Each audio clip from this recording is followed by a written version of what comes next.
Welcome back to Novel Explanation. Before we dive in, if you're new here, we bring you full story explanations, audiobook style, one part at a time. Let's get into it. Chapter 1301, Queen of the Swarm. Translator, Endless Fantasy Translation Editor. Endless Fantasy Translation. Not long after the squeaking started, all the bugs started to move aside, opening a pathway of around 10 meters. There were others that remained stationary, but those were bugs that looked different and appeared to be larger, more menacing. When the pathway was made, a loud, piercing, scratching-like sound was heard, the kind that one made by scratching a nail against a blackboard. The F***CK is that thing, Zhang Fei whispered. A large, gigantic larvae-like bug came into sight. Its entire body was like a huge, pink, glutinous blob of meat. When it moved, it squiggled about. Not the pudding kind of squiggle, but a gigantic caterpillar kind. From the looks of things, the smaller bugs were seen as respecting the giant one. Not only did they make a pathway for it, they even looked around to make sure that nothing approached it. Delilah Race, Queen of the Swarm. Combat level, 520,000. So that's the queen. Zhang Fei had assumed the queen of the bugs would look more menacing rather than a blob of flesh. Who are you? Why are you attacking us? The blob of flesh made a loud screech, but Zhang Fei's translator turned those screeches into comprehensible language. Knowing that he had been found, Zhang Fei jumped down from the top and landed gracefully in front of the queen. My name is Zhang Fei. I am part of the Valsaurian army, said Zhang Fei, unsheathing his sword to display a threatening appearance. The Valsaurian army? I know not of that. Begone, the queen roared. It was obvious to Zhang Fei that this alien race did not know who the Valsaurians were. They were very much like humans of Earth in the sense that they had not managed to explore past their own planetary system. We are here to dominate this planet. Surrender or you shall be annihilated, said Zhang Fei with a domineering stance. Dominate us? Why? We have done nothing to offend you, said the queen with no discernible tone of emotion. Zhang Fei could not tell whether the queen was angry or sad. I don't care about that. I'm just a soldier obeying orders, Zhang Fei replied coldly. So it seems, the queen said understandingly. The bug race, or this particular race, lived via a hive system. No other besides the queen, the heart of the swarm, could think for themselves. With only a single thought, the queen controlled and commanded all in the swarm. Surrender. You have neither the power nor the soldiers to defend against the Valsaurian army, said Zhang Fei. He was right in the heart of the swarm. It would be impossible for him to fight his way out of there if he failed to persuade them to surrender. Surrender? Ha ha ha ha ha. The queen laughed, or so it seemed. All Zhang Fei could hear was a high-pitched howling. So you do not know about the death of your own kind. We have killed hundreds, and the rest of them had escaped. You are the only one left on this planet, and you shall die, said the queen. Zhang Fei had not been killed because the queen wanted him to know about his current predicament. Zhang Fei remained calm, but in his mind, he was already panicking. He had never thought that the bugs could even pose a threat to the great Valsaurian army. But that was the least of his problems right now. He was alone with no backup. Even though the bugs were weak, it would be impossible for him to face them all at once. Know your place. Reveal the location of your leader, the queen roared. Know my place. Zhang Fei snarled. Are you interrogating me? He added. Even though he could not walk away unscathed, a large blob of meat questioning him in such a manner made his blood boil, especially since the enemy was only at 500,000 combat level. What do you think? Look around. Do you think you are a guest? I can have you shredded into pieces with just a thought, said the queen coldly. What do I think?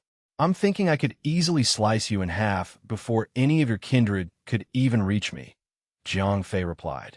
The sword in his hands glowed slightly as he started to channel his energy into it. After the baptism in Kororin, Zhang Fei was not the kind that would just let someone live after they looked down on him.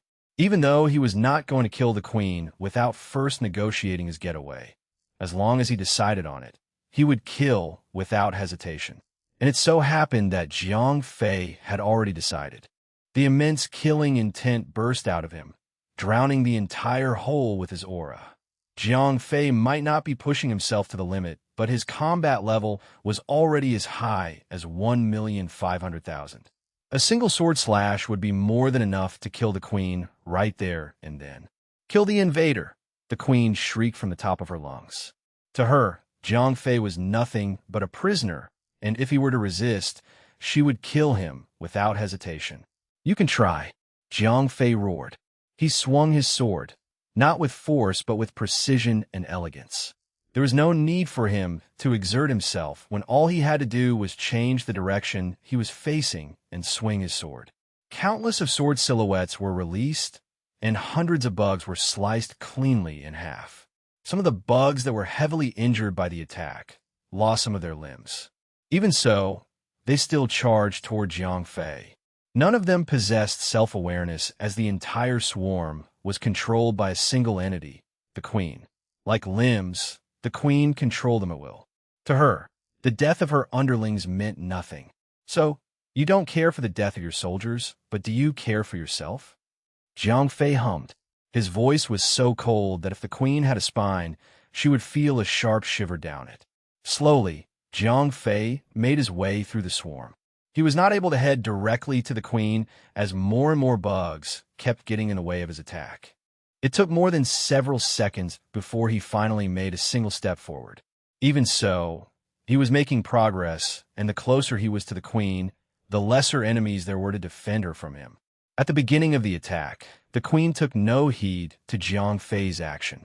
They were the kind of beings that thought they were the master of their own planet. Unfortunately, much like humans of Earth, they had yet to reach technological singularity. They did not know about combat level or even devices that could measure it. The queen was only so prideful and confident because she did not know how strong Jiang Fei was. However, the closer Jiang Fei got to her, the more panicked she became. It took some time, but it would be a matter of minutes before Jiang Fei's sword reached her head. At this point, she did not care for her soldiers and only wanted him to be killed. "Stop him!" the queen shrieked again. This time, those that were far behind the front lines jumped forward, whereas those that were in the front tackled Jiang Fei with more fervor. Oh, is that fear I sense?" Jiang Fei laughed. The battle between him and the entire swarm had already been going on for more than 10 hours. Even though Jiang Fei had only made a few hundred meters forward, he was able to see fear in the queen's eyes. Being the heart of the swarm, the queen's existence was like a god, the supreme ruler. Like all other people with superior authority, the queen feared nothing but her own death. The moment she finally realized that Jiang Fei was undefeatable, she began to feel scared. "Kill him! Kill him now!" the queen shrieked desperately before starting to escape. Only then did Jiang Fei realize that the blob of flesh had no legs. She was being carried all the time by many more bugs underneath her. Chapter 1302. 1302. Capturing the Queen. "If you're going to run away, you might want to run faster," Jiang Fei taunted, laughing at the same time. It was as he claimed, he might not be able to kill all the bugs there, but he could at least kill the queen easily, provided he could clear a pathway to get close enough to hit her with an attack. Just then, out of nowhere, a small bug, about the size of a pug, zoomed toward Jiang Fei. He saw it coming, but only managed to escape its stinger by a hair's breadth.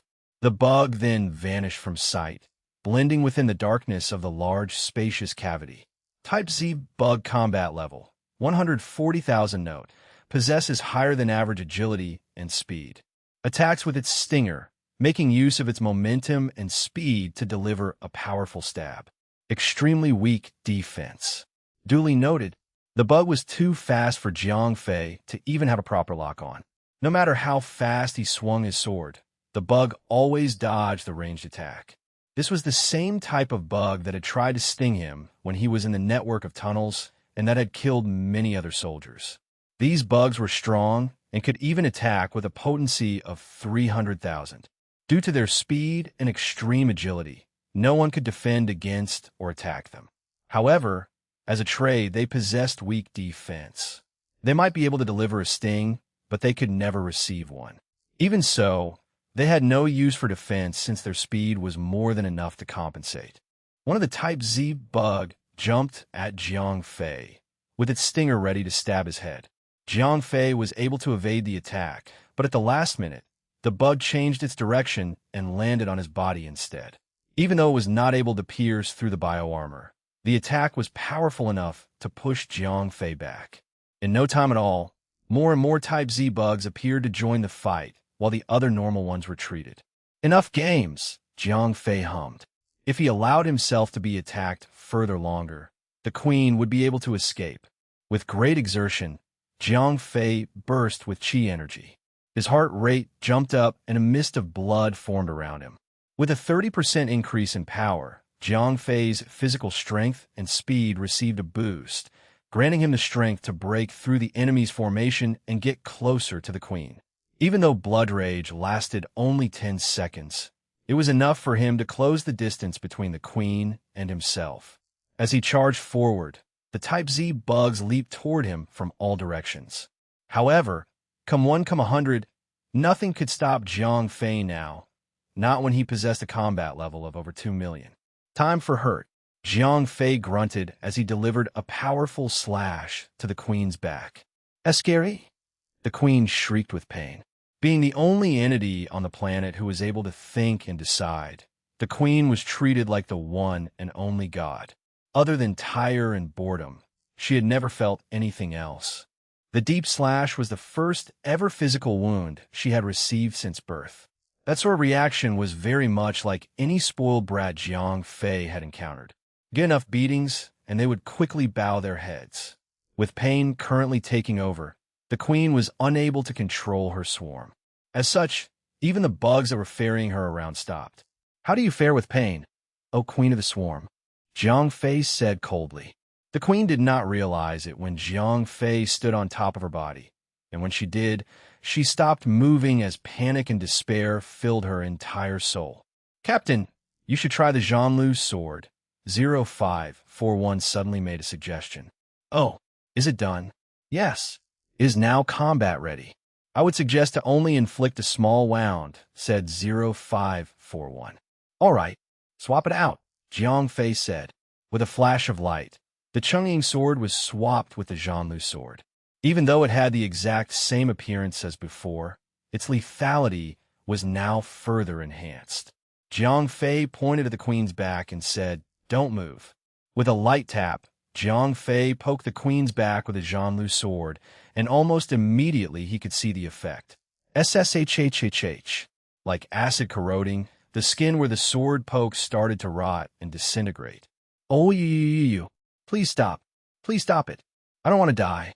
Please spare me," cried the queen. At this point, death was literally standing on top of her. Like a delicate flower that had never been exposed to a harsh environment, the queen did not have the stomach to face such a treatment. "Do you surrender?" Jiang Fei said coldly. Unlike many other times when he had had the life of his enemy in his hands, he was ready to plunge the Zhanlu sword deep into the queen if she had even hesitated to reply. "Surrender. I surrender. Please stop the pain." The queen yelped like a sad puppy. "Good. This will hurt a bit, but at least you will stop dying," said Jiang Fei before he swapped back to the Chungying sword and carved out the rotten flesh, preventing it from spreading further. The queen howled with pain again, but as of now, she was smart enough to realize what Jiang Fei had done to her. Such a reaction was exactly the kind that those in power would display. When one had been showered with power and authority, why would they need to fight on their own? Why would they need to go through any hardship? That was why. Most of them were weak and petty. A little torturing would go a long way, at least for the torturer. "Away with them," Jiang Fei roared, telling the queen to order her soldiers to retreat. "As you wish." "Right away," said the queen. In the next second, the swarming bugs calmed down quickly and moved away from Jiang Fei. None of them hesitated to obey since they had no will of their own. "Take me to the surface." Jiang Fei pressed the sword's edge to the queen's body and said, right now, he had enough of dirt and darkness.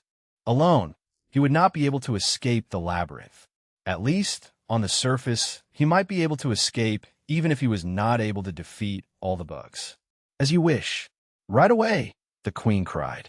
In the next second, the queen sent out the order with a single thought, and all the bugs helped her, with Jiang Fei standing on top of her like surfboard to the surface. As a precaution, Jiang Fei had his sword ready in his hands. If the queen decided to do anything at all to harm him, he would not hesitate to cause more pain to her. In about 20 minutes, with the help of other bugs around, the queen, with Jiang Fei riding on her back, got close to the surface. He was now able to feel hot, dry air coming from the front and see a faint glint of light coming from the end of the tunnel. That's the exit to the surface, Jiang Fei asked, pointing his sword to the queen's eyes. Yes, it is, she cried. Good, sir. We have found Jiang Fei. I have his signal locked on.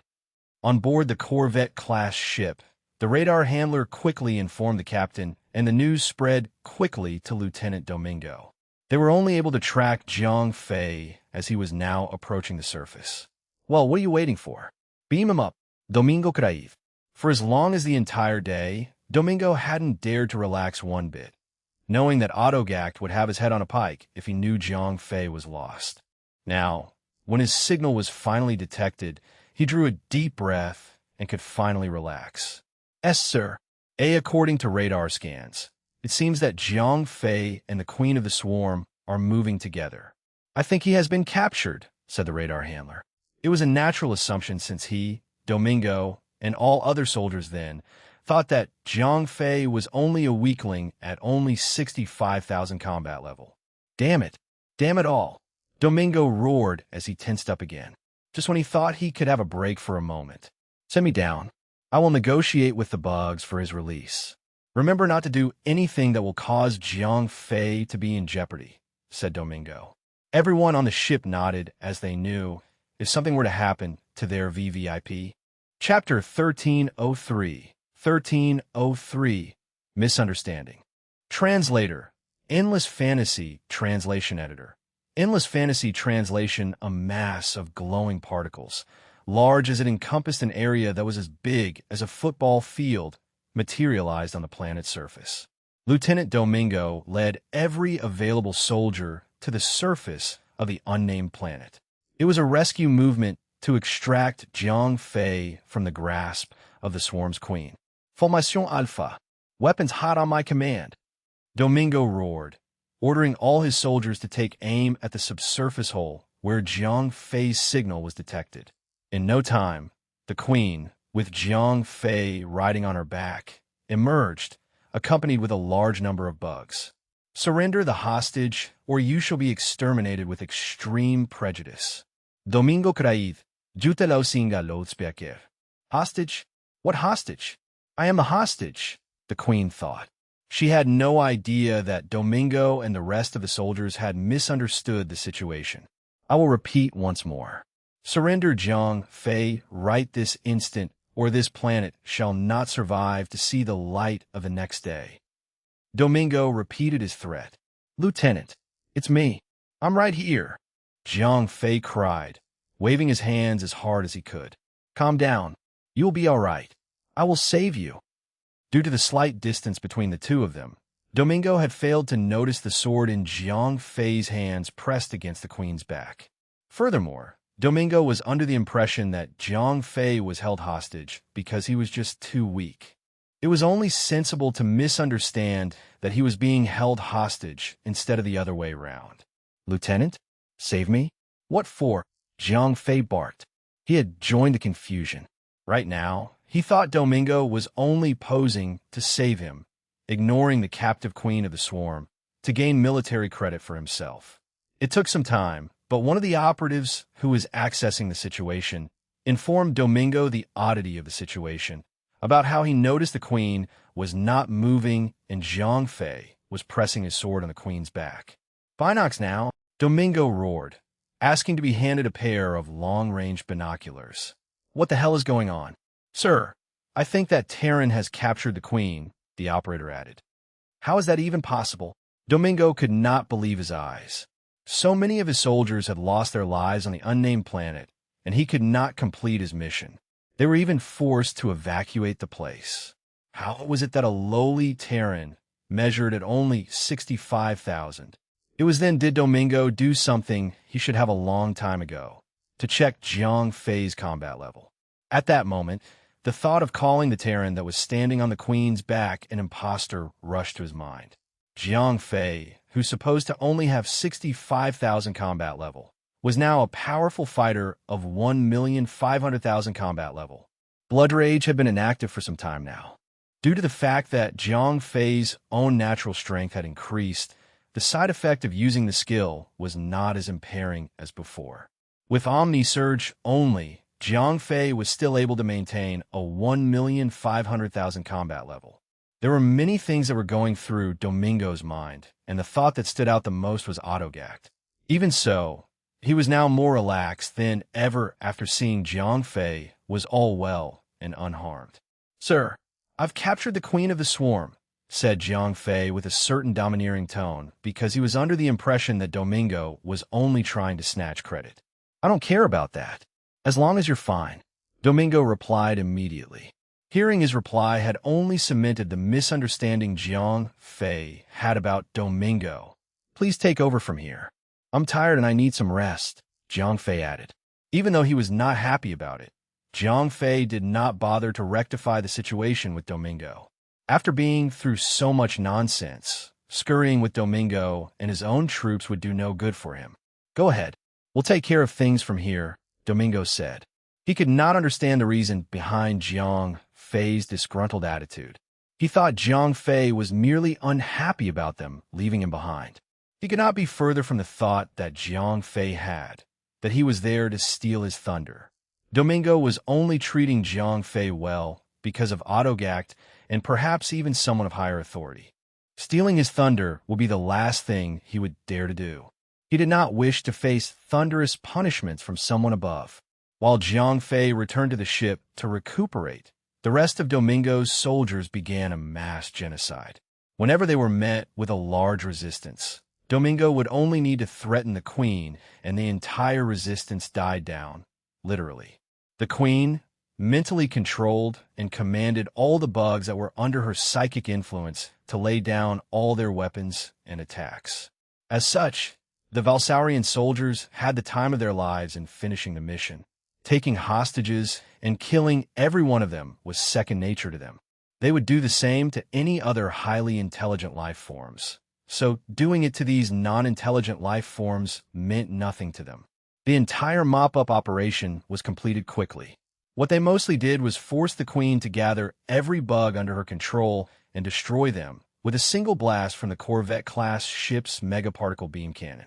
Instead of resisting the culling of her entire race, the Queen obeyed and cooperated obediently.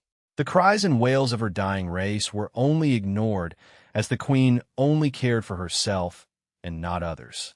A few hours later, besides the Valsaurian army and the Queen, there were no other living being on the unnamed planet. All surviving eggs were collected, larvae burned and destroyed, and the culling of an entire race ended. Once everything was done, everyone packed up and left. The planet was now like a deserted island with nothing but vegetation and unintelligent life forms. The Queen was captured and tamed, and then prepared for transport to Redstone for an auction. "Lieutenant, we are ready to leave," said the captain of the Corvette. "Take off then," Domingo replied. He had just finished writing the mission report and had made sure to fill it with Jiang Fei's endeavors. To make sure he could butter up to whomever was supporting Jiang Fei, Domingo had pushed 90% of all the work done on the unnamed planet to Jiang Fei. To be fair, although Jiang Fei did contribute to the capturing of the Queen, he had only done so much, and that did not deserve 90% of the credit. Then again, Domingo did not care too much since he was going all out to butter up Jiang Fei with his support. All ships took off from the planet, and after a few hours, the fleet arrived safely at Ypsilon's orbit. Finally home, Domingo breathed a sigh of relief. Even though the final outcome of this mission was positive, he had lost a ship, 1/3 of his men, and had to deal with the fact that Jiang Fei was almost killed. To be fair, Domingo would rather lose all of his men than have Jiang Fei killed. When the ship docked on the ground station, Jiang Fei stopped Domingo when everyone was leaving the ship. "Sir, Do you have word about Sir Autogact's arrival? Jiang Fei asked. What's that now? Are you not satisfied being under my wing? Do you wish to leave? Domingo replied, laughing weakly. No, I only want to receive my next training lesson. Jiang Fei replied coldly. Due to the previous misunderstanding, he was not really comfortable answering to Domingo. Chapter 1304. 1304. Seed of Yondu Sprout. I see, Domingo said, with a slight tone of dejection. Even so, he recovered quickly and said, Your training here isn't finished. Sir Autogact said you have to stay with me for the duration of 3 missions. We have only just been through 1. Domingo thought that Jiang Fei was being hostile toward him because of the incident on the unnamed planet. He was hoping to have Jiang Fei stay longer with him, not by force but by his own will. To be fair, the longer he stayed with Domingo, the more favors he would be raking up with whomever was supporting Jiang Fei. Very well, Jiang Fei hummed. He kept quiet and accepted Domingo's statement since it was coming from Autogact. Nevertheless, that did not elevate his impression of Domingo. Have your rest. I will send someone for you when a new mission arrives, said Domingo, ending the conversation fast. He knew Jiang Fei was not pleased to be around him and did not want to make things worse with unnecessary buttering. Domingo had regretted deeply for everything that happened during the mission on the unnamed planet. He should have confirmed with Jiang Fei before assigning him to join him on the mission. If he was really just a soldier at 65,000 combat level, he might have tripped and killed himself on that planet. Whatever happened to Jiang Fei directly affected his own future. The next few days, Domingo had scanned through paperwork and mission briefings to find a suitable mission to accept. He wanted to make sure any mission he accepted would be a low-risk, high-reward type. For better or worse, he wouldn't want to accept any kind of mission that would cause any form of harm to Jiang Fei. While he was busying himself with that, Jiang Fei had found himself the perfect place to train. There was a large training ground on Ypsilon, albeit not as large as the one on Redstone. This training ground was almost never open for anyone to train, as it had only been used as a gathering place for special occasions. The cost to maintain and operate the time and gravity controls were too high. However, when asked about using it, Domingo immediately gave him the green light, granting Jiang Fei the authority to use the training ground to his pleasure. This was gratifying on so many levels as Jiang Fei craved training. To be fair, he was literally a nobody in the army. He had no authority or whatsoever to use a training ground without permission. Domingo, on the other hand, was willing to fork out anything he could to make Jiang Fei as happy as he could. Please set it the room to be 15 GS and 30 times chrono acceleration, Jiang Fei said to the operator. He had no intention to save resources for Domingo and had set the training room to its highest setting, coincidentally, the highest operating power. As such, one day out in the real world would give Jiang Fei a month's worth of time inside the training room. Ugh, Jiang Fei grunted as he entered the room. At the very least, he did not fall face first on the ground, like the first time he entered a training room set up by Autogact. 15 times of redstone gravity was strong, but not too overbearing that it required him to use Omni-Surge. Time to master my swordsmanship, Jiang Fei said decisively.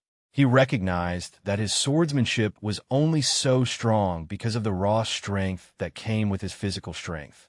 If he wanted to further improve his swordsmanship, he needed to train harder, strip off his powers and strength. And Jiang Fei's swordsmanship was only as good as the disciples of any sect on Earth. One of the reasons why Jiang Fei wanted to improve his martial arts skills was none other than to fill up the gaps in his array of skills. He had accepted the fact that there were others with powers so strong that he could never catch up. At the very least, he had one thing that no other alien race had, and that was his prowess in the Chinese martial arts. Polish not the handle, but of the tip of the sword. Jiang Fei understood the meaning of this proverb and knew where he should focus on when training. Omni-Surge had not required him to dedicate precious time on training, as it relied solely on his desire to be strong. On the other hand, his swordsmanship could be his one ultimate weapon that would be the bane of other alien races. As the training progressed, Jiang Fei's handling of the sword got better. Hours later, he was able to get used to swinging around a sword that weighed like that of a huge elephant in his arms, without hurting himself. Once the handling of the sword had been greatly refined, Jiang Fei proceeded to actual practice. Burst after burst of sword slashes were projected out and from afar, destroying the beautiful landscape throughout the training room. Trees were cut down as if someone had sliced through with the sharpest surgical knife. In a blink of an eye, 7 days had passed in the real world. For Jiang Fei, it had actually been 7 months. After such a long time, the sword in Jiang Fei's hands now glided around as if it were part of the air in him. Is this the legendary unity of the sword? Jiang Fei smirked. Even though he was delighted to have finally grasped the shallow waters of swordsmanship, he understood that he was still far from dipping his toes in the deep waters of the art of the sword. To test things out, Jiang Fei got into a stance. He gripped his sword hard, but not too hard that he would bend the handle, yet not too light that he would drop the sword. In the next instance, Jiang Fei pulled out his sword from its sheath and delivered a powerful blast. As the energy burst soared into the sky, he focused his thoughts into the sword and moved his main sword hand slightly. In that moment, the energy burst changed its direction, moving about according to his will. The willful guides the sword. That was the skill that Jiang Fei had just used. Delighted by the result, he continued to unleash the same skill over and over until he heard someone, or something, approach him from behind. Interesting swordplay, a voice said. Who's there? Jiang Fei bellowed as he turned around, with the sword in his hand ready to deliver a killing blow. As soon as he locked eyes with the owner of the voice, Jiang Fei froze in place. It was a one from a short alien race that had wrinkled skin, as if it had lived a good portion of its life. The little fellow was glowing and translucent, as if it was a digitally projected hologram. Race, Orbis combat level, unknown. Note, a mysterious race of uncertain fighting capability. They can be very weak at times and overwhelmingly powerful at others. Young Terran, do you not know who I am? Said the little man. Have we met? Jiang Fei asked. He tried to sense the air around him, but could not pick up any sense of hostility from the fellow. So it seems. My name is Dewan, the manager of this training ground, said the man. I see. I am Jiang Fei. Do you have any business with me? Jiang Fei said. He knew that every training ground had a keeper or a manager. He had just never met one before. Nothing. I was only curious about your sword style, Dewan stated. Good for you. If nothing else, please do not disturb me, said Jiang Fei, a little grumpy. He did not like anyone peeking at him during practice, not since he had left Earth. His martial skills was the only fighting skill he had against the other aliens. Calm down. If I want to copy your art, I would have already done so. Dewan laughed as he teased Jiang Fei. He then took out a small leather-like pouch and tossed it to him. As a compensation, please accept this, he said. What is it? Said Jiang Fei as he purposely let it drop to the ground. It's the seed for Yondu sprout. Once it touches the ground, it will sprout into a stalk instantly. If you let it soak your blood, it will grow into shapes and sizes according to your will. Such as, Dewan slipped his hands into his pocket and took out a green little seed. He then pricked his wrinkled finger and dripped a drop of blood onto the seed before tossing it to the floor. Once the seed touched the ground, it sunk itself deep, and in the next instant, a large green stalk burst out from the ground. The stalk grew fast and tall. In a few moments, at a certain height, it bent downward, forming tendrils that curled together to form a table, 2 chairs, and 2 cups out of flower buds with liquid inside. Just like magic, Jiang Fei gasped. As you can see, this is what I thought, and this was how it formed, Dewan explained. And you are giving it to me? It was hard to believe that a random stranger would just give out something so obviously valuable. If I have a choice, I wouldn't. But I was asked by Lieutenant Domingo to give it to you, Dewan explained. This was one of the attempts Domingo was using to try to please Jiang Fei in order to get to his good side. Chapter 1305. 1305. The definition of babysitting. Translator. Endless Fantasy Translation Editor. Endless Fantasy Translation. Forgive me, but it looks like I failed to comprehend the gesture, Jiang Fei said. Domingo's current action did not seem to match with Jiang Fei's impression of him. To elaborate, the seed of Yandu sprout was not something one could find growing on trees. Its stalk was harder than common steel and extremely versatile in terms of use. It was a must-bring for any kind of excursion. The feeling is mutual. Perhaps, if you wish to seek an answer to that question of yours, you may speak with the lieutenant yourself, Dewan said. Not now, I suppose. I have better things to do. Thank you for the gift, said Jiang Fei as he accepted the pouch, which contained the seed. I'm not done here. Lieutenant Domingo has tasked me to inform you about a new mission. You are to report to the hangar bay at dawn tomorrow, said Dewan.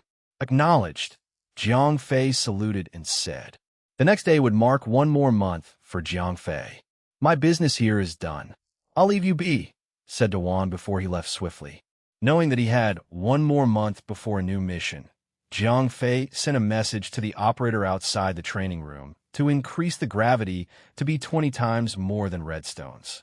After training for almost 7 months, Jiang Fei had gotten too used to 15G, and he needed harsher conditions to further train himself. The entire time he trained, Jiang Fei did not once use Omni-Surge. Hence, in his normal state, his combat level had reached over 100,000. Although it was not a number that was worth mentioning. Note that this was his combat level before he used Omni-Surge. It was an achievement for Jiang Fei as he had just reached the level of a common soldier in the Valsaurian army. In the following days, Jiang Fei continued to practice the art of the sword. However, instead of pushing himself beyond his limits, he only honed and polished his skills, not driving himself to swing the sword with brute force. He wanted to be at his best before he joined the next mission. Ah, Jiang Fei, you're finally here. I've just been waiting for you. Domingo cried in an over-the-top friendly tone. Sorry for making you wait, Lieutenant. Jiang Fei replied with a straight face and in a respectful tone. Domingo was still a lieutenant and a man of authority on Ypsilon. Jiang Fei would not want to step over his head in front of his entire army. It's nothing. As for the mission, you don't need to worry about anything. Domingo varked excitedly. He was still oblivious to the reason why Jiang Fei was not opening up to him. Understood, Lieutenant, Jiang Fei replied, still standing on the same stage and vantage point. Lieutenant, we are ready for takeoff, the captain of the corvette reported. Good. You have control, said Domingo, handing over authority to the captain until they arrived at their destination. The entire mission had already been planned and executed once. Domingo had also poured in his heart and soul, making sure that nothing could go wrong this time. Where are we going? Sector Kusai, Domingo replied. To ensure that the missions went smoothly for Jiang Fei, Domingo and his army had already cleared every possible threat. All Jiang Fei needed to do was present himself on the planet. Then the mission would be over, and the credit would all go to him. That was the most Domingo could do as his babysitter. Jiang Fei nodded and remained silent throughout the entire journey. 7 hours later, the ship jumped out of hyperspace and entered the planetary system called Kusai System. There was literally no resistance when the ship entered the atmosphere and landed on the planet's surface. Prepare to deploy, Domingo ordered. Like the previous mission, the ships would zoom across the skies and drop bombs as a preliminary attack before they identified a safe landing zone. Unlike the previous bombing, this was just a farce, an act to hide the fact that they had already completed the mission. Deploy, Domingo ordered. He commanded the soldiers in the corvette ship to attack, and Jiang Fei followed him in leading the army. The gravity of the planet was incredibly weak, almost the same as Earth's.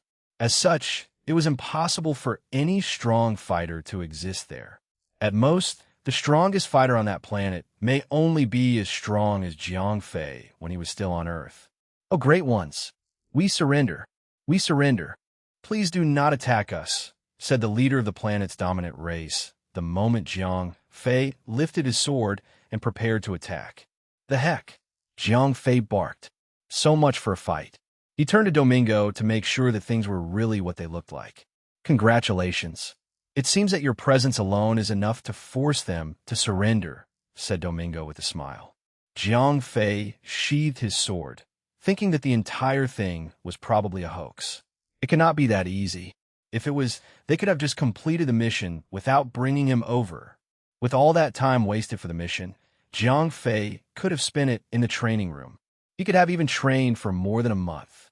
While Jiang Fei was feeling disgruntled about the mission's outcome, he did not realize that Domingo had invested so much effort into making sure that everything went smoothly. When Jiang Fei was training, Domingo had been busy attacking the planet's main forces, subduing them before inviting Jiang Fei over to join the mission. At the end of the whole fiasco, he literally handed over all of his achievements to Jiang Fei on a silver platter. To take care of Jiang Fei, Domingo had forked out too much and gained nothing in return. I must say, with your current achievement and the success of the previous mission, you may just become a second lieutenant as soon as you graduate from the academy. I will try my best to make things better in the next mission. Suddenly, graduating and becoming a lieutenant like me isn't just a dream anymore, Domingo stated. Are you for real? Jiang Fei stammered. He had no idea that one could do such a thing in the military. This is real, Jiang Fei. Oh, be sure to remember this, old brother, when you're all-powerful and famous, said Domingo, patting Jiang Fei on the shoulder, the way Han Tianyi used to do. Jiang Fei giggled like a little boy. It was like being handed the championship trophy for only showing up to the competition. After the end of the first mission, Jiang Fei thought he had caught Domingo trying to steal all of his achievements. However, judging from his speech, Jiang Fei was inclined to believe that Domingo had cleaned up everything and handed all efforts, as well as achievements, to Jiang Fei willingly. As such, Jiang Fei could not help but feel that a larger game was afoot. Jiang Fei was a nobody now, and he could not figure out what Domingo wanted from him, unless Domingo had somehow deduced that Jiang Fei possessed some kind of inert talent, or perhaps he was only trying to invest in him. After everyone packed up and processed the captured locals of the planet, whose name Jiang Fei could not even recall, they returned to the ship and made preparations for Ipsilon. The F***CK is happening to me. Jiang Fei had the same thought from when he landed on Ipsilon until the time he headed to the training room. Domingo and he were not even close. Why would Domingo treat him so well? Was it of his own will, or was it the will of Autogact? And even if Autogact really ordered it, there would still be consequences. Back on Ipsilon, Domingo proceeded to prepare for a new mission. In the meantime, Jiang Fei returned to the training room and prepared himself for a long excursion. Same as before. Please, Jiang Fei said to the operator. By dropping Domingo's name, Jiang Fei did not need to pay for anything. As a result, there was no need to save resources, and he set the training room settings higher at 20G and 30 times chronoacceleration. Similar to the previous mission, Domingo utilized a lot of time and effort to find a mission that was guaranteed safe for Jiang Fei. So he spent more than 20 days leaving Jiang Fei undisturbed. As such, Jiang Fei was left in the training room, training for almost 2 years. Jiang Fei removed the battered uniform he was wearing and handed it over to 0541 for quick cleaning and adjustment. Jiang Fei was now a 20-year-old young adult. Not only had he gained some height, but he had also doubled his combat level to 200,000 without the use of Omni Surge. To be fair, gaining a higher base level in combat was just a bonus for him. The real reward was his improved swordsmanship. Perhaps Jiang Fei had a talent for Chinese martial arts, since he understood the underlying concept of the art and its philosophy. After training for so long, Jiang Fei's sword skills were now at their peak. In the eyes of legendary sword masters like Bai Wanli, Jiang Fei's swordsmanship had reached its saturation point. However, without certain restrictions, Bai Wanli could never fight Jiang Fei because the disparity of their raw strength was just too great. Not even Bai Shuren, the level 5 Grandmaster, could fight Jiang Fei without losing an arm. I must say, it is rare to see someone with such natural talent, said Dewan, appearing unnoticeable inside Jiang Fei's small hut. The hut was made using yondu sprout, and it was small, simple, and comfortable to live in. "Did Domingo send you here?" Jiang Fei said, his voice now husky and deep. One may have even mistaken his tone of voice as hostile. Even so, Jiang Fei did not bother to correct himself, as they were both not related in any aspect. The only reason Duan would appear before Jiang Fei was Domingo. "No, I'm just passing through my own training room. I couldn't help but stop to observe Mr. Jiang Fei in training. Perhaps, if you would be so kind to treat this one with a friendly match." Duan proposed. "You want to spar with me?" Jiang Fei asked. Although taken aback, Jiang Fei was delighted. He had been in solitude for 20 months and was itching to test out his skills with anyone.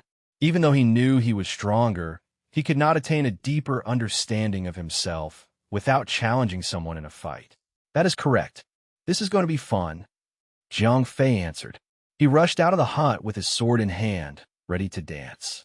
Through the scope hanging on one side of his ear, Jiang Fei could see that Duan was a fighter with an approximately 130,000 combat level. Even so, he would not rely solely on that number, because he knew that an Orbison could become stronger in a split second. However, unlike humans, their battle form could only grant them a fixed amount of power. Jiang Fei, on the other hand, could further increase his combat level with Omni Surge, and a lot more when needed. "Thank you for accepting my request. Please do not hold back." "Likewise," Jiang Fei said. The two got into their battle stances, and the air around them became hotter by the second. As soon as Duan focused on Jiang Fei, his small, 3 feet tall body expanded and grew in size, reaching almost 3 meters tall. "Well, that was unexpected," Jiang Fei scoffed. He knew Duan would employ some kind of skill to increase his strength, but the last thing he expected was to see him grow in size. While Duan was now 3 meters tall, Jiang Fei was not at all surprised to see his new combat level, which was over 2,400,000. "Time to bring out the big guns," Jiang Fei said to himself as he activated Omni Surge. 2 waves of energy collided with each other, one at a 2,400,000 combat level, and the other at 2,200,000. That was the result of Jiang Fei's 2-year training. His upper limit was higher than 2,200,000, and if needed, Jiang Fei could push it further.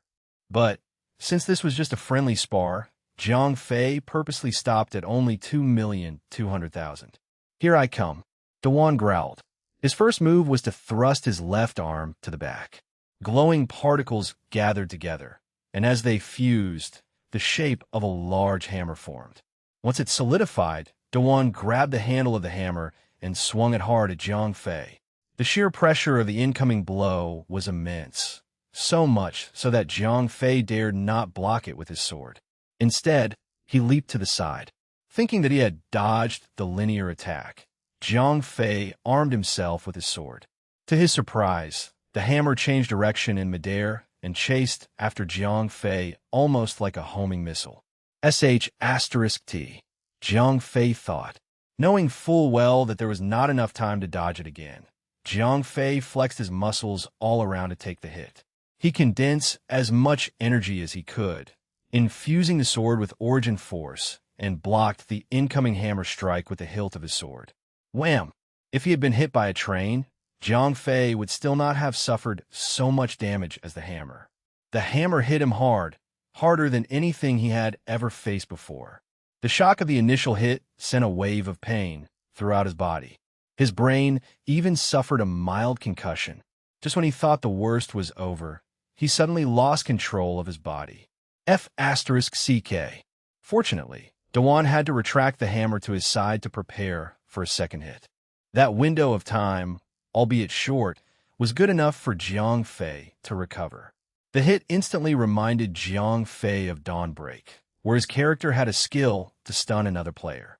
As soon as Jiang Fei regained control of his body, Duan was inches away from his face. The light axe was behind him, and when Jiang Fei retreated further, Duan smashed the hammer in front of him. It created a powerful quake that shook the ground, throwing off Jiang Fei's stance greatly. The moment he lost his footing, Duan tackled him, sending him flying a good distance away.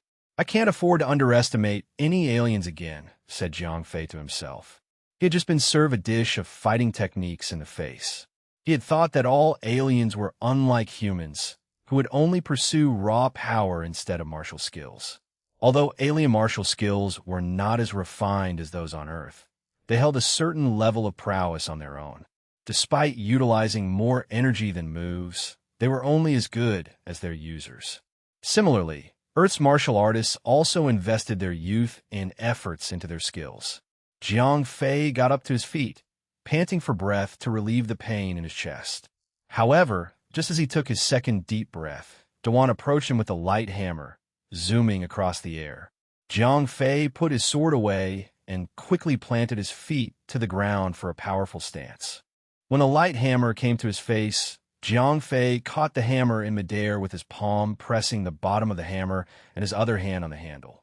As his palm made contact with the light hammer, Jiang Fei felt a surge of power from it, which sent a mild electric-like sensation throughout his body. In the next instance, Jiang Fei tapped the bottom of the hammer with his palm, changing the direction of the hammer. With a tug on its handle, Jiang Fei completely redirected the hammer, sending it back to Dewan. "Damn it," Jiang Fei thought. Since the start of the fight, Jiang Fei had been forced to be on the defensive. At that point, Jiang Fei, who thought he was the best in martial arts on Earth, regretted thinking so. Instead of pushing the hammer away, Dewan merely stepped to the side and caught the hammer by its handle before he swung it to Jiang Fei. During that time, Jiang Fei employed Qigong, and with quick footwork, he dodged the hammer swiftly and instantly disappeared. To become a giant, Dewan had traded his agility for raw strength. It was a powerful trade-off if his opponent only utilized raw strength as well. That was why Jiang Fei decided to play it differently. Instead of fighting Dewan with brute force, he would use his weakness against the enemy. With unparalleled speed, Jiang Fei made his way on top of the giant's shoulder. At that moment, Jiang Fei had the absolute advantage. He could have ended the fight there and then with a simple stab to the head. However, because it was just a spar, Jiang Fei aimed for his biceps and gave him a light, non-lethal stab. The moment his sword made contact and bounced off the giant's skin, Jiang Fei remembered the lesson he was forced to learn when he was on Kororan fighting the crazy rabbits. The giant's skin was so tough that his sword failed to even scratch the giant's dead skin. To be fair, Jiang Fei had only put in a certain amount of force to stab it lightly. Be that as it may, the giant's toughness had obviously been greatly underestimated. "It's strong," Jiang Fei hummed. He was stabbing the giant with the force of someone with a 2,200,000 combat level, and even if Dewan was wearing an equally powerful bioarmor, the sword should have still penetrated his armor and injured him. Chapter 1307, 1307, Feint and Bait. Translator, Endless Fantasy Translation Editor. Endless Fantasy Translation, strong in attack and defense. "What am I to do with you?" Jiang Fei thought to himself. A single moment of distraction granted Dewan a brief 1/10 of a second to react. He flexed his back muscle and jerked his entire body to throw Jiang Fei off his shoulder. Crap, Jiang Fei thought as he regretted not ending the fight right then and there. It was already too late for him as he had lost his footing and was up in the air. "You are too naive," Dewan said as he charged toward Jiang Fei and tackled him again. Wham! Jiang Fei grunted as all the air in his lungs was forcefully expelled. This time, after he was attacked for the second time, Jiang Fei could now confirm that the force of Dewan's tackle was comparable to that of a bullet train. As he was flung across the training room, Jiang Fei flipped around in midair and unleashed a series of sword bursts that were directed at Dewan. "Humph!" Dewan scoffed as he saw the attack. Even so, he was not bothered by it. Instead of dodging it, which he could do easily, he stood there and took every single one of it. "You're strong," said Dewan while he gazed at the long, straight wound that stretched from his lower neck down to his abdomen. Those sword bursts were Jiang Fei at maximum output, and their damage, however it appeared, was powerful. Even so, it only managed to inflict a surface wound on Dewan, and he was surprised. "Such a marvelous sword technique," Dewan praised. Jiang Fei was fighting at a combat level of 2,200,000, yet it was still too weak for Dewan. Nonetheless, he was still impressed by Jiang Fei's control of the sword. Defense was Dewan's forte, and no one weaker than a person with 2,800,000 combat level had ever managed to inflict any kind of flesh wound on him. This mock battle or friendly spar, as per Dewan's inclination, was merely a test of strength to gauge Jiang Fei's true combat power instead of simply reading his combat level. The one thing that Jiang Fei continuously surprised Dewan with was the sword techniques he had been unleashing. Not only did his techniques utilize a unique blend of energy and physical strength, but Jiang Fei was also able to deliver an attack stronger than level 2,800,000 when he was only at level 2,200,000. It was only when Jiang Fei landed on his feet did he notice the long, red wound on Dewan's chest. At that moment, Jiang Fei quickly lowered his sword and stopped fighting. He had only wanted to spar with Dewan. Inflicting a wound, fatal or any other kind, was never his intention. As such, when he realized he had actually hurt Dewan, Jiang Fei quickly stopped to apologize. "Please forgive me. I got carried away," said Jiang Fei. "Nonsense. This is but a flesh wound. It is very mild. Nothing serious enough to leave a scar behind," said Dewan. He stopped for a bit and headed to the side. Out of nowhere, he produced something that resembled a spray can. He applied its contents on his wound, and the long, bleeding wound quickly mended itself.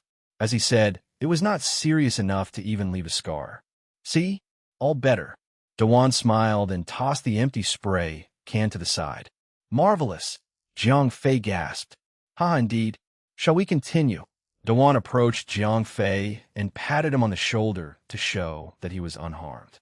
"Yes, we shall," Jiang Fei answered immediately with the highest enthusiasm. "Prepare yourself. I'm coming in harder this time," Dewan said as a large light axe materialized on his back. Both Jiang Fei and Dewan got into their fighting stance and kicked off the ground at the same time. Clang! Jiang Fei's sword and Dewan's light axe clashed with each other, releasing a fury of sparks around them. The momentum behind the axe was so powerful that Jiang Fei could feel his legs almost give out. At that moment, Jiang Fei decided to test out a unique kind of skill that he remembered was effective against anyone who was physically stronger than him. As he pushed his sword harder, Dewan reacted in the same way. Right then, Jiang Fei smirked. Borrowing the power from the axe, Jiang Fei loosened his grip on his sword and had one hand on the sword's pommel and the other in reverse on the sword's hilt. The light axe then glided downward. As a result, it gave Jiang Fei a push so strong that he used it as a thrusting spin to swing his sword at Dewan's back. "Mind your back," Jiang Fei said as he charged a sword burst that he was going to release on Dewan's back. "MHM." Dewan groaned as he took the hit without flinching. With a strong defense, the sword burst landed and inflicted a wound similar to the one he had taken on his chest. Without wasting time, Dewan spun around and greeted Jiang Fei with a hammer he had shaped from his axe. Wham! In a split second, Jiang Fei managed to vertically align his sword to his body, protecting himself from the incoming hammer. Unfortunately, the sheer force behind the hammer was too much for Jiang Fei to stop. Like a golf ball, Jiang Fei was knocked away again. "Ha! Ha!" Jiang Fei panted. He could now taste blood in his mouth. A slightly salty taste mixed with the scent of rusty nails assaulted his senses. His legs and hand were screaming for him to stop, but Jiang Fei did not heed to their calls.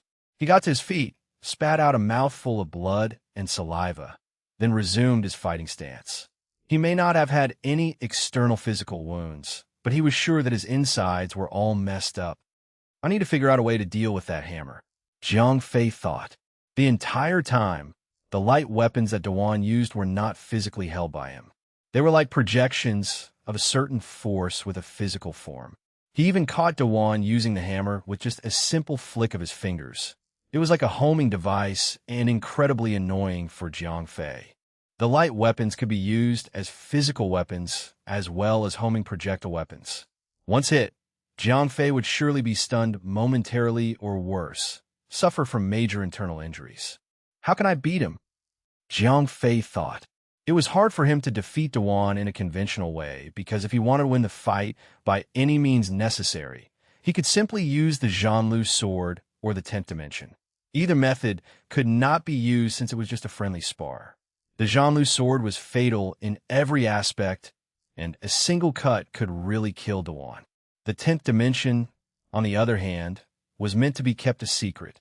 After so long, Jiang Fei understood the consequences of everyone's actions. If the secrets of the 10th dimension were made known, what would the Valsaurian army do to him? At best, he would be promoted and celebrated as the most powerful soldier. In the worst case, he would be forced, coerced, or even enslaved by them. They were, after all, the stronger band of bandits in the entire known universe. What else could he use against a giant without actually killing him?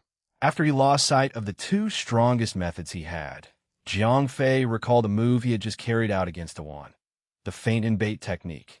It was a simple mind trick to bait the enemy into giving up his guard in exchange for landing a direct hit on him. It was a high-risk, high-return method that he could use against a powerful opponent. Once he made his final decision, Jiang Fei returned to the fight and fought directly with Dewan in an exchange of swordplay. Not too long into the fight, Jiang Fei purposely revealed a flaw in his footplay, tricking Dewan into thinking that Jiang Fei was too nervous and made a mistake in his footwork. When Jiang Fei noticed that Dewan had taken the bait, he quickly stopped his attack and made a small jump backward to show Dewan that he needed breathing space. Naive again, Dewan hummed as he took the bait and lifted both of his arms high, wielding a large light hammer that was about to smash Jiang Fei again, ending the fight. He's taken the bait, Jiang Fei thought. Dewan was now midair with his hammer in his hands, ready to smash down. That was the moment Jiang Fei wanted, a moment when Dewan was completely exposed for any sort of attack. "You're already dead," said Jiang Fei with a smirk. "What?" Dewan grunted when he realized that Jiang Fei had only been baiting him. In half a second, Jiang Fei took several steps and leaped forward to stab Dewan's right wrist. When the blade was sunken into his wrist, Jiang Fei unleashed a sword burst and disarmed Dewan's entire right arm. "Grah!" Dewan groaned in pain. "Pang! BSHH." The fight was over. When the light hammer was dropped, it dispersed into countless light participles, which vanished like the short-lived fire sparks. "Are you all right?" Jiang Fei sheathed his sword and quickly tended to Dewan. 3. Dowan smiled as cold sweat dripped down his forehead. He did not flinch or squirm. He only smiled as he accepted his defeat. After healing himself completely, the two sat down on the ground and rested. "Your skill with the sword is extremely unique. Such a refined energy influx and an array of unpredicted slashes. Truly wondrous swordplay," said Dewan. "You're praising me too much." "It was simply a move that I thought of in the spur of the moment," Jiang Fei answered. There was a reason why Jiang Fei did not want to take credit for his own moves. Firstly, the art of the sword that he had been practicing came from China on Earth. If the Valsaurian army, knew about the origin of his martial arts, they might pay a visit to the planet just to have a test of skill. Knowing full well how the aliens behaved and thought, things would turn ugly fast. Perhaps, out of kindness, the Grandmasters would be willing to teach them the art of fighting, but the aliens might not simply accept gifts. They were, after all, bandits. They would assume that there were hidden arts being kept secret by the Grandmasters. Things would easily escalate, leading to either the destruction of humanity or complete planetary enslavement. Secondly, Jiang Fei himself did not want to share his art. Right then, his trump card against all other races in the universe was his unlimited strength-granting skill, Omni-Surge, and his unique martial arts from Earth. He wanted that to be his unique characteristic and not commonly known. Based on the two aforementioned reasons, Jiang Fei had no intention of revealing anything, and he would put an effort to hide the origin of his skills. This would make the others think that Jiang Fei was the one who created his own fighting technique instead of thinking that it originated from a less technologically advanced planet. Chapter 1308. 1308. No honor among thieves. Humility speaks volumes of one's strength. As such, Mr. Jiang Fei, I've conceded to this match. You are strong. Naive, but strong. Dewan laughed as he praised Jiang Fei. With that, Dewan completed what he had come to do, to test Jiang Fei's character. That was not the end of his training, because Domingo still had one last mission for Jiang Fei to participate in. Since it was going to be the last one, he wanted to let Jiang Fei earn as many available achievements as possible. Therefore, the mission he had prepared Jiang Fei for was going to be a little dangerous. After Dewan left, Jiang Fei rested for an entire day before he continued his training in the training room. The results of his training were satisfying, but there was still room for Jiang Fei to grow. Jiang Fei recognized that and refused to stop training. Although he would not be able to grow much with the time he had left until his next mission, he could at least still grow stronger, no matter by how much, before he faced another powerful foe. 3 days later, in the real world, Jiang Fei finally exited the training room, and he was greeted by Domingo. Unlike previously, Domingo was not looking too happy. Grief would be the suitable word for what he was feeling right then, as he was looking through the costs that Jiang Fei had been raking up for the past 23 months. "Come, it is time for a mission," said Domingo, slightly dejected as he put away the report of the training room's operation costs. "Understood," said Jiang Fei simply. He packed up his stuff and left the training grounds with Domingo, who was still trying to hide his pain. All green across the board. "We are ready for the warp jump on your command, Lieutenant," said the same captain when Jiang Fei boarded the Corvette-class ship. "Take off," said Domingo. Everyone had been ready and on standby for the past several hours. All that was left was Jiang Fei. As the ship's engines roared and left the planet's atmosphere, Jiang Fei approached Domingo and asked, "Where are we heading to now?" "I'll brief you about that in a minute. This is going to be the last mission where I get to be your chauffeur. So, I had the thought to make things a little grander this time," said Domingo. The current mission's destination was farther than they had ever been before. Even with faster-than-light traveling speeds, they took almost a day and a half to reach their destination. By noon of the next day, the fleet exited hyperspace and stopped at a binary star planetary system. "You see those two stars? They are actually in orbit with each other," said Domingo while he pointed at the binary star system. Such an event was not unheard of, as Jiang Fei had read about it when he was on Earth. "Is that our target destination?" Jiang Fei asked. "Correct. See the fourth planet from the stars. That is our target. We are going to raid a pirate base," said Domingo. "A pirate base, sir," said Jiang Fei. The Valsaurian army was already the strongest band of bandits in the known universe. Why would they need to attack another of their kind? Where's the wrong in that? They are pirates as well. "No harm in stealing what has already been stolen," said Domingo with a proud smile. To be honest, smaller pirate bases had always been a favorite target of the Valsaurian army. Not only would they be eliminating potential rivals, but they would also be looting all their plundered goods. It was a logical target, since looting a pirate's lair would always be rewarding. As long as there were goods to steal, be it anything or any person, the Valsaurians would always come knocking. "Understood," Jiang Fei acknowledged. He was unfamiliar with such an operation. Even though he would be killing people, he was more comfortable killing other criminals than innocents. At the very least, he would be making the universe a better place to live in by eliminating a few other pirates. "Lieutenant, we are being targeted by the enemy on the planet's surface." "Brace! Brace!" the captain roared. Not 2 seconds later, the ship started to shake violently as they were showered with bombardments from the planet's pirate base. Domingo was not having it. This ship of his had only just finished its regular maintenance. The paint on the ship's hull had not yet set in and was already being scraped. "Return fire." "Now," he roared. Lieutenant," said the captain. With the order to attack laid out, the captain then took command of the other ships in the fleet. "Focus fire on my target. Target area A3 and B4. You may use the mega particle beam cannons. Incoming fleets of drones, sir. Engage anti-missile turrets and focus the mega particle beam cannons on the planet's surface. All ships are to focus on the incoming fleet of drones. The Corvette is to focus on the planet's surface." Exchanges of commands and reports filled the pilot's cockpit. Jiang Fei took to the side and peeked out from the observation window.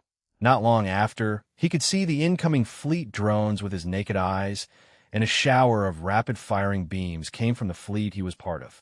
"We have eyes on the enemy's fleet, sir," the captain reported. "Change of targets. Disable the enemy's ships. Leave at least one of them afloat," said Domingo. The detected fleet of ships that the captain and Domingo discussed were too far for Jiang Fei to see with the naked eye. However, with a powerful optical camera, he could see the ship's formation from the battle station's monitor. The enemy's fleet consisted of only smaller cruiser-class ships. That was their largest ship. In all honesty, Domingo's fleet was already considered small, as the most powerful ship was only of a corvette class. So, in comparison, the enemy's fleet was just too trashy. They had good weapons on board their ships and engines that granted them high mobility in space. Their one weakness was their ship's integrity.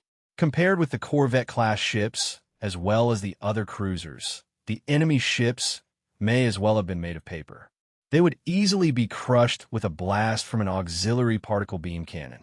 To avoid being destroyed, the pirate fleet was in complete disarray without any formation. That was a sign of incompetent leadership, which only made destroying them easy. Albeit being unpredictable, rapid firing allowed Domingo's cruisers to shoot them down easily. In no time, a good number of the enemy's cruisers had been shot down. Some of them were not even destroyed. Their engines had only suffered from minor damages by stray shots, yet they were propelled out of the planet's orbit toward the binary star system, where they burned to a crisp. "Captain, we are being hailed," said an operator from the battle station. "Lieutenant, would you like to take this call?" said the captain. Taking command of a battle was still within his jurisdiction, but communicating with the enemy required higher authority, which was in Domingo's reign. "Broadcast the call on the main screen and cease all fire momentarily," said Domingo. "Aye, Lieutenant," said the operator. A picture of a large being with the head of a squid and a beard that consisted of tiny wriggling tentacles was projected on the main screen. "I'm the commander of Torrington Base, Commander Garris. Why are you attacking us?" Jiang Fei's heart skipped a beat when he saw the familiar appearance. However, after he kept quiet to focus on the enemy's face, he noticed that the enemy was not at all the same as a Namekian. While Namekians had a similar squid-like appearance, they possessed a humanoid body structure. Meanwhile, their current enemies were completely squid-like. "We are the Valsaurian army," said Domingo with a very certain gravitas to his voice. He did not bother to explain his actions because the name Valsaurian army was enough to explain his presence in their planetary system. It was a fact. The Valsaurian army was famous even amongst other bandits and pirates. The name itself would strike fear and resentment in anyone who knew of their existence. It was only natural since the Valsaurian army had a knack of targeting others with a similar career. As expected, once the enemy heard Domingo utter those two words, everyone in the main ship froze in fear. Domingo scoffed. He loved to see that reaction before the real fight began. "I will only present this offer to you once. Surrender on our terms, or—" "I don't think I need to explain what we are capable of," said Domingo as he turned his back to the screen. "Ugh." The enemy, Garris, grunted. He knew well that his fleet would never stand a chance against any Valsaurian army, but the base had been built for as long as 10 years, and the massive treasure he had plundered throughout his career was being kept there. To ask him to surrender was to ask him to give up his life's work. "Boss, we've been compromised. We should just give them all that we have. Who knows? We may even be the only pirates who have ever survived and destroyed a Valsaurian fleet," said another. "We could also be one of the million planets they have plundered. So what if we win this fight? There will be another fleet. We will be hunted down," said Garris. Even though his words opposed what his subordinate said, he had made up his mind to fight back. Chapter 1309. 1309. Ultralisk. Translator. Endless Fantasy Translation Editor. Endless Fantasy Translation Boss. Who do you know has ever survived an attack from the Valsaurians? It's either they're already dead or have nothing left to lose. They will never let us go, not even if we surrender. Since this base is surely going to be picked clean, We should use this chance to distract them while we run, the same subordinate said. You got point there, said Garreriz. It was true. Hardly enough could survive a Valsaurian attack. Either they could repel them completely or die trying. Other than the stronger races, no one else would be able to see the light of the stars once it was over. The Valsaurians had found their base, and it would no longer be feasible to defend it. The Valsaurian accepted no negotiations. They were pirates after all, and they had the same rationale whenever they headed out for a raid. Fight and die, or surrender everything and live. Hence, the best logical move would be to destroy the current fleet and escape.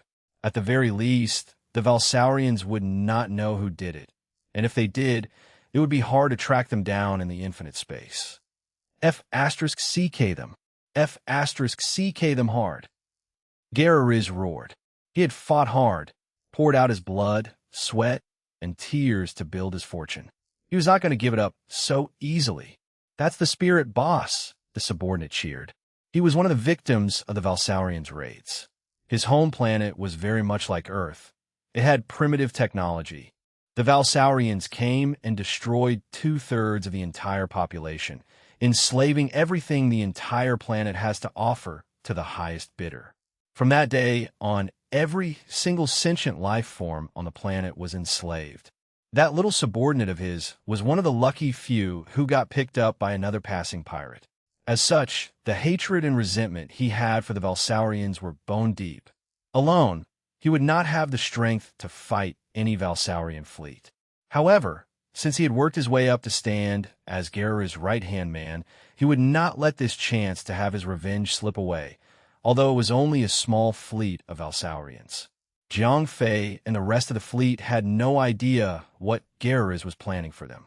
Domingo was even cheerfully waiting for the opposite to accept their terms of surrender. It was actually rare for anyone to surrender. Most of the pirate groups he had raided before would rather destroy everything they had instead of give it up to the Valsaurians. Captain, I'm detecting a strange wave pattern coming from the surface of the planet. It's a powerful one, said an operator who was the fleet science officer. Trace and identify the source, said the captain.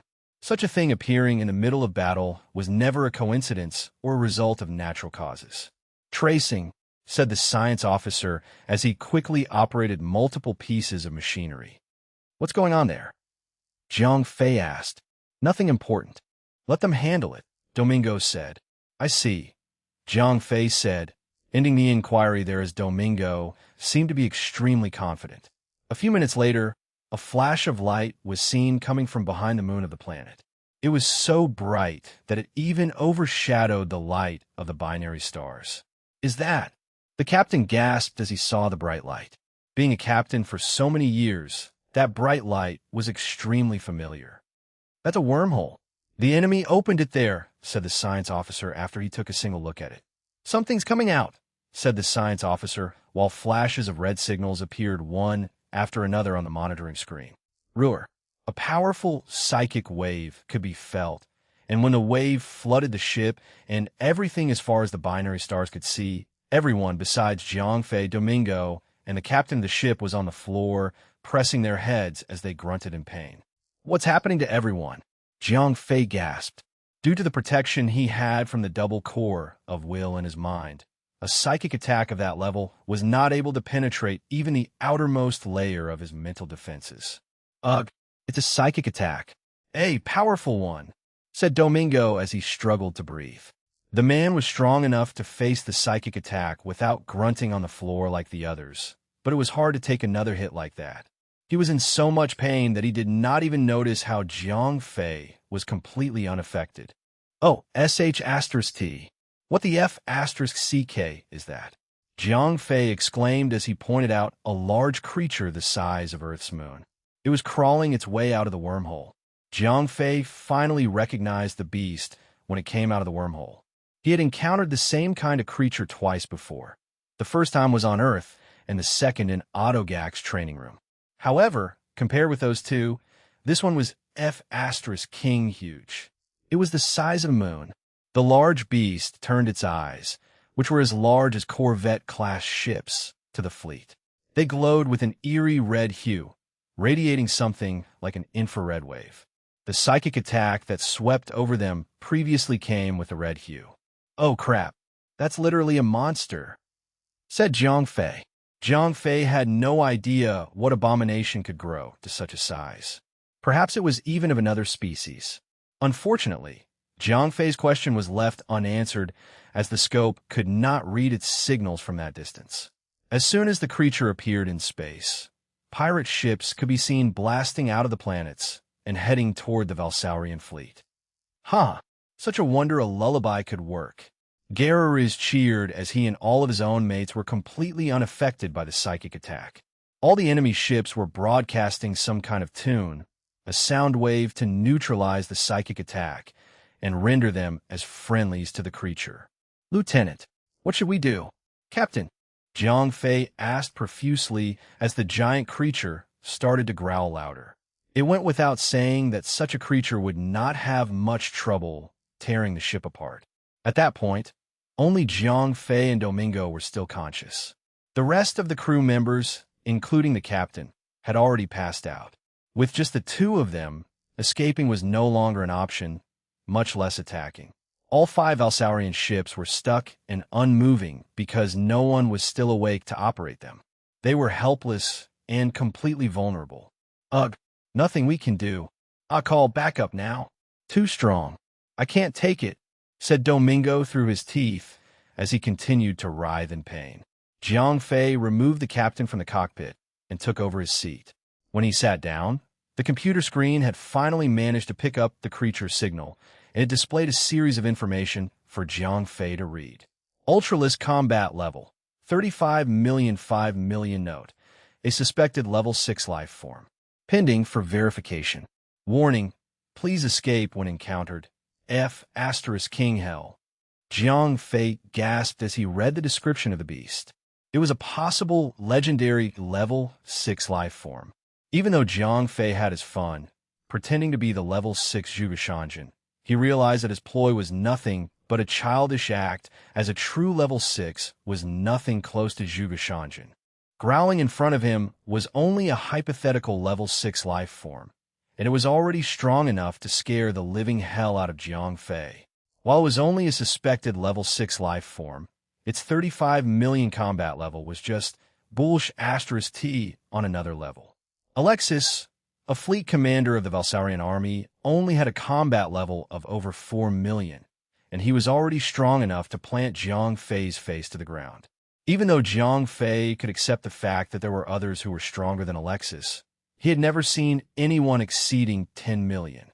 Right then, there was one right in front of his eyes, a 35 million combat level creature that had just crawled out of a wormhole. The only option left for Jiang Fei was to run. But how could he do that? Every personnel in the ship and every other ship was unconscious. Jiang Fei himself had no idea how to operate a Valsaurian ship. As such, the Corvette-class ship, as well as the other cruisers, were nothing but oversized coffins. Chapter 1310 Ultimate Move. In space, no one can hear you scream. That was just an outdated, obsolete way of thinking. For advanced races in interstellar space, there were ways that one could hear sound. One of the methods used was psychic transmission, where you did not listen directly to sound but the mental thoughts of another. While the pirate ships were all running away from the planet, the mysterious lullaby they made was broadcast even louder. For others, the lullaby sounded no different than odd melodious squeaking. For the Ultralisk, however, it was a soothing voice like that of an angel even. It was a method the pirates had managed to devise in order to appear invisible. Thump. One of the 6 brand new ships was captured by the Ultralisk's tentacle, and the moment the tentacles wrapped itself firmly around the ship, it snapped instantly like uncooked spaghetti. There was a large explosion followed by a small fire, which faded quickly, and all of the crew members were thrown out of the ship. There was no doubt that any soldier in the Valsaurian army was strong, but the harsh environment of space was never accommodating. As soon as they were ejected out of their crushed ship, they were all exposed to the vacuum of space. The weaker ones quickly suffocated and died, while the stronger ones were able to react in time and attach a breather for their respiratory organs. However, that was not the end of it. Even though they had been expelled from the ship due to the escaping air, smaller tentacles at around 3 meters wide shot out from the Ultralisk's slimy body and grabbed the drifting soldiers. Although the smaller tentacles were akin to strands of hair on humans, they were extremely strong and agile. They extended from pore-like openings on the creature's body and flew toward the soldiers.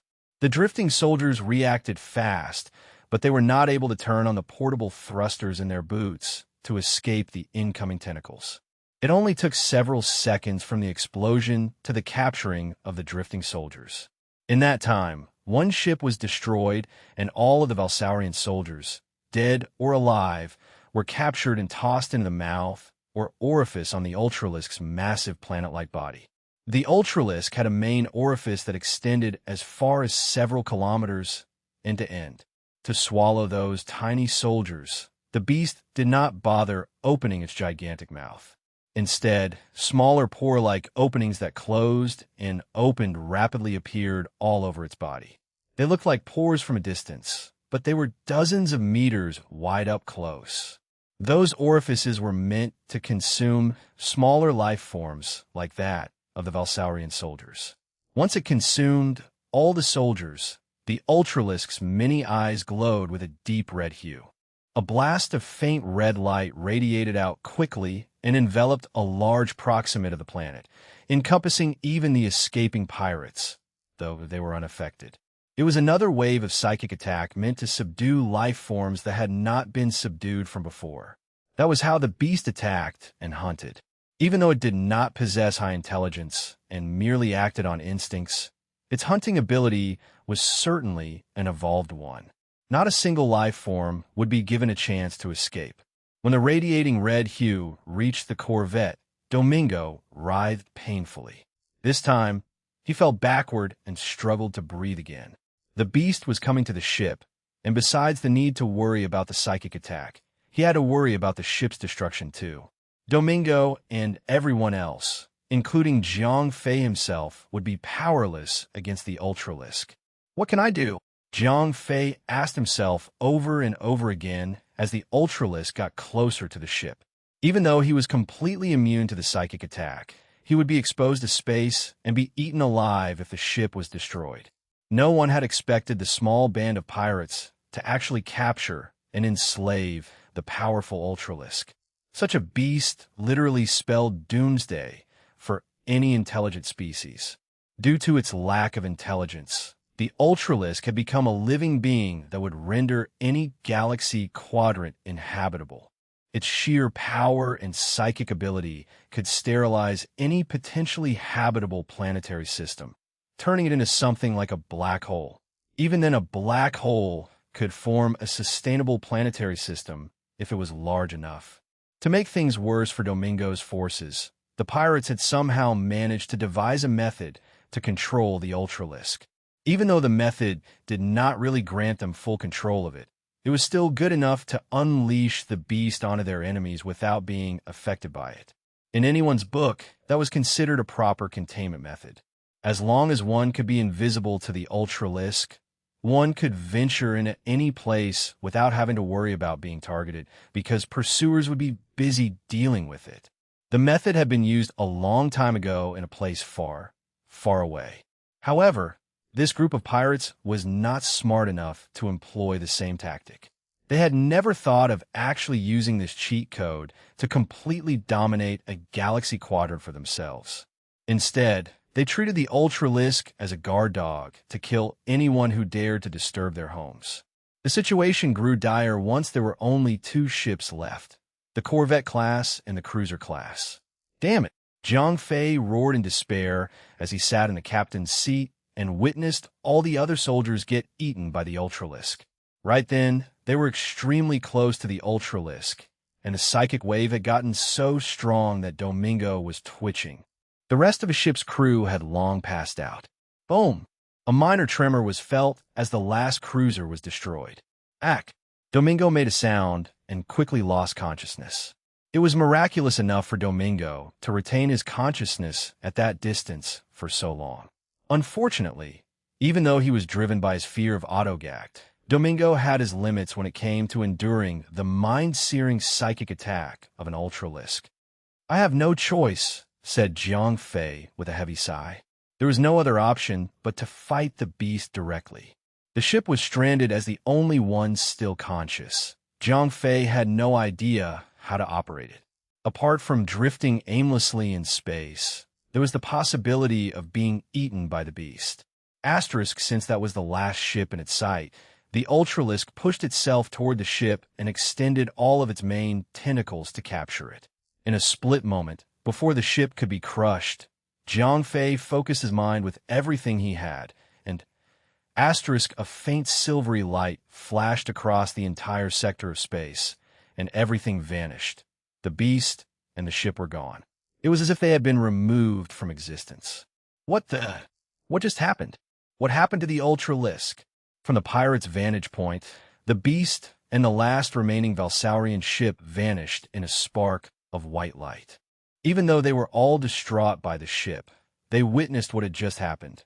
The ship and the beast disappeared, but they did not know how. Gahak! When Jiang Fei reappeared in the 10th dimension, he spat out a mouthful of blood and another until he was sure it was more than enough to kill him. Pulling the entire Braveheart into the 10th dimension was already a strenuous feat, and Jiang Fei had to pay for it dearly. He did not only pull a Corvette-class ship, but also a planet-sized Ultralisk. If he had not been stronger than he was before, the rebound effect would have killed him.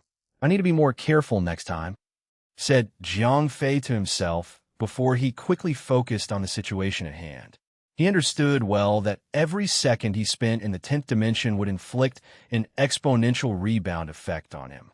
With that thought in mind, Jiang Fei needed to thank Domingo once he had the chance. If it had not been for the training room provided by Domingo, Jiang Fei would not have been able to train himself and become stronger in such a short span of time. Jiang Fei, in his ethereal form, drifted out of the ship like a ghost. There was no need to tend to the ship, since it was completely unscathed. The reason he had dragged the ship into the 10th dimension was to prevent the pirates from destroying it while Jiang Fei was busy dealing with the Ultralisk. With no one on the helm, as they were all unconscious, the ship would be a sitting duck even against a single one-man transport ship. "What am I going to do with you?" Jiang Fei asked as he stared at the planet-sized Ultralisk in suspended animation. He had successfully dragged it into the 10th dimension, but he had no idea how to completely destroy it from there. Chapter 1311, 1311, A Singularity Event. Translator, Endless Fantasy Translation Editor. Endless Fantasy Translation in the 10th dimension. Aside from mental thoughts and consciousness, everything else was either frozen in time or in suspended animation. The Ultralisk, even with its powerful psychic power, as well as sheer size and strength, could not do anything other than drift aimlessly. Its unevolved mind was unable to comprehend anything that was going on. Jiang Fei was able to move and control the strings of reality. However, he was cut off from every help he had. The scope, the support system 0541, and all matter digital products. As long as it was comprised of matter, it was frozen. In the event that they could operate in such an environment, they could do nothing to help Jiang Fei too.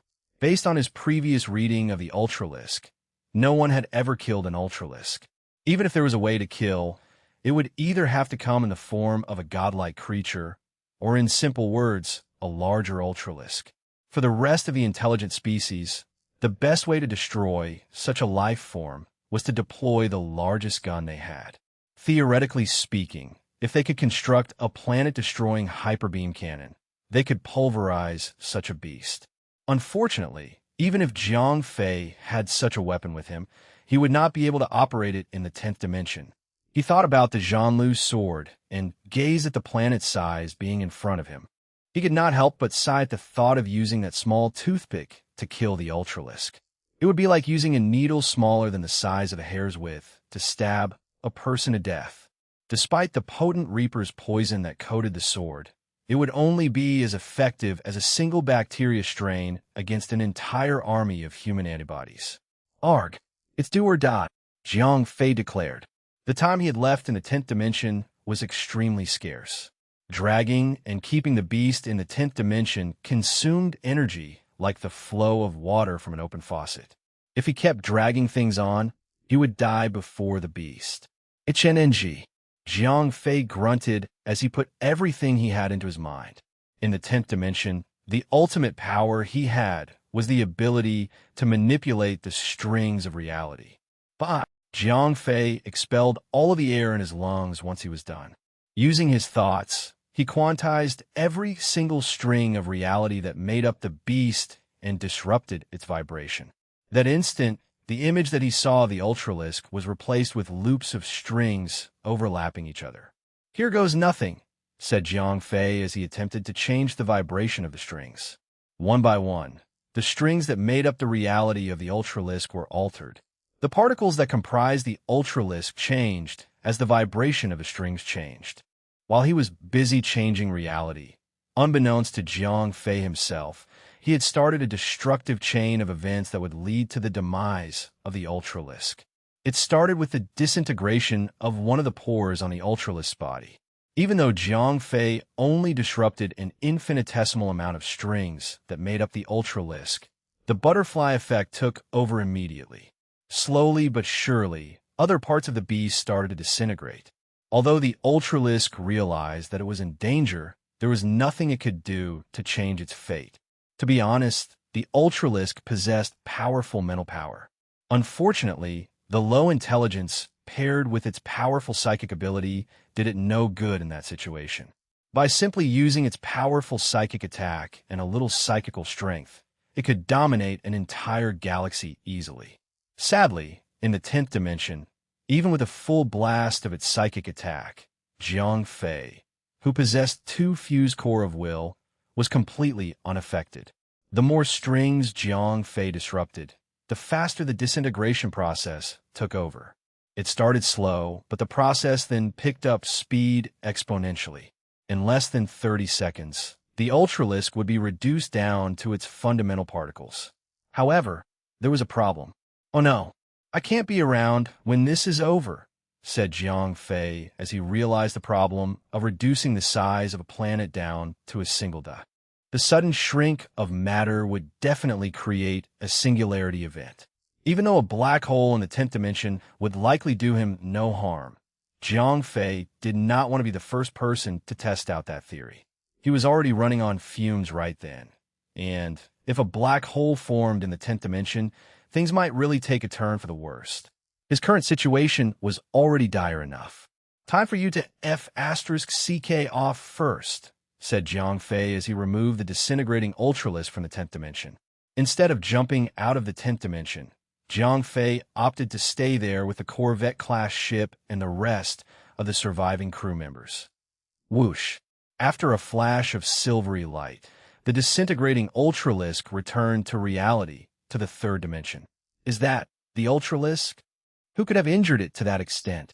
Everyone in the pirate ships could not believe their eyes. The Ultralisk, famed for its huge size and power, had sustained major injuries.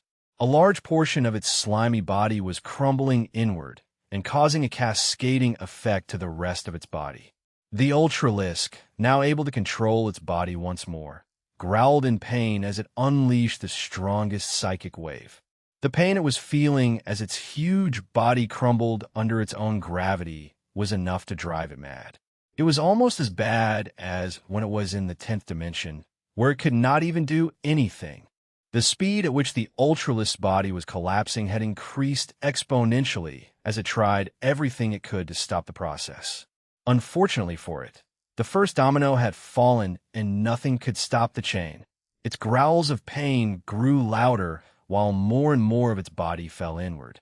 Even though it was only as intelligent as the smartest monkey, it recognized its own certain demise and could only cry in pain. "Boss, something's wrong," said one of the crew members. "How could there be anything wrong? As far as we know it, nothing can kill an Ultralisk," said Garrus. Even so, his speech contradicted his thoughts. At that point, even the dumbest monkey could see that the Ultralisk was dying. While the collapsing Ultralisk was dying and falling toward the center of singularity, the pirates on their own ships were still lingering close to the beast, not realizing what was about to happen. It was inevitable. Not everyone possessed the ability to see past the third dimension like Jiang Fei. When only 30% of the Ultralisk's body remained, a sudden disturbance in space and time occurred. In a split second, the remaining 30% of the Ultralisk's body shrank to a single point almost at the speed of light. A large explosion erupted in the next instance, and immediately after, everything shrank back down again. The speed of the final collapse was so fierce and fast that not even photons could escape its gravitational pull. A singularity event. A black hole had formed as per Jiang Fei's prediction. The size of the black hole that formed from the collapsing Ultralisk was not big. At most, it was the size of a football. Nevertheless, its gravitational pull on the pirate ships was so immense that the pirate ships grew closer and closer to it. Oh, *T. It's a black hole. How? How can an Ultralisk become a black hole? How the hell would I know about that? Do I look like someone who studied in school? Boss, what should we do? There's no getting out of this. Every single pirate on every ship started to panic. Garrus did nothing but sit down quietly. It looked like he was thinking, but he had given up on trying. When the Namekians created a black hole in the past, even they could not escape it. What more a small group of pirates? Smaller moons and asteroids within the planetary system began to drift away from their orbits and toward the black hole. In no time, even the binary stars were thrown off their orbits, and they started to collide with each other before they were pulled by the black hole as well. First, the planet that the pirates exited from was destroyed, forming an accretion disk around the black hole. After it consumed the planet, the black hole grew in size, and so did its gravitational pull. Soon, the two stars also accelerated toward the black hole. In a few minutes of its formation, a good number of planets, moons, asteroids, and its own parent stars were swallowed. Translator note: 10,913 millimeters. Its gravitational pull would not change, only size. Please visit this site for more information on how to calculate the size of a black hole based on its mass. /physics/Schwarzschild radius. Chapter 1312. 1312. Reward. Once the stars of the binary star system were consumed, the entire planetary system dimmed. Fortunately, since the black hole was only formed from the mass of the Ultralisk, its surface area and power was weak.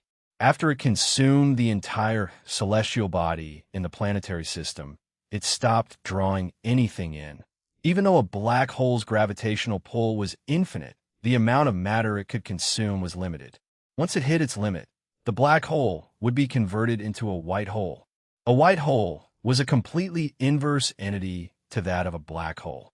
It would spew out energy and matter until it evaporated away all of its mass. Whoosh! At that moment, everything that the binary star system had was ejected out of the white hole, scattering small, grain-sized materials all across the planetary system. However, the number of materials that the white hole ejected was only a small part of its release. The rest of the matter that the white hole had ejected was in the form of energy radiation. That amount of energy was stronger than the amount of energy that the two stars could give out in their entire lifespans. One could even measure its energy reading from another corner of the universe. The explosion of materials was fast and powerful, happening only in a matter of 2 seconds. As such, once the explosion was over, the entire planetary system was gone and now replaced with nothing but dust and small celestial objects. Due to such occurrences, like the black hole, the existence of the white hole was rarely confirmed. The silence of space was quickly broken by another sudden explosion of silvery light. A Corvette-class spaceship appeared right at the center of the now evaporated white hole. Jiang Fei was now completely drained. The core of Will's energy was almost exhausted, and if he did not leave the 10th dimension, he would perish there. "Captain, what's going on?" 0541 quickly asked when his system was restored. Records of the event when he was in the 10th dimension were completely unreadable. "Nothing important. Jiang Fei brushed it off. He refused to tell anyone, even 0541, since that ability was his ultimate move. "Understand," said 0541. Since Jiang Fei had no intention of revealing what had happened, 0541 would not pry further. However, 0541 instantly realized that the planetary system was abnormally different from before. Besides the readings of stars that were light years away, almost everything of the planetary system was missing. The pirates were now gone, and no matter how hard 0541 tried to figure out, he could not understand. Jiang Fei also had similar thoughts. He only predicted that the Ultralisk would form a black hole, nothing more than that. As to the formation of the white hole from the black hole, Jiang Fei was completely clueless. Like 0541, the ship's computer system was restored. Unfortunately, the crew members, including Domingo, were still unconscious. The Ultralisk's psychic attack was too powerful that their minds, unlike their ungodly regeneration speed, needed a longer time to recover. Beep, beep, beep. Just as power was restored throughout the ship, one of the lights on the console board blinked slowly. "Take control of the ship," Jiang Fei ordered 0541. Alone, he would not be able to operate the ship. "Aye, Captain," 0541 acknowledged. Even though 0541 was a creation from 10,000 years ago, he was still considered an advanced support system. Valsaurians may have possessed technology that made those of Namekians obsolete, but they did not prioritize artificial intelligence. Hence, the support system that they possessed was generally weaker than 0541. But to be fair, 0541 had undergone various evolutionary stages. With that said, it was only a stroke of luck. If the Namekians had not perished and their planets had not been destroyed, everything would have progressed as the Namekians had planned, and 0541 would never have been able to evolve to this stage. Evolving further, that showed signs of evolution. 0541 was able to evolve to such an extent because no one tended to him. "Captain, I have control over the ship," 0541 reported after it managed to apply an interface over the ship's original operating system. "What is that?" Jiang Fei asked as he pointed at the blinking light. "It's an indicator for the ship's energy detector. The blinking light indicates that there is a high-energy object nearby," 0541 reported. "Search for it then," Jiang Fei said. "I've already used the radar system to search for it," said 0541. That was expected of Jiang Fei's ultimate support system. He could make any small decision for Jiang Fei to save him time and effort. He was considered a helping hand to Jiang Fei, but to any other species, his ability to make his own decisions was an omen for what was to come. 15 minutes later, while everyone on the ship was still unconscious, 0541 alerted Jiang Fei with good news. "Captain, we found treasure," 0541 cried in joy and excitement. It was a rare scene for Jiang Fei. "What is it?" asked Jiang Fei as he was influenced by 0541's excitement. "I have no idea. However, sensors are picking up a high-energy reading," 0541 replied. "Retrieve it, then," Jiang Fei said. Jiang Fei was still a little weary from the battle, but he dared not wait until everyone woke up. By then, the mysterious object may fall into Domingo's hands. As a result, he did not want to wait until the others knew about it to claim it for themselves. "Stand by for teleportation," said 0541 as he activated a portable teleportation device inside the ring. In a few moments, Jiang Fei was teleported next to the high-energy object. Even though he was weak, he could still survive in space without any form of protection. This is too small," Jiang Fei thought. The object was a glowing white ball around the size of a mere baseball. Such a small object would be easily skimmed over in space, but the energy it radiated was as powerful as a lighthouse in the night. Jiang Fei held the ball of light in his hands and only felt a lukewarm sensation in his palm. The object was clearly not an energy core that moved on its own. Yet, its energy reading was almost the same. Chapter 1313. 1313, Cover Story. Translator, Endless Fantasy Translation Editor. Endless Fantasy Translation. Send me back. Jiang Fei said once the little white orb was in his hands. Stand by. When Jiang Fei was teleported back into the ship, he quickly sat down in the captain's seat and started to examine the little white pulsating ball. Captain, put it inside the ring so that I can run a series of tests to determine what it is. By the way, please place the ring on the control console. Domingo and the others are going to wake up soon, and I need to erase my presence from the system, said 0541. Oh, please do, said Jiang Fei, following 0541's advice. 0541 knew what Jiang Fei was thinking. Hide every possible information about the ring, 0541, and his own personal information from the Valsaurian army. Jiang Fei had no idea what the glowing, pulsating object was, but he sure as hell would not want to wait until the rest of the ship's crew found out about it. In a few mere seconds, 0541 swam across the sea of data and erased every digital footprint he had made. It was done with absolute ease. Even though the ship's main computer was 10,000 times more advanced than 0541, the computer's self-defenses were just too weak. Captain, great news. I have downloaded a bunch of data from the Valsaurian Science Division. Even though there wasn't as much data as I had hoped to find on the ship's database, it's more than I've ever owned, said 0541 happily. The evolution of 0541's intelligence was perhaps the best in the entire known universe. Unfortunately, be that as it may, 0541 was created 10,000 years ago by the now extinct Namekians. His database was limited. To put it in perspective, 0541 would be a 5-year-old Albert Einstein, while the ship's computer system, the others on Redstone, and even the rest of the known universe were below-than-average university graduate students. Good for you, said Jiang Fei. The stronger 0541 was, the better he would be in helping Jiang Fei. After every trace of 0541 was removed from the computer, Jiang Fei sat back and waited patiently. 2 hours later, Domingo became the first to regain consciousness. Oof! He grunted as he got up to his feet. Jiang Fei quickly raced across the cockpit to help his lieutenant up, and he slowly placed him in the captain's seat.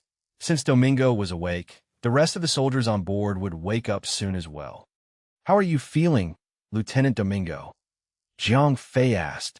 I'm still alive, said Domingo, struggling for air. We all are, said Jiang Fei. What happened while I was out? I can't explain, but the Ultralisk exploded on its own, taking out everything in this planetary system.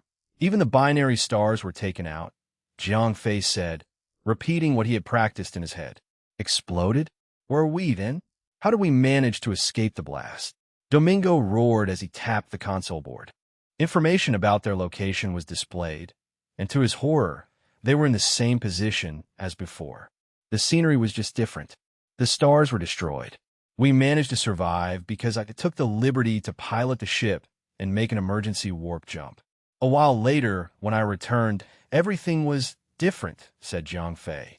0541 had prepared him for what to say to Domingo, as he had changed the ship's log accordingly. Domingo flipped the computer's logs, and, as Jiang Fei claimed, he found records of an emergency warp jump to 1 light-year away before the ship returned to the same coordinates. How did you even? Domingo gasped. It was hard to believe that Jiang Fei, in that tense situation, was able to collect himself and key in proper coordinates for a warp jump. At that point, Domingo accepted the fact that Jiang Fei was just a miracle man. Not only did he surprise everyone with his hidden combat level, but now he had also shown Domingo his prowess in piloting the ship. While it seemed hard to believe, Domingo took every word and treated it as the truth. The ship's logs were certain, and everything Jiang Fei said matched the ship's logs. Video footage of the Ultralisk's explosion, security footage of Jiang Fei running across the cockpit to start a warp jump, and other security logs verified Jiang Fei's words. To be fair, Jiang Fei had only followed 0541's instructions in terms of what to tell Domingo. It was enough to show that Jiang Fei himself could not explain every action he had taken to save everyone's lives. The truth was far from believable. Jiang Fei had taken on the Ultralisk alone by dragging it into the 10th dimension. Not to mention, there was the creation of the black hole, the formation of the white hole, and the little white pulsating orb that was left behind. "Rest, Lieutenant. You need it more than I do," said Jiang Fei as he sat in the co-pilot's seat. The more he talked, the more suspicion he would raise. It was better for him to provide less information than to feed false information, which could be traced. Yes, I will," said Domingo as he closed his eyes to rest. His body and soul were aching all over. Although he had regained consciousness, he was still weak. A few hours later, the rest of the soldiers on board the ship woke up. Like Domingo, Jiang Fei acted out of kindness to help every one of them to their respective cabin rooms to rest properly. It was better than sleeping on the cold metal floor of the ship. 10 days later, once everyone recovered their physical strength to move around, they all headed to their respective stations while the captain assumed his role to pilot the ship. F*CK, those bastards that baited us in and unleashed a freaking Ultralisk in our face. Arg, they should consider themselves lucky for dying, or else I would have made them regret it greatly. Domingo complained about the pirates so many times. Although his word choice was different, the context was always the same. The cost of a mission was practically 90% of his entire attack force. Not only did they fail to raid the pirates' base, but they had also lost so many men and ships. To make things worse, only one ship remained. He had lost 5 ships and over 500 men in total. "Lieutenant, it can't be helped. We were thrown an Ultralisk to deal with. At least, we are still alive," said the captain of the Corvette-class ship. The captain and the rest of the crew members were thankful for Jiang Fei. If it had not been for his immunity against psychic attacks, which granted him a chance to pilot the ship to safety, everyone would have died. Oddly enough, while they were curious about his hidden combat level, they did not suspect anything regarding Jiang Fei's immunity to psychic attacks. Space was vast, and there were literally countless species out there. The chances of them being immune to psychic attacks were as good as bumping into an asteroid in space. Not to mention, they were all oblivious about Terrans and Earth. "Get us home, Captain. We all need some time to rest and recuperate," said Domingo. The rage and anger he had for the pirates were coped up as the pirates themselves were dead. They came in a fleet of ships and returned in just one ship, battered, defeated, and tired. Even after suffering from such a great defeat, Domingo played his role as Jiang Fei's babysitter well. In his report, he made sure to include everything Jiang Fei had done to save the surviving soldiers. Although the mission was considered a failure, Jiang Fei was still marked down for his achievements. Chapter 1314 1314 Pearl of the Oyster. Back on Ypsilon, Domingo began to run a recruitment program for his own attack force. The last mission had cost him too many good men, and he needed to replenish his soldier count before he could start accepting new missions. While Domingo was busy with his own business, Jiang Fei headed to the training room for a training session before Autogak returned to pick him up. With 30 times chrono-acceleration, Jiang Fei could train for a month while only a day passed out in the real world.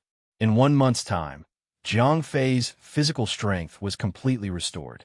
However, the core of will was barely replenished.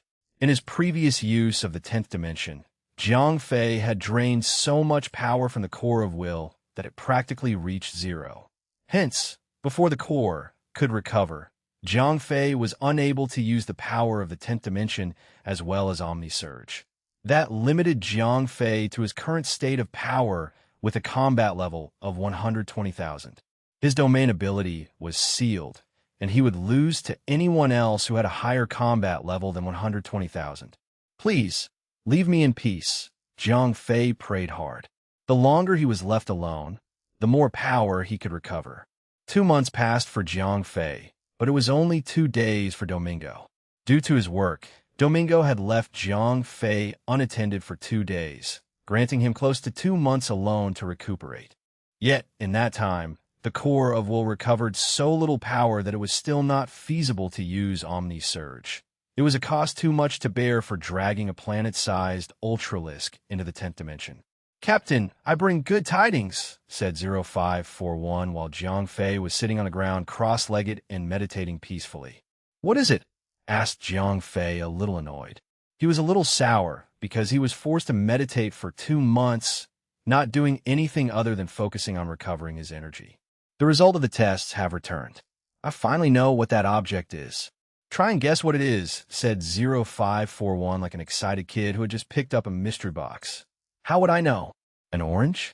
A ball of white chocolate," Jiang Fei murmured. "Funny. Back to the topic. The object is just, well, you were extremely lucky to have picked it up. You are still beating around the bush. Get to the point." "Huh. That's because the object is just too valuable." "How so?" "It's so valuable that no monetary value can be placed on it." Jiang Fei uncrossed his legs and stood up. 0541 had successfully piqued his interest. "What is it? How can I use it?" "All right, it is a hypercompress of a black hole, the power source of the black hole's unparalleled gravity field. If an oyster were a black hole, then this point of singularity would be the pearl," said 0541. "Interesting," said Jiang Fei as he withdrew the white, pulsating ball and examined it in his palm. "How could such a thing be valuable?" said Jiang Fei. "It is rare as it is valuable. This black hole core is so strong that nothing in the entire universe, known or unknown, can contain it. This core will only appear in the world after a black hole turns into a white hole and evaporates completely." Jiang Fei hummed nonchalantly. The condition for a white hole to form from a black hole is extremely specific. The quantity and energy that a black hole needs to absorb are so huge that an entire civilization could never provide them. Plus, no one can know just how much the black hole needs to absorb before it evaporates via Hawking radiation. To think that you managed to collect such a rarity. 0541 barked. "So, what's the use of such a valuable treasure?" said Jiang Fei. "If this object was from a white hole, it should be powerful."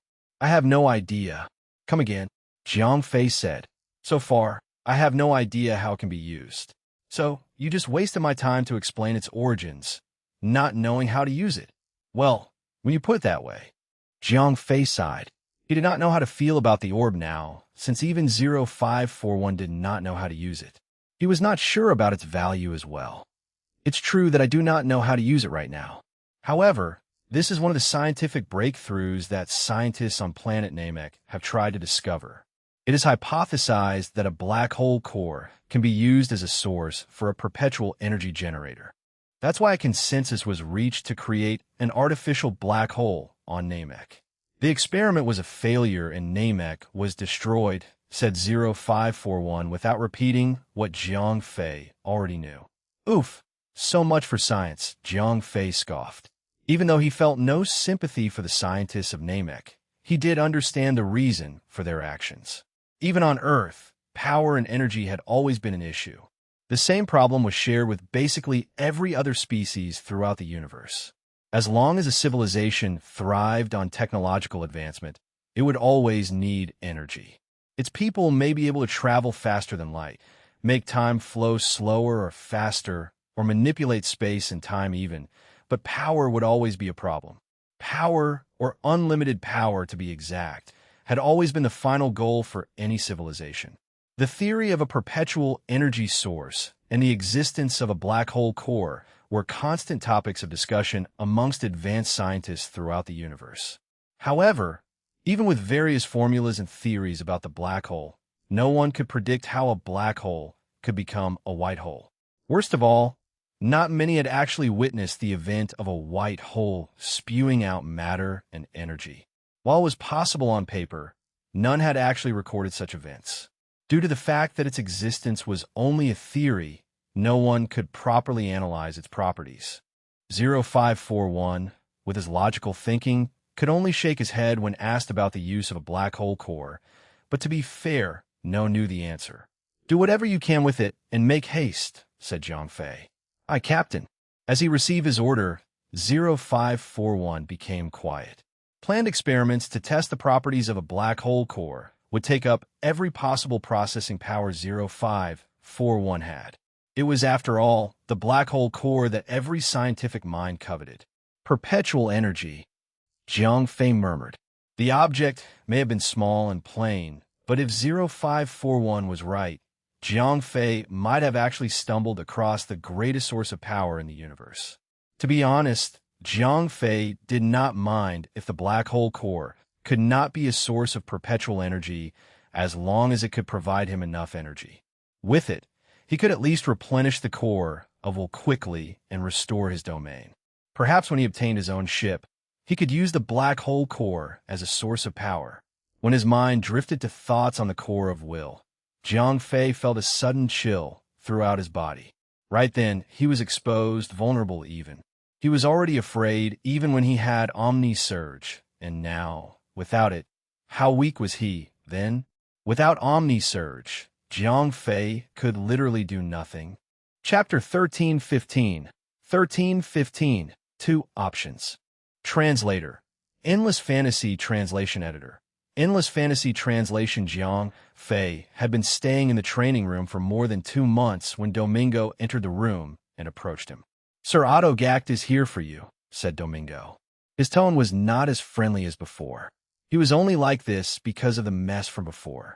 After 2 days of consolidating his remaining troops and resources, he had yet to find time to rest. If Jiang Fei were just like any other trainee, he would have long been chased off the planet. Even though Domingo would like to have Jiang Fei stick longer with him, he did promise to house Jiang Fei for the duration of 3 missions only. When time was up, as promised, Autogact had returned to retrieve his trainee. Honestly, Domingo was relieved that Jiang Fei was leaving. The longer he stayed, the higher the cost he would be raking up by using the training room. Jiang Fei quickly jumped to his feet and bowed respectfully. Thank you for everything you've done for me, he said. Jiang Fei actually wanted to stay longer in the room. With extended time, he could buy 0541 more time to research the black hole core and find a way to use it. Once done, he could use that to recharge the core of will and restore his domain ability. Without it, he would be a hazard to himself in the Valsaurian army. Sadly, for all that's good in the world, his time in the training room must come to an end. Autogact had arrived, and he had to leave with him. Greetings, Sir Autogact. It has been a while, said Jiang Fei with a salute. Indeed, I see you have made good progress, said Autogact proudly. He was satisfied with Jiang Fei's growth. Before the first mission started, Jiang Fei had been a weakling at only 65,000 combat level. Now he had managed to double his strength to 120,000 combat level at an impressive speed. However, Autogact had failed to realize that Jiang Fei was unable to use Omni Surge. He might be stronger now, but until he could restore the core of will, he would be stuck at 120,000 for some time. Thank you, Domingo. I will return this favor. Autogact patted Domingo's shoulder and said, It is only what I can do, said Domingo, smilingly weakly. The departure of Autogact's ship marked the temporary end of Jiang Fei and Domingo's relationship. To be honest, Domingo had little to no trust in the Terran when he had first arrived. However, after 3 missions and having lost almost all of his soldiers, Domingo was glad they had met. In the end, Jiang Fei was a strong Terran with a remarkable talent for combat. He could only hope that Jiang Fei would remember him as someone who helped him when he became a figure of authority in the future. Back on Redstone, after leaving the port and hangar bay, Jiang Fei turned to Autogact and asked, What training will you give me now, sir? Autogact kept quiet for a bit as they walked back to the training academy. At the doorstep, Autogact suddenly turned to Jiang Fei with a stern look and said, The graduation ceremony is in 5 days' time. You will be joining as one of the graduate candidates. Candidate? Graduation ceremony. Jiang Fei stuttered as he spoke. It had only been more than a month since he had joined the academy, and he was already asked to join the graduating candidates. You heard me right. Remember, you are my trainee, and I only train those who are worthy of graduation, said Autogact. Jiang Fei knew about that, but he had assumed that he was only going to receive the same type of training as the senior trainees, not join them at their graduation ceremony. You have 5 days to train, and I will grant you the training room. If there's anything you require, you need only ask. I want you to perform at your best during the ceremony, said Autogak plainly. He was confident in Jiang Fei's strength and believed that with the support of his unknown power-boosting ability, he would be able to survive the ceremonial trial with ease. After all, he had seen Jiang Fei break past the 1 million combat level threshold once before. That being said, Jiang Fei was currently stuck at only 120,000 combat level. At that level of power, he was not even the best amongst the beginner's training class. If I may, sir, I need the training room to be set at 30 times chrono acceleration. I'll leave the rest to you, sir. Jiang Fei gave his request immediately. The graduation ceremony required the trainee to complete a series of trials that was famous for its lethality. The death rate was always above 20%, and if Jiang Fei were to fall behind in terms of strength, he would surely be part of that statistic. The only hope left for him was 0541's completion of the test for the Black Hole Core. In 5 days, or 5 months in the training room, he hoped that it was enough time for 0541 to finish his experiments as well as for him to recharge the core of will. Anything you need, said Autogak without flinching. He had experience in training, and to provide a last-minute request for his trainees was only common. He had cultivated many champions, and now it was time for Jiang Fei to shine. To help Jiang Fei, Autogak would fulfill any of his requests as long as they helped with his training. In the training room, Jiang Fei made sure to use every precious second to train his sword skills and rest when he needed to.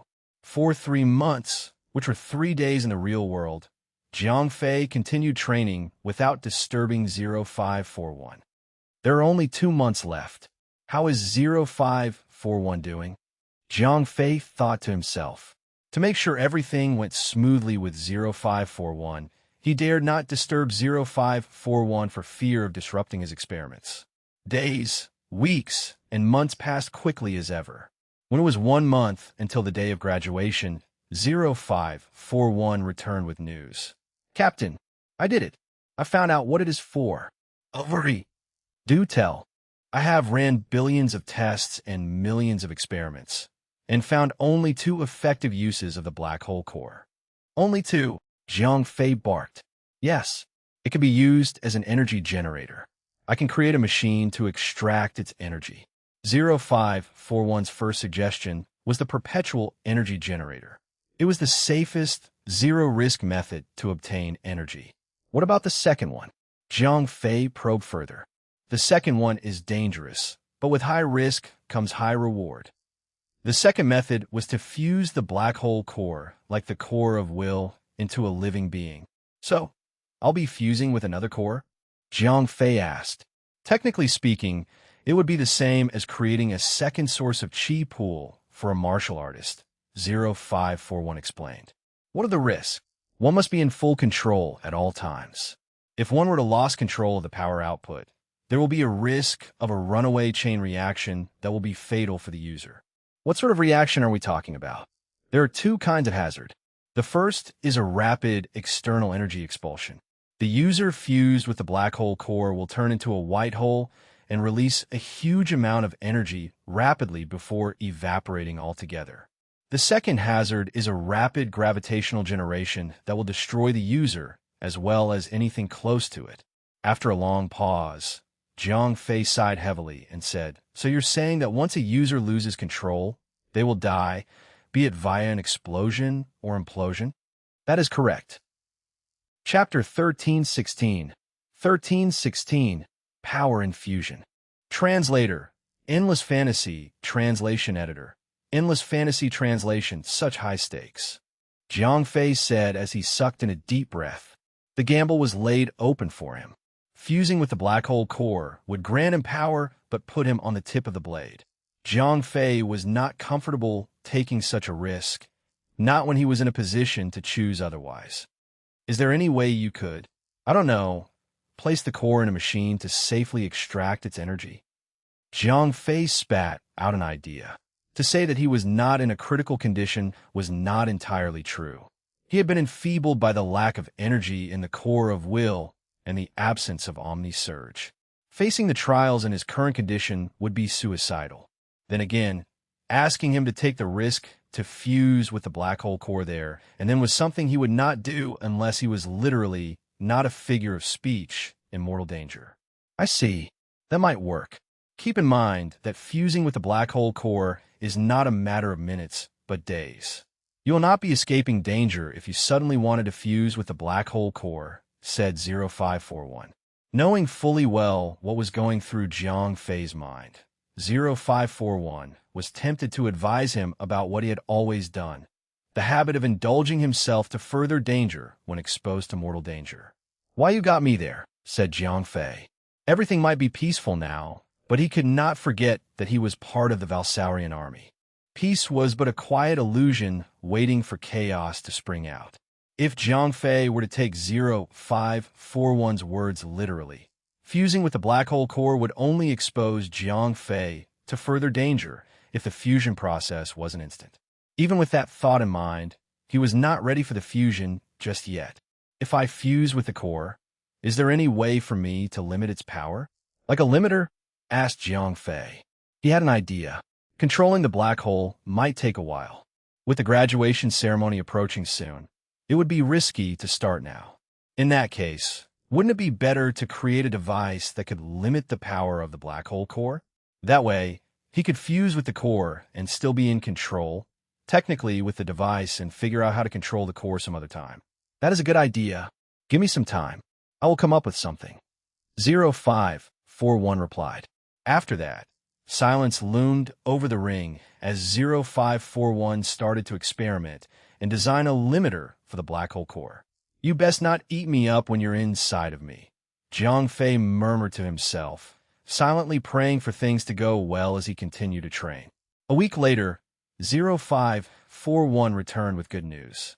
Captain, I have taken your idea and experimented with it. As such, I have designed a device capable of suppressing the power of the black hole core.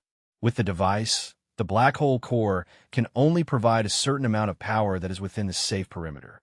Show me the results, said Jiang Fei as he laid down his sword. A small metallic, coin-like pin appeared in his hands. This is the limiter. It will always maintain the amount of power you draw from the black hole core at a safe level. Even so, the amount of power is strong, sufficient enough to fully charge the core of will in just 3 days. At minimal power, you can draw its power to strengthen yourself, 0541 explained. 3 days to fully charge the core of will. Jiang Fei barked as he felt his stomach churn with excitement. By fusing with the black hole core, he could use the power of the core of will that thirsted for energy. In a controlled environment, Jiang Fei could safely use the 10th dimension every 3 days. With further control, he could practically use the power of the 10th dimension without limitation, especially when didn't need to drag a planet-sized monster and a whole ship into the 10th dimension. I'm sold. Get it done, said Jiang Fei happily. By the way, when charging the core of will, you will still gain a boon from the black hole core. I predict that you will acquire additional strength and defense similar to a fighter at 3 million combat level on top of your own. Jiang Fei's heart skipped a beat. To think that he would be able to fight on even without the 10th dimension. On top of his own strength, Omni Surge provided him a boost of over 2 million combat level, so he would be gaining over 5 million combat level. Theoretically, he would be stronger than Commander Alexis. Geez, you don't have to sell it anymore. I'm sold. Let's start the procedure now, said Jiang Fei. All right, please put the limiter on your ear like an earring. The pin should pierce through your earlobes properly. The limiter must, at all times, be on your body during usage of the black hole core. Should you lose the limiter, you must immediately stop drawing power from the core.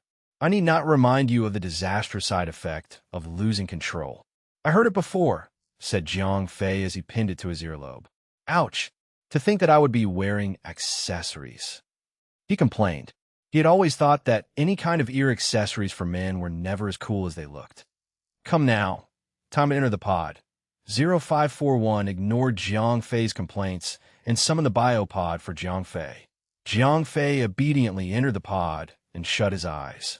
He knew that anything that happened next would either be painful or unpleasant, as this was not his first trip into the biopod. Either way, he was excited about the results. "Keep your mind clear," said 0541 as he started the machine. Once Jiang Fei was ready, 0541 released the black hole core into the pod.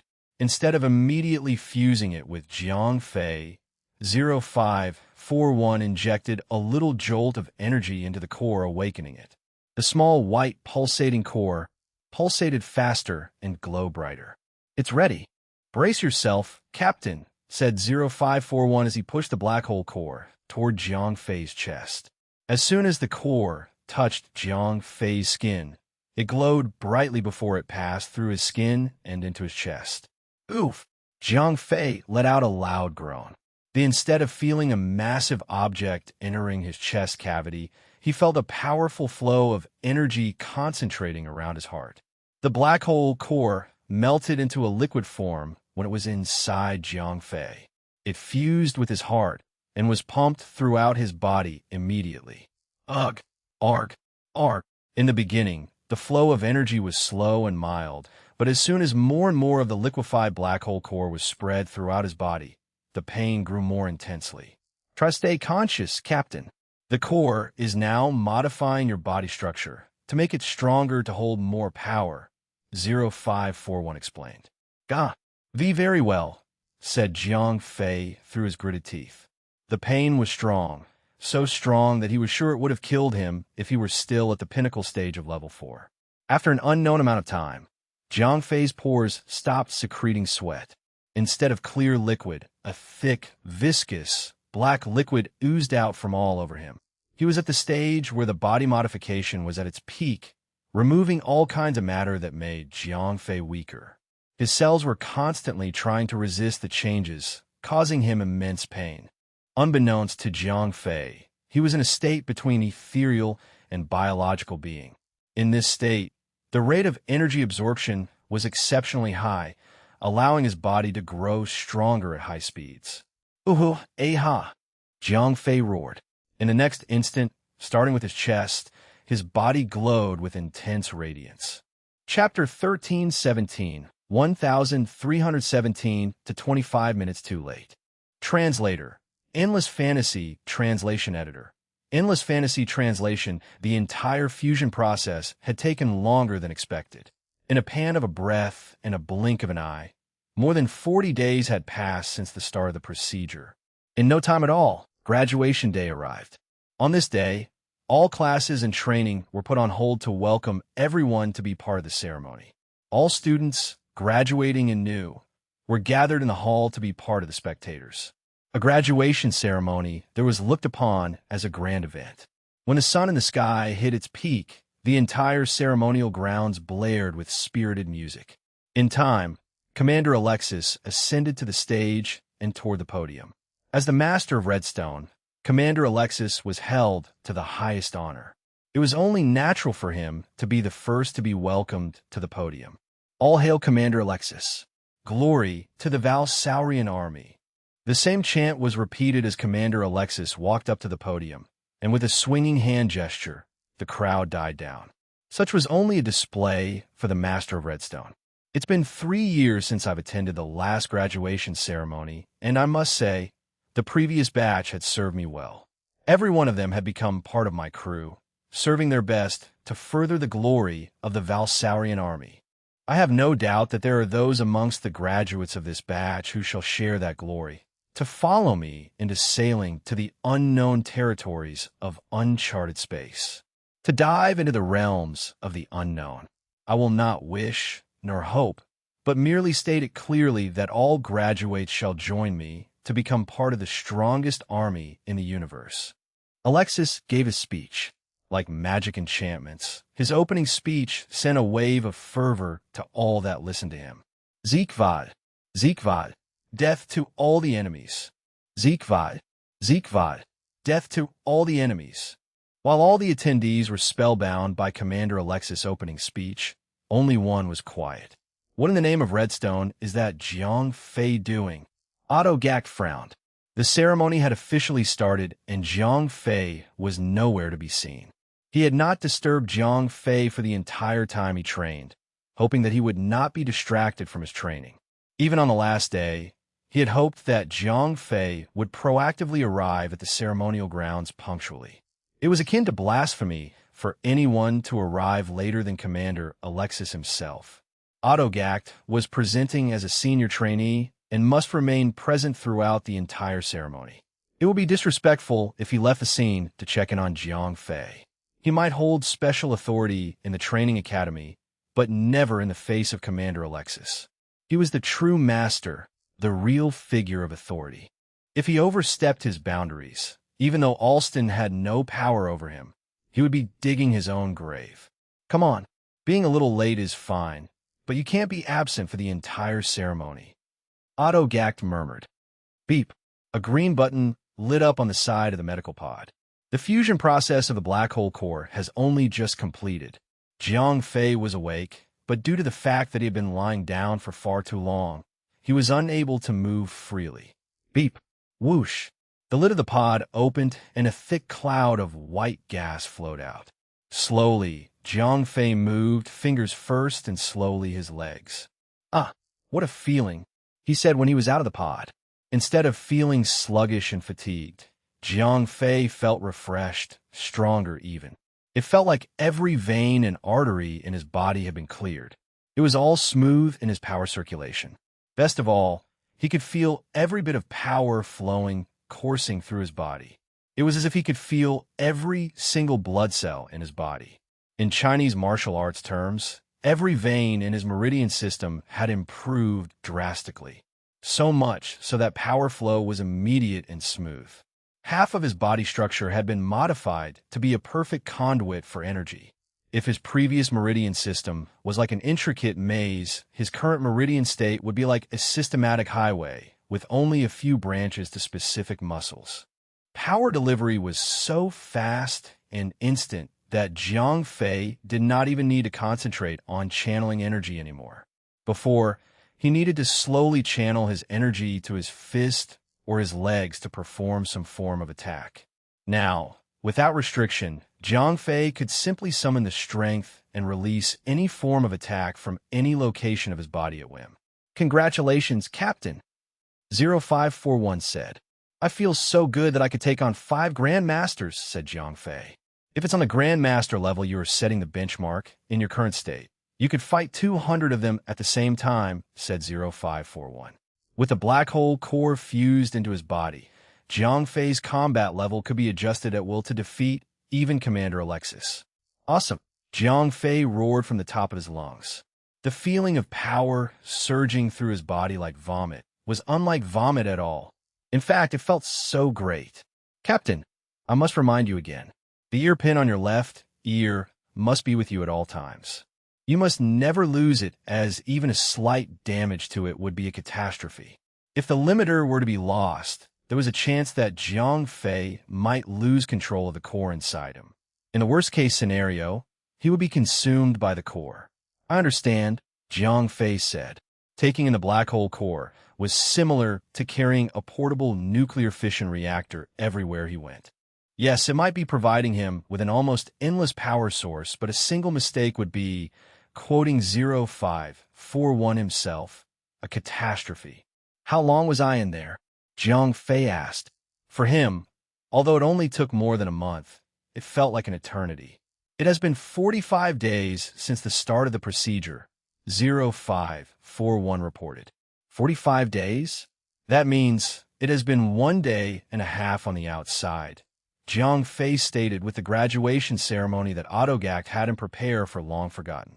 Jiang Fei got a new set of clothes, and while he was fastening his pants on, something came to mind, but he couldn't quite put his finger on it. 0541. I seem to remember something important happening today, but I can't remember what it is. Today is the graduation ceremony. I'd say it has already started. I see. Wait, what? Jiang Fei's eyes grew big. Panicking, he quickly dashed to the exit of the training room. After a quick pack, Jiang Fei left the academy in haste for the ceremonial grounds. At this point, he was still unable to recharge his core of will, and was still unable to use Omni-Surge. Even so, he was still strong enough to take on the trial. With over 3 million combat level in his dormant stage, he would be undefeatable for the time being. Jiang Fei ran so fast with so much power that he left deep footprints on the ground. Even so, he was still too late. As soon as he entered the field, he heard the announcement of his disentitlement. Trainee Jiang Fei, absent and hereby ineligible for graduation, Alston announced. Damn you, Jiang Fei. Autogak barked as he saw Jiang Fei arriving. All he could do was say those words as he was helpless to do anything. Alston held the authority over him then. Chapter 1318, Saved by the Bell. And so the ceremony shall begin. Alston roared as he took over the podium. Seeing that Autogak was wearing a painful expression, nothing could have made him happier then. Jiang Fei was a special existence. As such, Alston would never do anything to wrong him, not directly anyway. During the roll call, Alston had purposefully glanced at Autogak, and since Jiang Fei was not present to acknowledge his name, Alston made haste to finish up the roll call and officially ended the opening ceremony. He had even made sure to go through with Commander Alexis about whether or not he should wait for Jiang Fei to arrive. With the green light granted by Commander Alexis himself, Alston had every right and, in a less civilized manner, courage to deny Jiang Fei his entry to the trials. Alas, even with the Autogak to back him up, Jiang Fei was disqualified. This act of getting back at Autogak was so satisfying. For everything Autogak had done in the past, this moment was worth it all. An act of humiliation was all it took. Commander Alexis was not happy with this event. A graduate absentee was unheard of. Unfortunately, he had long forgotten the name Jiang Fei, despite him being the one who had personally sent Jiang Fei to the academy. It was only natural since he was a man of missions. Unless Jiang Fei held power similar to his, Alexis would find it extremely hard to remember a new trainee. When Jiang Fei's name was called out during the roll call, Commander Alexis had no idea it was the same young Terran that he had brought to Redstone. He did, however, remember him as the new trainee that had only just enrolled. It would be impossible for him to associate Jiang Fei with the graduates that were going to participate in the trials. Please wait, Jiang Fei cried as he rushed forward to the bottom of the stage. Insolent! Be gone! Alston roared back. I'm sorry, Ceremonial Master. Please allow me to join the trials. I had spent too much time in the training room and had miscalculated the time. If it pleases the court, pray, allow me to join the ceremony, said Jiang Fei as humbly as he could while he cowed out, as low as he could. He was late and had no right to argue his disqualification. Rules are rules. A planet would never stop orbiting the sun just for a man. Guards, take him away. Alston barked. The punishment was supposed to be far heavier than just exclusion from a ceremony, but since he was a special guest, hosted by Autogak and Commander Alexis himself, Alston only gave him the lightest punishment. Wait, Commander Alexis hummed ever so slightly, instantly sending a wave of silence through the entire grounds. When Jiang Fei ran across the field toward the bottom of the stage, Commander Alexis immediately noticed and recognized who he was. He knew Jiang Fei was the same Terran, the one with the unlimited potential, albeit he had completely forgotten his name. It was odd for someone like him to join the graduating class, as he had only just enrolled in the academy. Stand down, Alexis said, and all the guards that were restraining Jiang Fei immediately released him. Alston was taken aback. Why would someone like Commander Alexis be tending to the Terran when he was the one that granted Alston the permission to disqualify him? My, look at you. I thought I recognized the voice. How have you been? Why are you late? Said Alexis, smiling from ear to ear, as if he were meeting an old friend. I'm truly sorry, sir. I was too focused on training and had missed the opening ceremony, said Jiang Fei after a salute. Even though he had technically gained enough strength to surpass even Alexis, it was only natural for him to salute the man who gave him a chance to save Earth. Training? Ah. All is forgiven. By the way, how did you get into the graduating class? I was sure you were just a new trainee, Alexis said. His attitude and manner was that of a friendly comrade, like talking to an equal. At this point, all eyes were locked on the two of them. No one could believe what they saw. Alston, unlike anyone else, was panicking like an ant on a hot plate. No one on Redstone had ever seen Commander Alexis smile like that before. Seeing as how Commander Alexis was treating Jiang Fei like his own son, Alston regretted how he had treated him. Had he known just how strong his background was, he would have just faked Jiang Fei's presence in the ceremony and be in Commander Alexis' ever-loving grace. Now, not only had he failed to embarrass Autogact, he might have just plucked a nerve with Commander Alexis. "Sir, it was Trainer Autogact who accepted me as a student. He had so graciously arranged for me to be trained with the other graduating students," said Jiang Fei. "Oh," Commander Alexis hummed as he stepped closer to Jiang Fei. "Did you use your ability in front of him?" A little bit," Jiang Fei awkwardly replied. To be fair, he wasn't lying. He did limit the power he could gain from Omni Surge.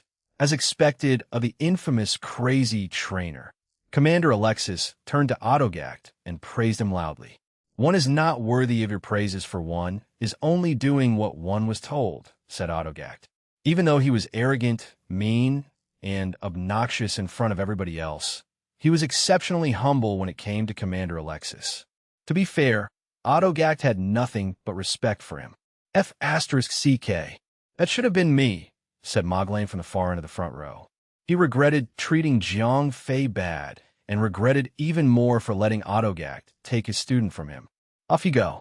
Join the rest for the ceremonial trials," said Commander Alexis as he slapped Jiang Fei on the back and pushed him toward the other graduating trainees. He of all people knew about Jiang Fei's strength. Allowing him to join the ceremony was only for show. "Alston, arrange a spot for him," said Commander Alexis before returning to his seat. "Aye, Commander," Alston agreed without hesitation. When Jiang Fei and all other graduating trainees were in formation, Alston took the stage and started explaining the task at hand. "This is the first task for all graduating trainees. A mock mission will be assigned to all of you. Those that come in the last 10 places will be eliminated from the actual trial." Alston explained. Elimination rounds were only expected in any kind of trial. If one could not survive the first elimination round, they would never survive in the next trials. Being eliminated from the first round would only place them in the lowest of soldier rankings. Gaining ranks from there on would be hard unless they could rake up achievements like Jiang Fei did with Domingo. "Once you're ready, proceed to the Chamber of Trials," said Alston. "Sir, yes, sir," cried all the trainees, including Jiang Fei. The Chamber of Trials was just a fancy name given to a similar room that Jiang Fei had been training in. "Commence the mission." Alston roared, and the operators started the chronal acceleration and gravity manipulator. The speed of time inside the room was sped up by 30, while the gravity was set to 10 times the redstones. There, Jiang Fei and all the other trainees were not undergoing training, but a real life-or-death mission. There were a total of 9 classes and around 20 per class. In total, there were over 190 trainees, including Jiang Fei. The setting of the training ground was set to be a desert. Trying with all his might, Jiang Fei could not even sense the edge of the entire map. As such, it should be larger than thousands of kilometers square. "Ladies and gentlemen, listen close. I'm going to explain your first mission." Alston's voice rang from the sky. Chapter 1319, 1319, Locating Target. You've been transported to a planet guarded by the Celestial Guardians. Your mission is to locate and acquire one of the primordial weapons. There are only 13 weapons available, and those who successfully obtain them will win. The others will gather at the altar of the weapons and await the next mission. "You may start now," said Alston, finishing his mission briefing. "Let's go. Follow me.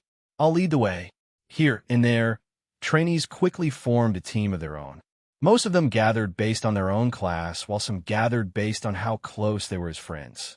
While the rest were gathered in groups, Jiang Fei was the only one that was left and alone. Being a transfer student with an existence that everyone knew of but never talked about, Jiang Fei had unintentionally raised the red flag on his own, prompting the rest to avoid him out of enmity or some form of jealousy. There were some who wanted to join him. There were the few that had eyes like Autogact, that could recognize talent and raw strength, but they dared not disobey the leader of their teams. Plancio, one of Autogac's strongest trainees, had nothing but resentment for Jiang Fei. For as long as he could remember, he had always been taken care of by Autogac, for he had always survived and risen as the best in every trial Autogac had put everyone through. With graduation day looming, a petite little Terran appeared out of the blue, barging into their training grounds. Having only over 500,000 combat level, a level only so average amongst those in Autogac's class, he had managed to court Autogac away from him. Plancio had no respect for Jiang Fei. He was confident that Jiang Fei had only managed to catch Autogac's attention with his background. Plancio could never recognize Jiang Fei's strength, or rather, he would not admit that he was strong. Nevertheless, this graduation trial will be the best way to test Jiang Fei, to show that he was only all talk and no action. In contrast, Plancio's true talent would shine, and Autogac and the great commander Alexis won't be able to look away from his performance. "Oof, cold treatment, huh?" said Jiang Fei, as he shrugged nonchalantly. Being alone had its perks. Instead of him having to work together with other weaklings alone, he would have no one holding him back. Even though he could not use Omni Surge or the 10th dimension, the Black Hole Core had provided him with a boost of 3 million combat level. No one among all the trainees in this simulated world could fight him, as no one had over 1 million combat level. Even combined, Jiang Fei could still defeat them. "Well then, let's take the road less traveled," he said as he chose a route that no team had chosen to venture to. "This boy is too naive," said Alexis as he watched the event from outside the simulation room. "It is inevitable. Jiang Fei is new, a fresh blood without doubt. It has only been days since I've taken him under my wing. Instead of tossing him with the rest, I have been arranging private training sessions for him alone. It is only normal for him to reject cooperating with others," Autogac commented. "So it seems." Alexis hummed. He had faith in Jiang Fei's strength, as he could see a bit of a reflection of himself in him. A simulated field was nothing on him. Be it as if may, Alexis only wanted to know what Jiang Fei had learned from Autogac in such a short amount of time. What a weird planet. Where the so-called guardians? Jiang Fei murmured to himself as he wandered around. He had already left the desert region for quite some time, but there was no sign of life anywhere. All around him was either a sea of sand or a hard, cracking, dry ground that could never birth even the most resilient plant. If even plants could not survive in such a harsh environment, beasts would not stand a chance. Just then, the ground beneath Jiang Fei's feet cracked open. A humongous tremor was felt before a rocky fist, as large as a sperm whale, made an appearance from the sun-baked ground. "Mamma mia!" Jiang Fei cried. With speed, he ran down the side of the fist made of rock and leaped about 10 meters away. The gargantuan pillar, shaped like a clenched fist, was not stopping. In no time, with massive quake in its wake, a huge golem came out from the ground, revealing itself to Jiang Fei. Stone golem combat level, 550,000. Note, basic life form with minimal intelligence. Common in dying planets and abandoned worlds. "Now that's a real golem," said Jiang Fei, amazed. Such a monster was nothing but a fly for him to defeat. Nevertheless, he was still in awe of the life forms found in space. For someone as ignorant and oblivious to the outside world, Terrans, or humans in general, could never reach for the stars unless they were willing to forsake the concept of national borders and live as a united species. To be fair, Jiang Fei himself had been ignorant about certain facts on alien life. Although he was not well-read, he knew about the Kepler space mission and the search for extraterrestrial intelligence, SETI, and thought only planets with similar environment to Earth could host life. He did not expect to see life thriving even on the most barren planet. The golem took note of Jiang Fei's position, and with a speed slower than even a 6-year-old with a tricycle, it hurled its fist toward him. With almost no effort at all, Jiang Fei intercepted the incoming fist with his own. A blast of silvery light, condensed into a beam-like projectile, immediately destroyed the golem's arm. The golem took the hit, and after a short moment, its entire body cracked and crumbled into a pile of small rocks. "Not bad," said Alexis, his interest piqued. Despite not being able to directly measure Jiang Fei's combat level from where he was, he had crossed fists with him before and knew that he had not yet activated his ability. Jiang Fei could reach a high 3 million combat level since Alexis had managed to push him there before. However, without his mysterious ability, he had only a weak 60,000 combat level. That was the reason why he had been sent to the training academy. Right then, Jiang Fei, with only his raw strength, had defeated a 500,000 combat level golem with a single punch. Something told Alexis that he had become overwhelmingly stronger as compared to when he first laid eyes on him. "That must be the result of your training," said Alexis to Autogact. "Not quite," Autogact confessed immediately. Although he would like to take credit for the success of his own trainees, for Jiang Fei's case, it was all him. "The boy's talent for combat is beyond anything I have seen. I knew that the moment I saw him. That is why I arranged a personal training module for him. In less than 2 weeks, he had managed to double his combat level from a mere 60,000 to 120,000. An impressive feat, I must say." After the end of the training session, he had requested to use the training room with 30 times chronal acceleration. "As to how he is as strong as he is right now, I do not know." Alexis nodded and turned his head back to the monitor.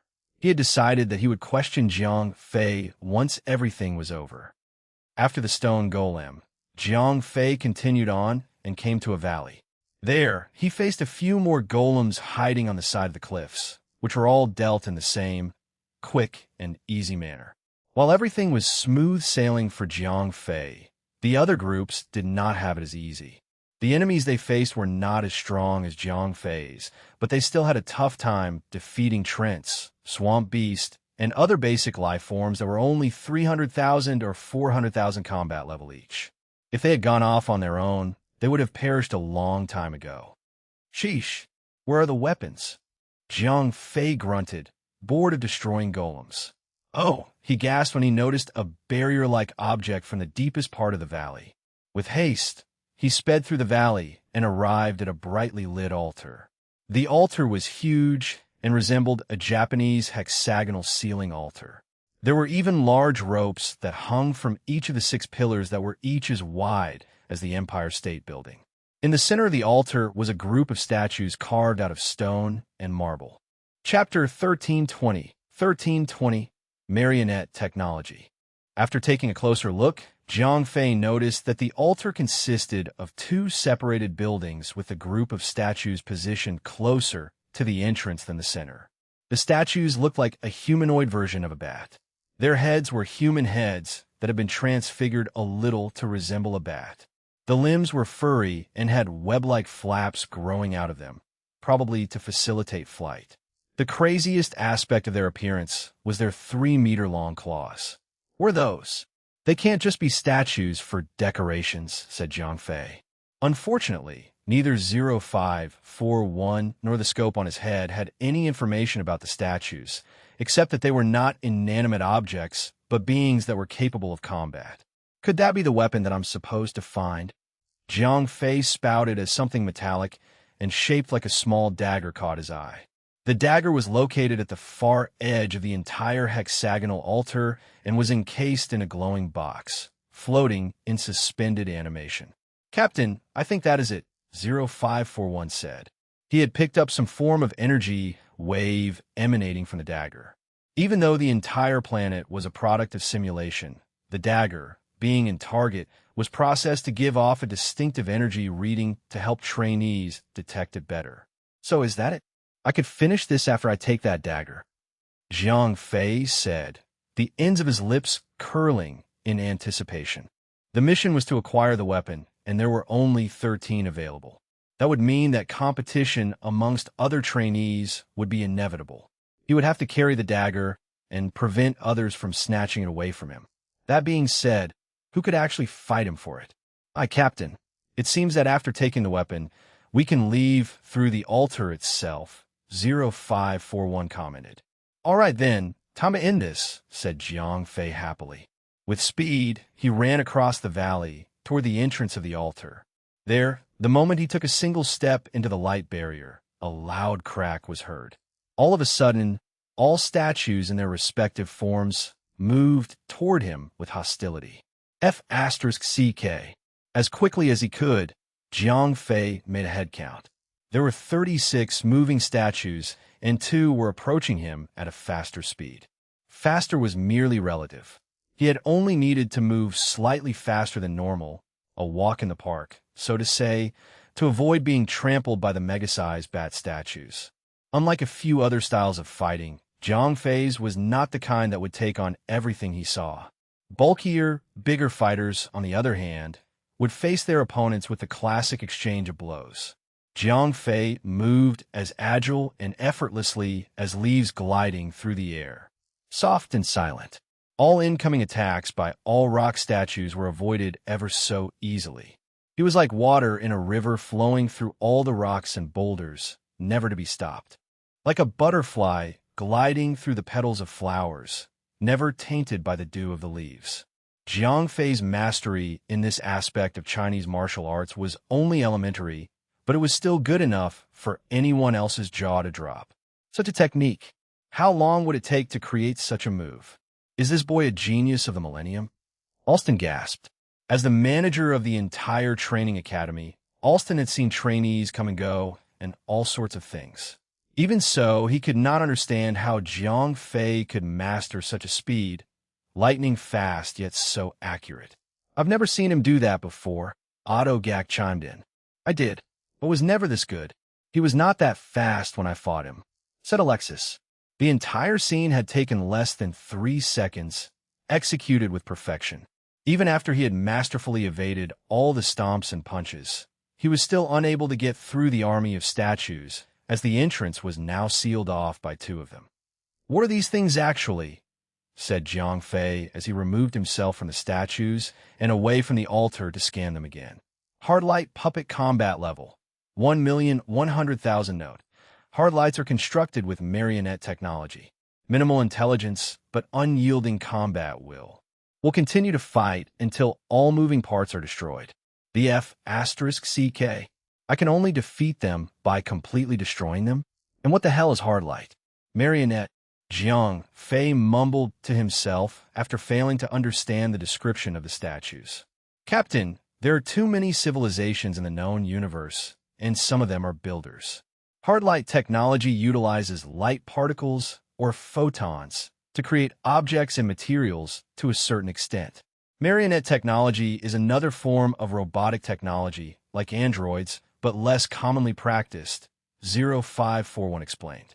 Bah, so I just need to keep attacking them until they are completely destroyed, yes? In a manner of speaking, yes. Well, all right then. Jiang Fei took a deep breath to prepare himself for a long fight. 36 statues with over 1 million combat level would be a piece of work. It was not something that he would find troubling, just time-consuming. Evidently, his powers were not the only aspect that had increased after fusing with the black hole core. His confidence was now off the charts. After taking aim, Jiang Fei only needed to throw a kick. All the swirling energy inside of him flowed toward his legs, and he delivered a powerfully charged kick without the need to channel. Being an almost half-energy hybrid, Jiang Fei now had eliminated the delay of channeling energy to anywhere his body needed. Dodging and evading attacks was child's play. The real fight was only just beginning. Wham! Crack! Jiang Fei's kick was so powerful that it made a crack on the gigantic stone-made statue. Without delay, all statues except the 2 that blocked the entrance to the altar retaliated. Even though they were huge, their movement was unlike the golems from before. They were fast, but alas, they were only constructs, not actual living beings. Their speed was laughable when compared to Jiang Fei's. 3 statues came forward and tried to surround him, but with a simple leap, Jiang Fei shot to the sky, way above their heads. First one, Jiang Fei hummed as he delivered a killing shot to a statue's head. He threw out a kick, and, as expected, the statue was immediately decapitated. However, without the head, the construct was still able to move, and knew where Jiang Fei was as if its head served no purpose. Oof! Now, that's a will to fight. Looks like I really need to completely destroy it, said Jiang Fei. In a way, he admired this technology. A combat marionette would never cease fighting until its last breath. Perhaps if he constructed a combat marionette that was smaller in size and faster in speed, it might be undefeatable. Thundering explosions could be heard from even outside of the valley as the fight between the stone statues and Jiang Fei started. All of his attacks hit their targets while he was untouched. It took several moves, but eventually he managed to reduce one stone statue into a pile of rubble. Only then did it stop moving. Who's going to be number 2? Jiang Fei croaked arrogantly. As he locked onto his next target, he zoomed across the perimeter of the altar and delivered his next attack. Come on, don't stop. I ain't got all day, he barked after the second statue was destroyed. It was truly a spectacle how Jiang Fei moved around the battlefield, defeating foes that were at least 10 times his size. A 3 million combat level defense, coupled with a 2 million combat level defense bioarmor, made Jiang Fei a living tank. He was as destructive as an actual tank. A few shots was all it took to destroy a statue with 1,100,000 combat power. Chapter 1321. 1321. Cursed Lifeform. Translator. Endless Fantasy Translation Editor. Endless Fantasy Translation. It took Jiang Fei less than a minute to defeat all the stone statues. Nothing but destroyed rocks, fine and rough, remained at the entrance to the altar. Hope that nothing else will come out, said Jiang Fei as he dusted himself off before proceeding to the altar. How naive can he be? Alexis groaned angrily as he spectated Jiang Fei from outside the training room. He had always known that Jiang Fei was a soft-hearted being. To make things worse, he had not taken any real mission in space, which was why he did not feel the need to be on guard at all times. Then again, it could not be helped. He was just a trainee after all.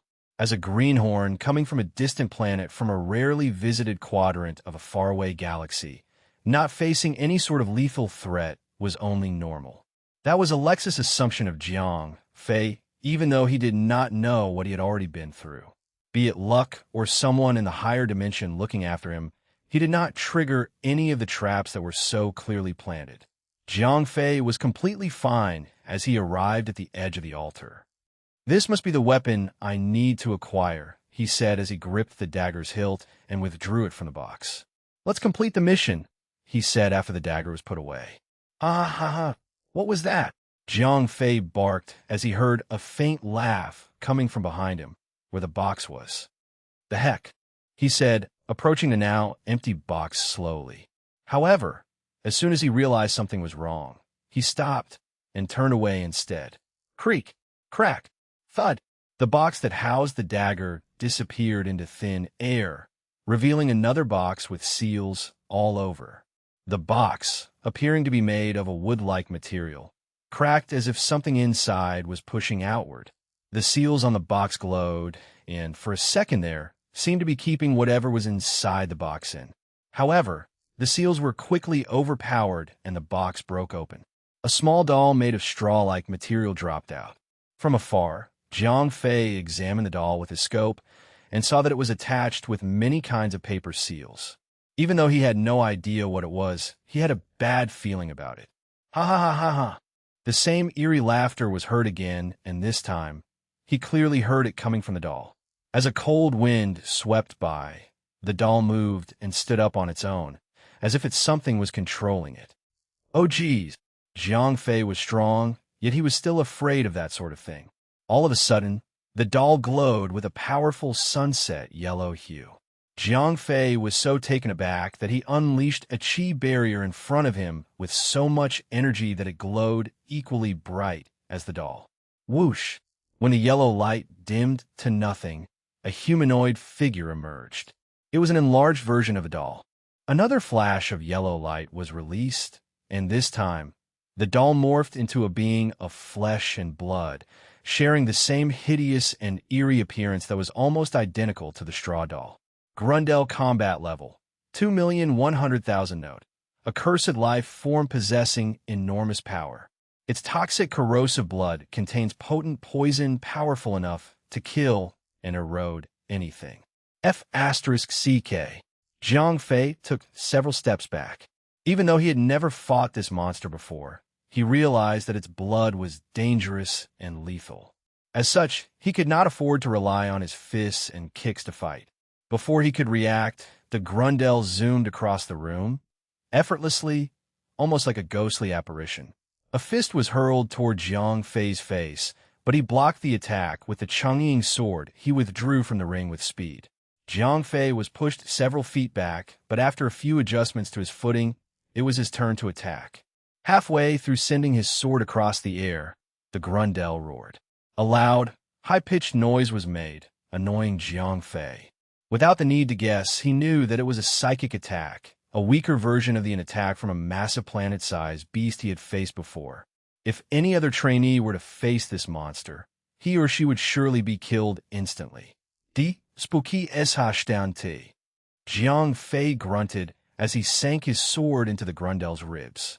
He had mastered the art of the sword.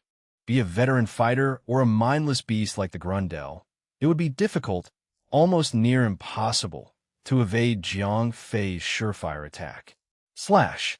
Jiang Fei pulled his sword horizontally, trying to cut the monster in half, hoping to end the fight right there and then. However, what the F***CK? Jiang Fei barked as he felt the sword in his hands become lighter. *T. The sword in his hands was now halved. The top half of the sword was gone, while what's left of the sword was slowly melting away from the residue of the black-green blood dripping down from the top. The Grundel roared maddeningly as he stomped toward Jiang Fei, spilling blood from its open wound everywhere. How am I supposed to fight this thing? Jiang Fei bellowed. He could not punch it for fearing its blood would harm him. The corrosive ability of the monster's blood was nothing like he had ever seen before. Although the Chongying sword was not as strong as the Zhanlu sword, it was still made with the best metal ever invented by the Namekians. Having it melt in an instant was just unbelievable. With every bit of effort he could muster, Jiang Fei made sure to avoid every tiny drop of blood what was on the ground, and that was being sprayed out by the Grundel. With speed, he moved a good 10 meters away from the doll, fearing that it might try to project its blood out at him. Bwaa! The Grundel roared like a greatly aggravated beast. Being a veteran fighter, Jiang Fei knew that the beast was ready for a fight to the death. 0541, any thoughts on this? Jiang Fei asked as he dodged every possible attack coming from his opponent. Defeating this beast would be easy with a single punch, but if it meant losing his hands, it would be a no-go. Well, you could try and attack it with ranged attack. Even though the efficiency is low, you wouldn't be hurting yourself. Using the Zhanlu sword against this thing would be unwise, as it will end up like the Chongying sword, said 0541 helplessly. The Zhanlu sword would be able to kill the beast with its poison. However, the sword itself would not survive. Unwise, huh? Jiang Fei repeated. After creating a larger gap between the two, Jiang Fei started to unleash a barrage of energy bursts to strike the manifestation of poison itself. Splat! Splat! Splurt! Parts of its body were scattered everywhere, like pudding being shaken wildly by a kid. It was obvious that the Grundel was weak in defense, as a simple energy burst would puncture through its body. However, unlike any other foe Jiang Fei had fought before, the more it was injured, the worse it became for him. Splattering blood all over the place created tiny craters, reducing his standing ground. At one point, the gravely injured Grundel started acting more crazily. Instead of charging toward Jiang Fei mindlessly, it started waving its arms, splattering blood all around like rain. The ground, the pillars, basically anything that came in contact with the blood started rotting. Somehow, perhaps due to negligence, Jiang Fei missed one drop of blood. It landed right next to his feet, immediately melting the ground, making a small pothole. Since there was very little space left for him to step on, Jiang Fei unconsciously moved his feet slightly. As he did not notice the small hole next to him, he lost his balance and stepped on the drop of blood. F***CK, he said after noticing it. Not 1 second later, he felt a piercing, burning sensation coming from the bottom of his left leg. Chapter 1322. 1322. Pills don't work anymore. Translator. Endless Fantasy Translation Editor. Endless Fantasy Translation, focusing solely on the grundle rather than the pain in his leg, Jiang Fei tried his best to bait it away from the altar, swapping positions with it. The grundle might be mindless, but it was persistent in killing Jiang Fei. Jiang Fei had always been able to outmove its every attack, but now, with his legs injured and throbbing with pain, he was unable to perform as well as he did. The blood of the grundle had already eroded his boots and halfway through his calves. The bottom of his feet was purple now. The muscle fiber in his left calf was snapping at every constriction. Like any other poison, the more Jiang Fei moved, the further it spread. For the entire time, Jiang Fei was unable to focus on the fight as the pain in his leg was too much to bear. As such, he had to force a large amount of energy to divert and halt the spread of the poison. 0541. Evil Purging Pill. Now, Jiang Fei ordered. Captain, the pill would not work. Said 0541. The evil purging pill was simply the ant milk that Jiang Fei had acquired from inside the game dawnbreak. 0541 had only mimicked the properties of the potion and made a copy of what he knew, which was a simple healing elixir invented by the Namekians. Even though it would work on Earth, it would not work for the poison that was the blood of the grundle. Crap, Jiang Fei groaned. He was calm and composed, even though he had stepped on the poison because he had assumed that the evil purging pill would work. Alas, if only he had known that the pill, or any other pills for that matter, he had used on Earth would never work on monsters in space, he would have been extra careful during the fight. The power of the poison in his veins was clearly stronger than anything he had ever faced. Even by channeling 50% of his powers down to his calf, the poison was still spreading, albeit slower, up to his thigh. At this point, Jiang Fei had every reason to panic. Poison was the last thing he had thought that would get him. Right then, Jiang Fei had a sudden idea. Instead of trying to remove or cure it, he could simply change the properties of the poison and turn it harmless. With double the power of the core of will, Jiang Fei's mental powers had exceeded that of every mortal in the universe. Even though he was out of juice and was unable to use the power of the 10th dimension, he still had mental powers of his own. To put it simply, it was the power of hyper-concentration of the mind, an ability that was unique to Jiang Fei. With it, he could focus his thoughts down to the quantum level of reality. It was almost similar to the 10th dimension, but without the power of the core of will, he would be completely exposed as his physical body will be left undefended. At least in the 10th dimension, he was alone and no one else besides himself was able to move there. The only way left for him to dwell in his hyper-concentration mode would be to first eliminate the threat in front of him. Instead of reaching for the exit, Jiang Fei decided to finish the fight. With spare energy ready to be used, he expelled a powerful blast of energy from his palms, shooting a concentrated beam toward the grundle. The grundle saw the incoming attack from a mile away, but was unable to dodge it, as the beam attack was far too fast. It took the beam attack head-on, but instead of making a hole in its head, it was merely thrown backward, splattering more blood everywhere. Tough bastard. Jiang Fei clicked his tongue. The monster was not at all strong in defense, but its will to live was on par with Jiang Fei. It could still stand and fight when it was supposed to have died a long time ago. Annoyed, Jiang Fei tried his best to think of any other way instead of relying solely on projectile attacks. The poison in his legs was spreading too fast, having already taken over the entire calf, and he could no longer feel anything in the affected region. It was obvious then that his nerves had already been eaten away. If he prolonged the fight, he might lose his entire left leg. To make things worse, he could no longer move. Frantic, he could only continuously project energy beams on and on until something worked. "Sir, do you want to?" Autogact asked. "Not yet," Alexis hummed. Both of them appeared to be calm, but they were truly worried for Jiang Fei. Based on what they knew about him, he had every bit of strength to finish the trial. However, The thing about the trial was the monster summoned at the altar was random. Be it luck or a curse, Jiang Fei had managed to summon the worst one of all. As naive as he could be, he had actually gotten poisoned by the monster's blood and risked dying without immediate treatment. Autogact had planned to earn the Best Trainer award this year, with Jiang Fei competing in the trials, but from the looks of it, it seemed like Jiang Fei might not even survive the first round.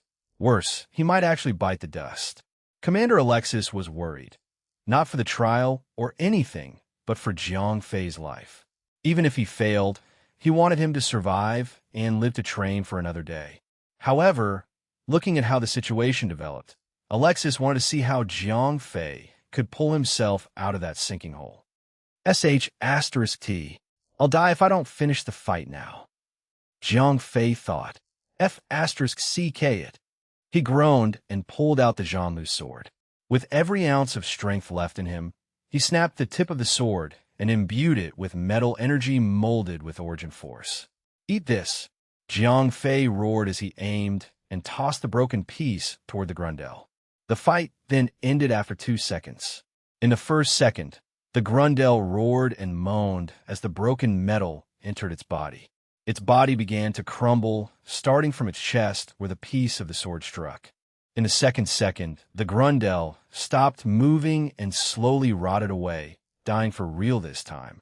Compared to the Grundel's own poisonous bodily fluid, the Reaper's potion seemed to be stronger. As soon as the monster fell, Jiang Fei hurried over, limping with his good foot to check for the sword piece. Unfortunately, 0541's scanning failed to pick up any Valium signature. Clearly, the broken sword piece had corroded. *CK, Jiang Fei groaned. The fight was over, and he could not have felt more disgruntled about it. Not only did he get fatally poisoned, he had damaged his one powerful physical weapon. With no threats left, he found himself a clean spot to sit and tend his leg. At this point, his entire left leg, all the way to his pelvis, had already lost all feeling. The poison was spreading fast, and it would soon hit his spine. "Captain, how do you feel?" 0541 asked nervously. Even with all the information and knowledge he had about the universe, he could not do anything to undo the poison of the Grundel. Jiang Fei closed his eyes and ignored everything in the world. With the remaining minutes of his life, he was going to have to pour all his mental power into hyperconcentration or die trying. He took in a deep breath, filling his lungs to the fullest, and started concentrating. A mental image appeared in his mind, and quickly, he was able to see himself from a third person's perspective. He continued focusing down to where the source of the poison was and saw membranes made of energy wobbling and vibrating. This must be the poison, he thought as he pinpointed foreign substances that were behaving unlike anything else around. This was not the first time he had seen his own body. That was why he could recognize what did not belong. To be honest, anyone could easily identify the poison as it was a darkened energy membrane that was releasing destructive particles that disrupted other energy membranes around it. Chapter 1323 dropped. Translator, Endless Fantasy Translation Editor. Endless Fantasy Translation. By concentrating harder, Jiang Fei tried his best to understand the particles and the foreign energy. He dared not simply alter the membrane's vibrating strings, even though it would not be his first time, as he had spent a good amount of time experimenting on himself. Still, he was a novice in quantum physics. Altering a string's vibration led to a change in the particle's behavior. He might cause more harm than good to himself if he were not careful. He was planning on removing the poison in his body by altering the foreign object's string frequency. With just one string affected, the cascading effect would take place and change the nature of the poison itself. The gambit here was the effect. Jiang Fei did not know whether he would be changing the poison into something harmless or something far deadlier than the Reaper's potion. Killing himself was a probability with that one action. *CK it. I have no time to worry about that. I do not believe my luck is that bad. Jiang Fei thought. Determined, he focused his thoughts onto the string and reduced its vibration frequency. That ought to do it, he said to himself. At the very least, he was still alive. In hyperconcentration, Jiang Fei's perception was from outside of his body thus. It removed all of his senses. As soon as he stopped concentrating, he returned to his normal self and quickly examined his leg. His entire calf was on the verge of sliding off his bones, while the other mildly affected regions had an oddly, sickly, blue hue. Whatever it was not causing Jiang Fei any pain, nor was it spreading further. The heck did it turn into? Jiang Fei mumbled as he gulped down several bottles of healing potions. After several potions, his calf started healing. The blue liquid that was still in his legs remained in his body. At the very least, it was not damaging. He would have to wait until the trials were over to let 0541 thoroughly analyze it. The bottom of his left foot had it worse. Almost all muscle tissues had rotten away, revealing all of his bones. However, with a couple more potions, muscles grew and healed his foot entirely. It was fortunate that only the muscles on the sole of his foot were affected. If he had lost his calf, he might have to indulge in specialized training just to have his calf muscles resume its previous glory. A few minutes was all it took for his muscles to regrow, and with 1 or 2 more bottles, his skin regrew, restoring his legs to how it was before the fight. I shouldn't have been too hasty in trying to end the fight. I would never have stepped on the damn blood if I had just simply resorted to the kiting technique. Jiang Fei scolded himself for being too impatient. At least the mission is over now. He had paid the price for accomplishing the mission objective. Jiang Fei barked as his heart sank when he could not feel anything in his right pocket. The dagger that he had purposely kept there was gone. Damn it, Jiang Fei roared. He could only assume that the dagger must have slipped and got disintegrated by the Grundel's blood when it fell to the ground. F***CK. F***CK. F***CK. Just how unlucky can I be? Jiang Fei barked again and again as he regretted not putting the dagger in the ring's inventory when he had the chance. Despite being nervous and angry, he had to remain stationary as his legs were healing and not yet combat ready. He had to wait until he regained his feeling in his left leg. After an hour of proper rest, Jiang Fei got to his now fully healed feet. Consuming so many bottles of healing potions had granted him energy like how Red Bull gave you wings. Where could it possibly have dropped? He attempted to find the dagger around the altar, all the while hoping that it had not been eroded by the Grundel's poisonous blood. Screw you, Jiang Fei bellowed from the top of his lungs after wasting 20 minutes searching for the dagger. He had covered every nook and cranny of the altar and each of the corroded craters that the Grundel's blood had made, but there was no sign of the dagger. Captain, if it's the dagger you were searching for, somebody came in while you were concentrating and took it from your pocket, said 0541 after finally figuring out what Jiang Fei was looking for. And you waited this long to tell me. Bah, Jiang Fei said, exhaling a long breath. The anger and resentment he had for that prick was too much that it rose in him like vomit. He had spent so much trying to defeat the freaking monster, and the dagger had simply been pickpocketed from him. Sir, I don't think you should have done that, said Alston as he awkwardly gazed as Commander Alexis while he played with the dagger. While Jiang Fei was in his hyper-concentration mode, Alexis had snuck into the simulation and quietly took the dagger without him noticing. Technically speaking, rules did not allow any interference with the trials, but the culprit was none other than Commander Alexis himself, who dared to go against the ruler of Redstone. The reason Commander Alexis stole the dagger was to remind Jiang Fei to be alert at all times. One must never lower one's guard, be it in the battlefield or in a safe zone. Calm down. There are other weapons in the simulation. He could simply grab it from the others, said Alexis confidently. The worry he had for Jiang Fei was dispelled when he snuck around him. At such close proximity, Alexis could feel the power of the black hole core, albeit not knowing what it was. I'm not worried about Jiang Fei. It's just the other trainees would not stand a chance, said Alston. Commander Alexis' action of taking one of the weapons out of the trial would surely affect the entire outcome of the trial. Leave it be, said Alexis with a certain tone to end the conversation. Aye, Commander, Alston replied dejectedly. If the leader of the entire planet had spoken, It would be treason to act otherwise.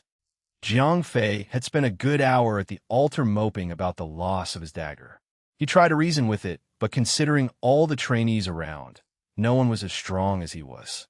With his powerful perception ability, no one could simply waltz around and steal his dagger from his own pants. "Arg, I'm sure there are other altars like this one," said Jiang Fei with a heavy heart.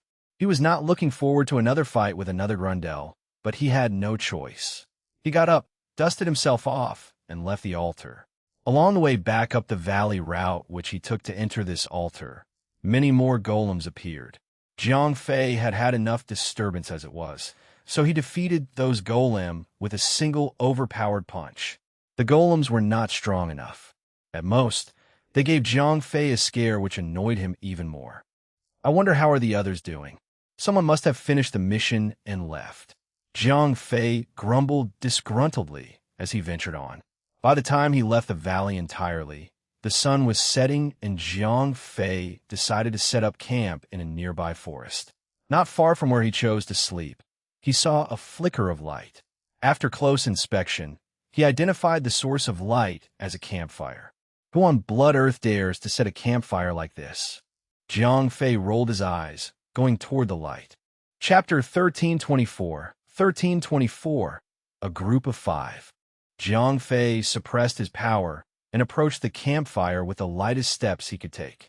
When he was close enough, he hid behind a larger tree and peeked. There were 5 of them sitting around the campfire with their guards lowered. These 5 looked familiar. Jiang Fei recognized all of them, as they were all graduating trainees. Should I greet them? He asked himself. They were not from Autogak's class. Is someone there? I see him. Isn't that the trainee that was late to the ceremony? You can come out now. We all saw you. Whether it was his own weakness or the strength of those 5, Jiang Fei's presence was discovered, and he had to move out of the darkness and into the light. Come along now, said the one with the crocodile head, a Decronian. Okay. Jiang Fei gave up and listened. It would only be rude, not to mention embarrassing for him, to leave when they had already noticed him. He took the liberty to sit on an open seat close to the raging fire. The one that had called out to him, the Decronian, seemed to be the leader of the group. The Decronian was famed to be the strongest even amongst the army ranks. Greetings. I'm Baka, said the Decronian first. I'm Jiang Fei. Jiang Fei introduced himself plainly. These here are my teammates. That's Luna, Dodge, Minsk, Waxis, said Baka as he introduced the others. Hello, said Luna. She was a female bunny girl. Although she looked rather plain, her long, luscious legs made her stand out amongst the others. Ron Albanian combat level, 350,000 note, a race dominant of the planet Robalbi. They are but only average in terms of power. Female Robalbanians are extremely suited to be secretaries. Based on the readings of the scope, the girl's combat level was only average. Because of the information given to him by the scope, Jiang Fei could only lower his expectations of her race. Then again, he had thought of the girl to be more than just a secretary. Her legs might be seductive, but any martial artist knew better than to judge a person based on their appearance. Those legs of hers might actually be able to break his ribs. How are you alone? Asked Dodge. He was the only being that was different than the others. While the rest had a certain humanoid appearance, he was just a lump of green slime. Slime combat level, 480,000 note, a peculiar species. While most of them are blobs of conscious liquid, only a few gained a high level of intelligence and power. Besides fire, nothing could kill them. Must be my looks, said Jiang Fei, shrugging it off. He could not take his eyes off Dodge, as he had never seen anything like him before, a gathering of greenish liquid that could talk and think without visible organs. Minsk and Waxis were brothers, and they were almost identical to humans. The only difference was their eyes. Unlike human eyes, those are just plain white without any discernible iris. Alderanian combat level 450,000, 550,000. Note, beings of Alderaan are strong in psychic ability. They're always able to take control of other beings with weaker mental strength.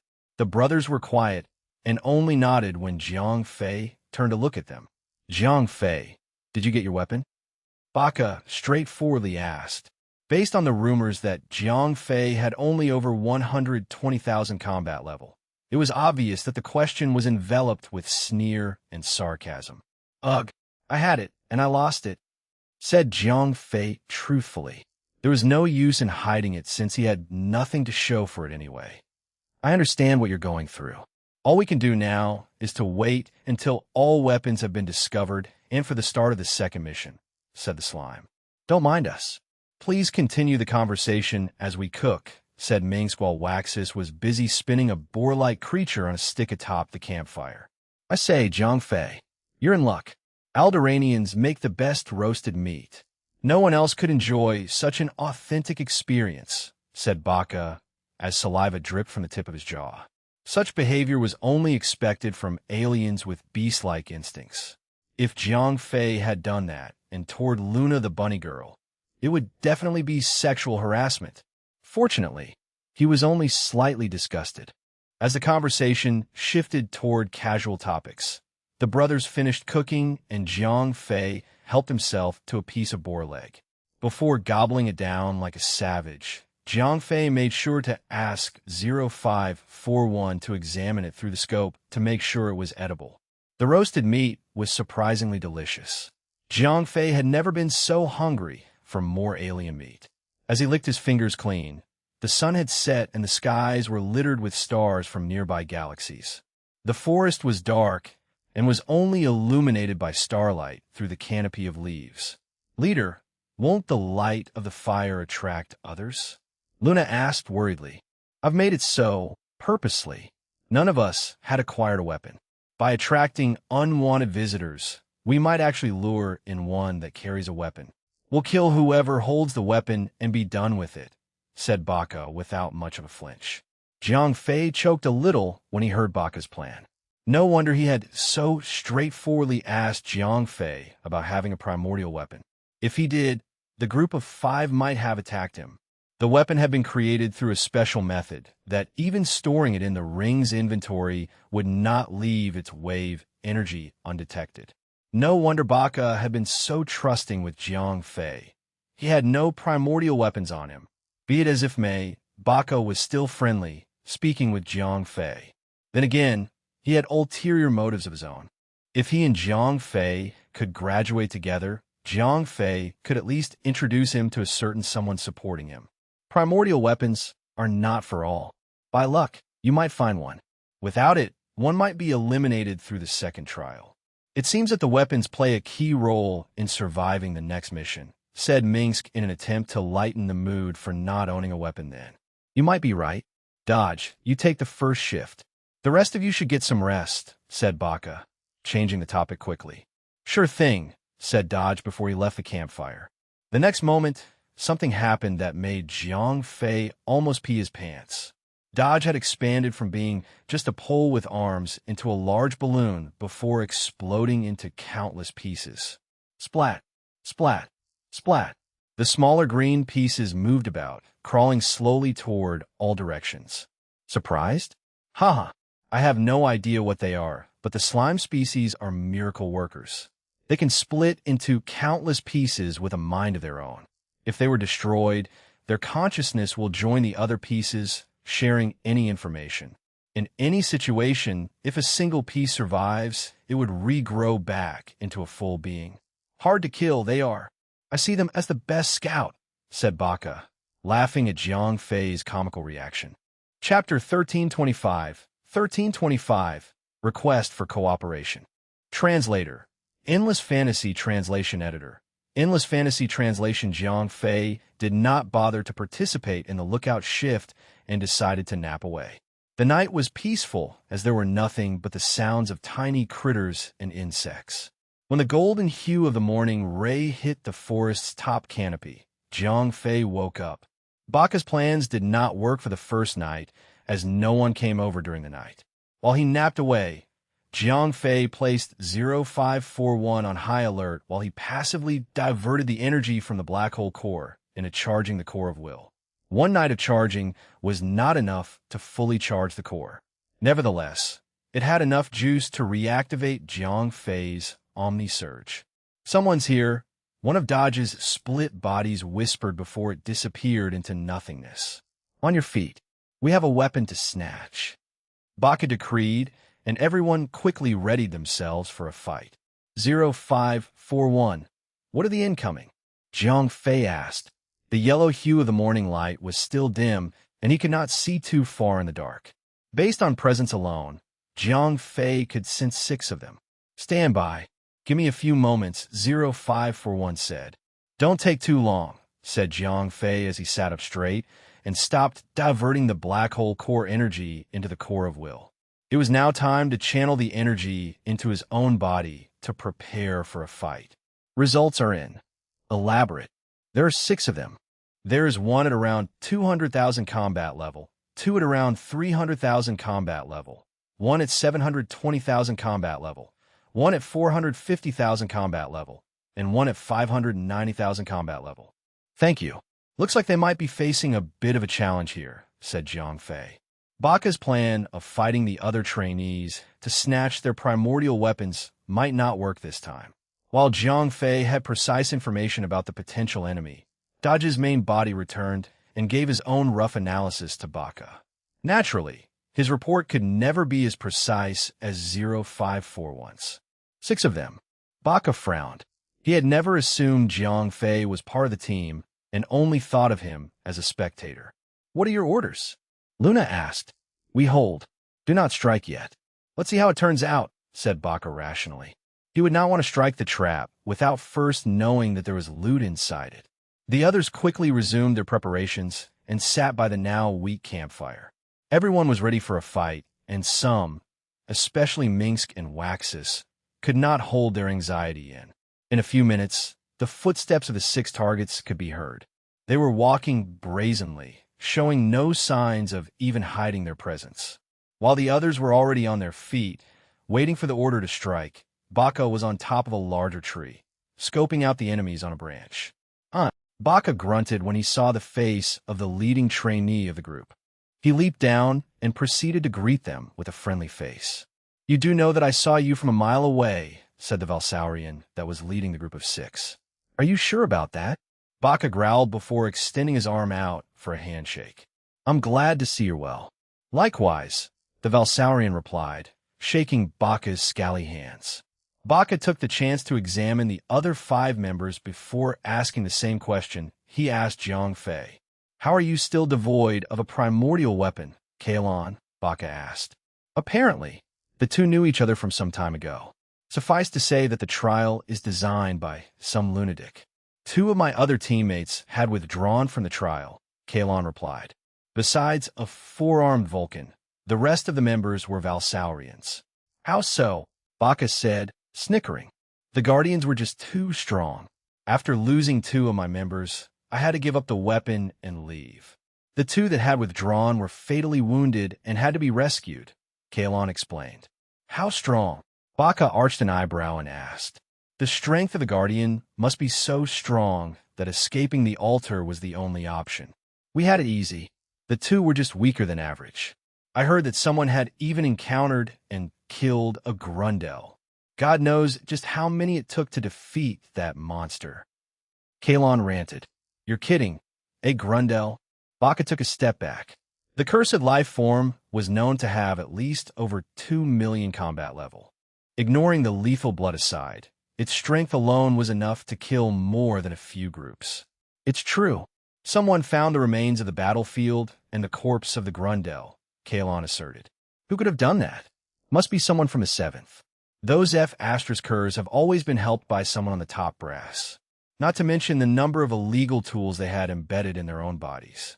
I wouldn't doubt if they claimed to have killed the Grundel. Says the pot to the wok," Baka teased. "What's that supposed to mean?" Kalon addressed his words. He was not liking the tone nor the message. "You of all people know better than I about being supported," Baka taunted blatantly. It was known that Kalon's father was a powerful man under Commander Alexis. How else would his entire team have so many Valsaurians? "Do not put me with those of the 7th. We are different. We might have our own benefactors supporting our backs, but we are not rule breakers. Kalon shot back. One of the many rules that Jiang Fei had skipped reading was the prohibition of carrying any tool or weapon inside the trial. Some, like Kalon, had special treatment, but never to the point where it would be obvious. As long as no one caught them, all was forgiven. Jiang Fei and the use of his Chungying or Zhanlu's sword was not allowed.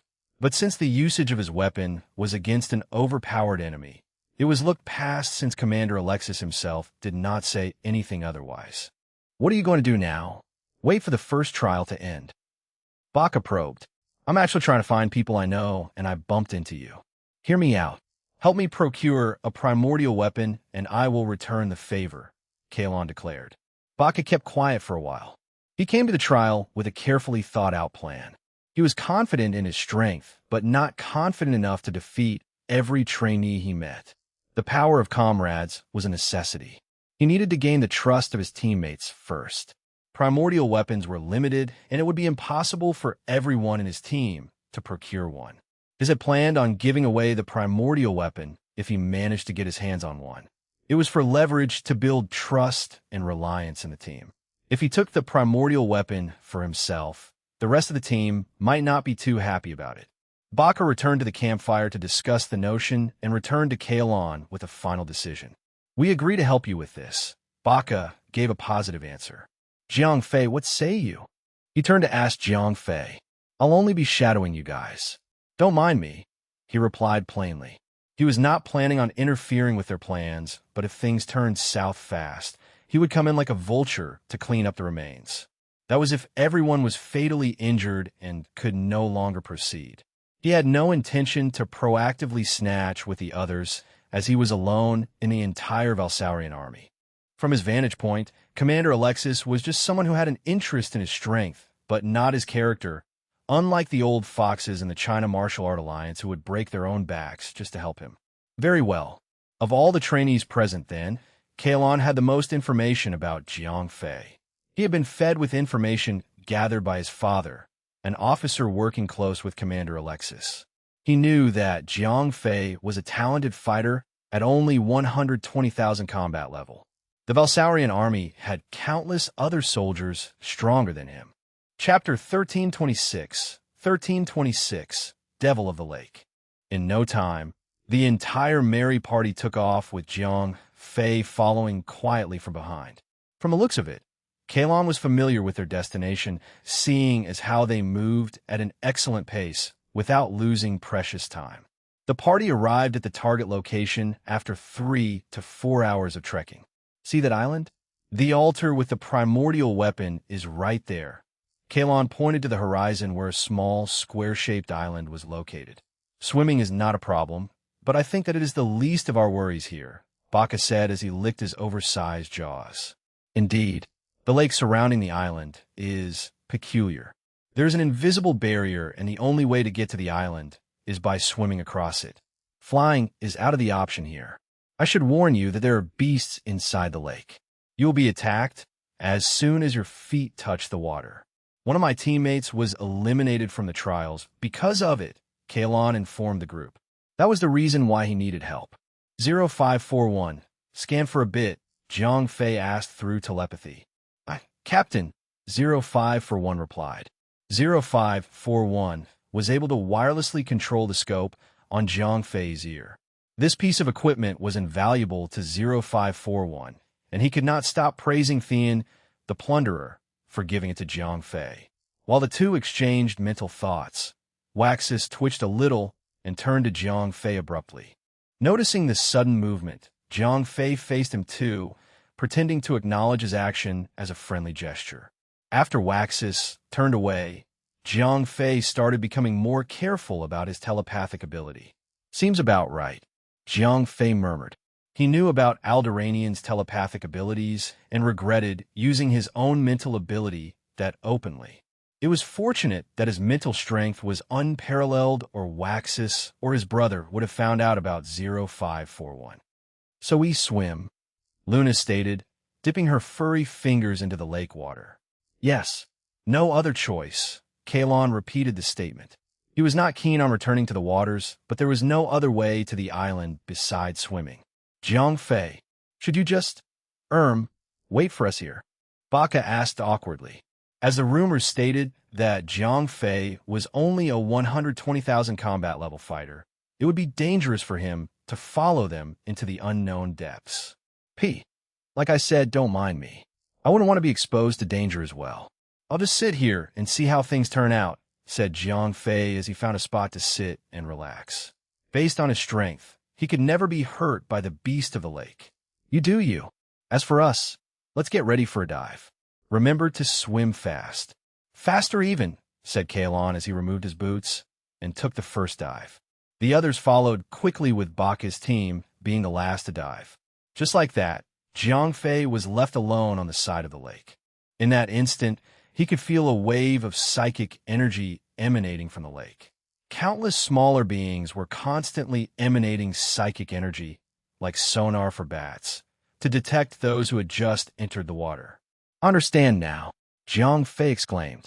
With a little concentration, he could see the little beings that were chasing after the party. They were a kind of fish-like life form that relied not on its sight or smell, but psychic readings to locate their targets. 0541. Have you anything about those fish? Jiang Fei asked. 2 seconds, Captain. I'm compiling the data from the scope. The fish in this lake is known as the devil of the lake, a type of carnivorous aquatic life form that is only as large as a regular human fist. Individually, they had only over 100,000 combat level. They hunt in large schools and prey on any kind of life form, albeit being weaker. With sheer numbers, they are able to kill and consume even life forms stronger than them. 0541 explained after he had gathered all related information from the scope. Such was the functionality of the scope. Not only was it able to measure combat level, it also carried information about anything in the universe. Based on the information gathered, the devil of the lake had no auditory, visual, or olfactory sensory organs. It perceived the environment via powerful psychic energy. Once locked on, no one could escape its chase unless they left the water entirely.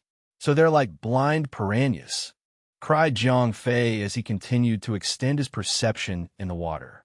Concurrently, the group of trainees were being chased by at least 100,000 devils of the lake. To be honest, when Kalon had first entered the lake with his original teammates, the number of devils of the lake were only hovering around 10,000. Since this was their second entry, the devils started moving in larger schools. With an even bigger number of people entering the lake, there was more meat for them. Leader, I have a bad feeling about all of this, said Waxus all of a sudden. Got it. Everyone, watch your six. Baka yelled. If Waxus said something bad was going to happen, Baka would take every word literally, as Alderaanians had a knack for sensing danger. Swim faster. Do not stop to attack. There's no way we can attack all of them. Kalon roared as he parried a few incoming devils that were aiming for his neck. Fortunately, these devils were too weak to pierce through his armor. At the moment, he was still safe. Get together, everyone. Compact formation. Baka ordered, and everyone followed his orders. They quickly swam to each other and made a small formation, reducing size. Looks like a good time for a swim. What do you think? 0541. Jiang Fei asked rhetorically. He then entered the water whilst forming an invisible bubble of psychic energy around him. Once in, Jiang Fei swam at his own pace. Almost all of the devils of the lake were chasing after the previous team, leaving only a few behind that completely ignored him. With the powerful psychic barrier released, the little fishes could not sense Jiang Fei's presence. All they saw was calm water and a piece of wood floating across it. Not a single fish tried to attack, even when they were literally brushing against him. Leader, I don't think I'm going to make it. Luna, the bunny girl, shrieked in pain. Due to the difference in power, her armor was the first to go, and her leg was bleeding all over from being bitten by the devils. Damn it. Swim to her and center her around us. Baka ordered. The entire team swam around to let Luna position herself at the center of the group. That way, she would not be attacked. Is it just me, or is the island not getting any closer? Kalon roared, frustrated. He was tired, scared, and frantic. His armor integrity was dropping fast, and the others were already taking damage from being bitten.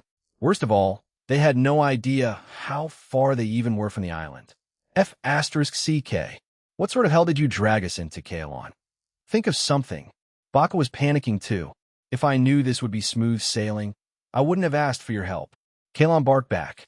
Even though he knew everyone then was strong enough to survive the devil's attack, he could not see how they could reach the island without first being rescued by the trial organizers. Leader, let us try something, said Waxus as he dragged his brother, Minsk, to turn around. In that state, the two held hands and their eyes glowed radiantly. All of a sudden, the frontmost school of Devil of the Lakes stopped swimming. They turned around and started to attack the school of fishes behind. Chapter 1327. 1327. Mark of the Tribe. Translator. Endless Fantasy Translation Editor. Endless Fantasy Translation Alderaanians were able to extend their psychic powers to influence other life forms with weaker mental strength. That has always been their talent besides roasting meat on fire. With combined strength, Waxus and Minsk were able to control a small school of devils of the lake with their minds. Although their combined mental capacity was not enough to control the devils in the lake, it was better than nothing. Kaelon, you drag Waxus while I drag Minsk. We need to pull them or they're sitting ducks. Baka roared. While using their mind control ability, the two Alderaanians could not move. Someone else needed to aid them in moving. Roger that, Kaelon acknowledged. He could not just leave the two brothers alone, or else when they stopped working their powers, the devils of the lake would hunt them. Just when the group of swimmers were frantically swimming for their lives, a swift figure suddenly appeared, far behind the school of devils. Jiang Fei, like a drifting log, was completely ignored by all of the fishes. He was basically swimming like an Olympic swimmer, unbothered by the fishes. All of them either swam over him or below him, completely ignoring his existence. The F***CK? How is that possible? Baka gasped at the sight of Jiang Fei saved from the devils. Everyone saw it and could not understand the situation. In that instant, they forgot about the chase and were surrounded by the fishes again. Jiang Fei, what did you do to be ignored by the fish? Baka pleaded. I did nothing. I swam from the side of the lake, and all of them were focused on chasing you instead of me, said Jiang Fei awkwardly. Help us, please. I'll make sure to return the favor in the future. Kaelon pleaded. He knew that Jiang Fei was hiding something. Be it as it may, he had to rely on Jiang Fei to survive this peril. Forget the main objective. The current objective was to survive. Fine. Jiang Fei snorted after giving it some thought. He decided to help Kaelon and the party since he knew about Kaelon's true identity from Baka's group. Knowing that he was the son of a high-ranking officer under Commander Alexis, he decided to lend a hand to build himself rapport with the top brass. It was only natural to build a good reputation with the powerful. He had been through a storm of fire and ice and knew what must be done in order to be truly safe in the wild. With a flicker of his thought, Jiang Fei changed the attributes of his mental powers. The invisible barrier was removed, and he synced his mental power with those of the devils of the lake. In that instant, all of them started to turn around, swimming toward Jiang Fei quickly. Those that were biting the others let go and joined the rest of the school. Instead of attacking, the fishes started to swim in a spiral formation, surrounding Jiang Fei like it was some sort of dancing ritual. What is happening now? No idea. Let's just swim away. To the island. The rest of the group quickly abandoned Jiang Fei while he was being swarmed by the fish. Syncing his mental powers to make himself appear as one of the devil of the lake was 0541's suggestion. 0541 had explained that since the devils were blinded in every way, they had to rely on pure psychic energy to see. So, when Jiang Fei synced his own psychic powers with theirs, the devils then treated him as one of their own. However, with his massive psychic power unleashed, the devils had assumed that he was the king of the devils. Currently, when they were swimming around Jiang Fei in circles, forming a sphere, they were performing a ritual to signify the birth of the king of the lake. From afar, Baka and the others had already set foot on the island. Jiang Fei could still be seen as he was floating with his lower half still dangling in the waters. Suddenly, a bright flash of light came from the heavens, enveloping Jiang Fei entirely. "What's happening now? Am I being teleported?" said Jiang Fei to himself. The pillar of golden light surrounding him was not at all harmful, but felt warm and calming. "Captain, you've won the prize," said 0541 excited. "Did I now?" Jiang Fei smirked. Whoosh!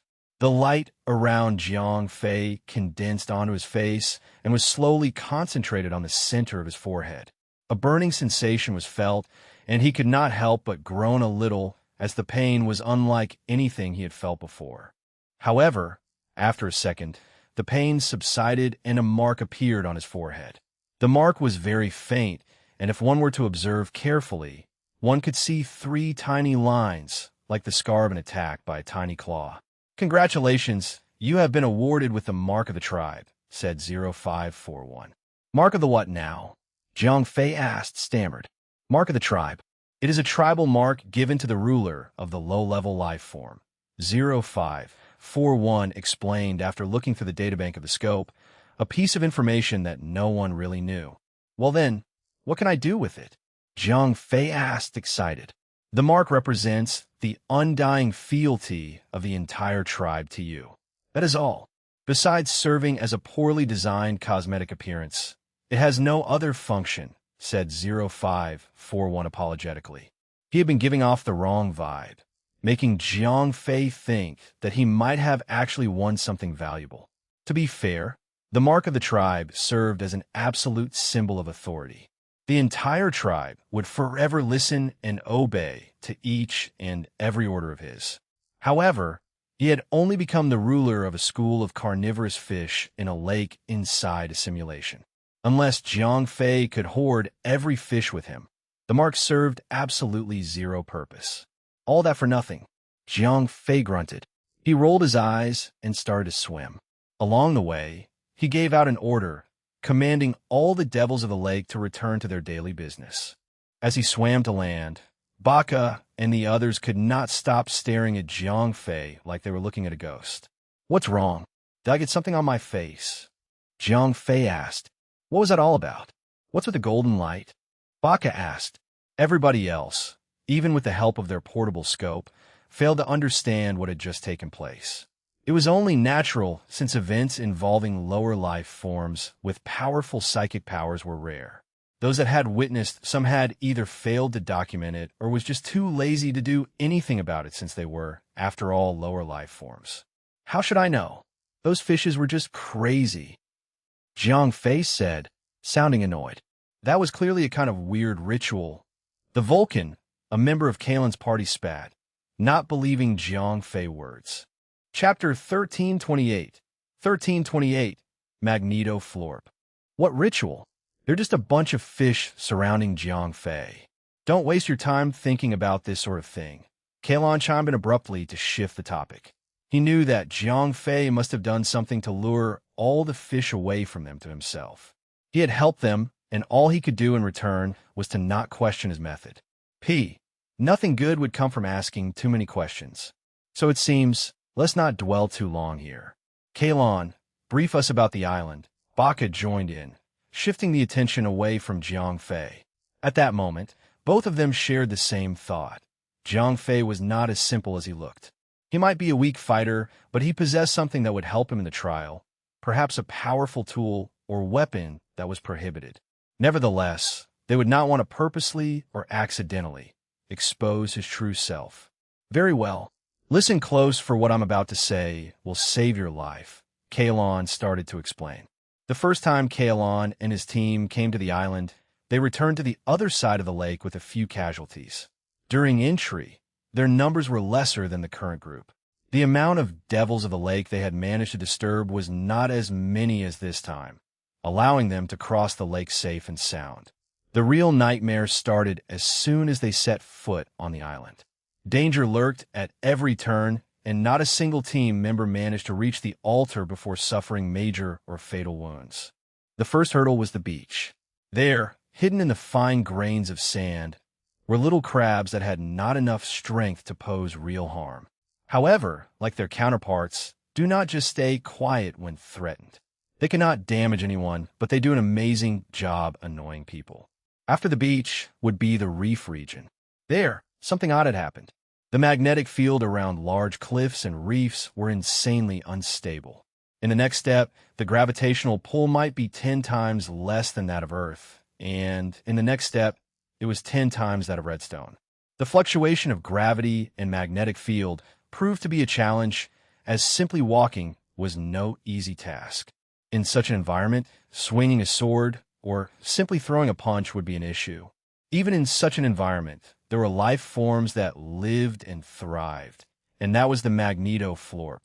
A magnetoflorp was a kind of elemental life form that survived only within a high magnetic field. As such, they were strong in nature, possessing at least 300,000 combat level at their prime. Some could even reach 500,000 combat level. In their natural habitat, they would roam in groups. As such, it would take a strong group to breach through their territory. Thankfully, there was a way to defeat them. These florps never leave their home. As long as one could outrun them, they would return back to their territory.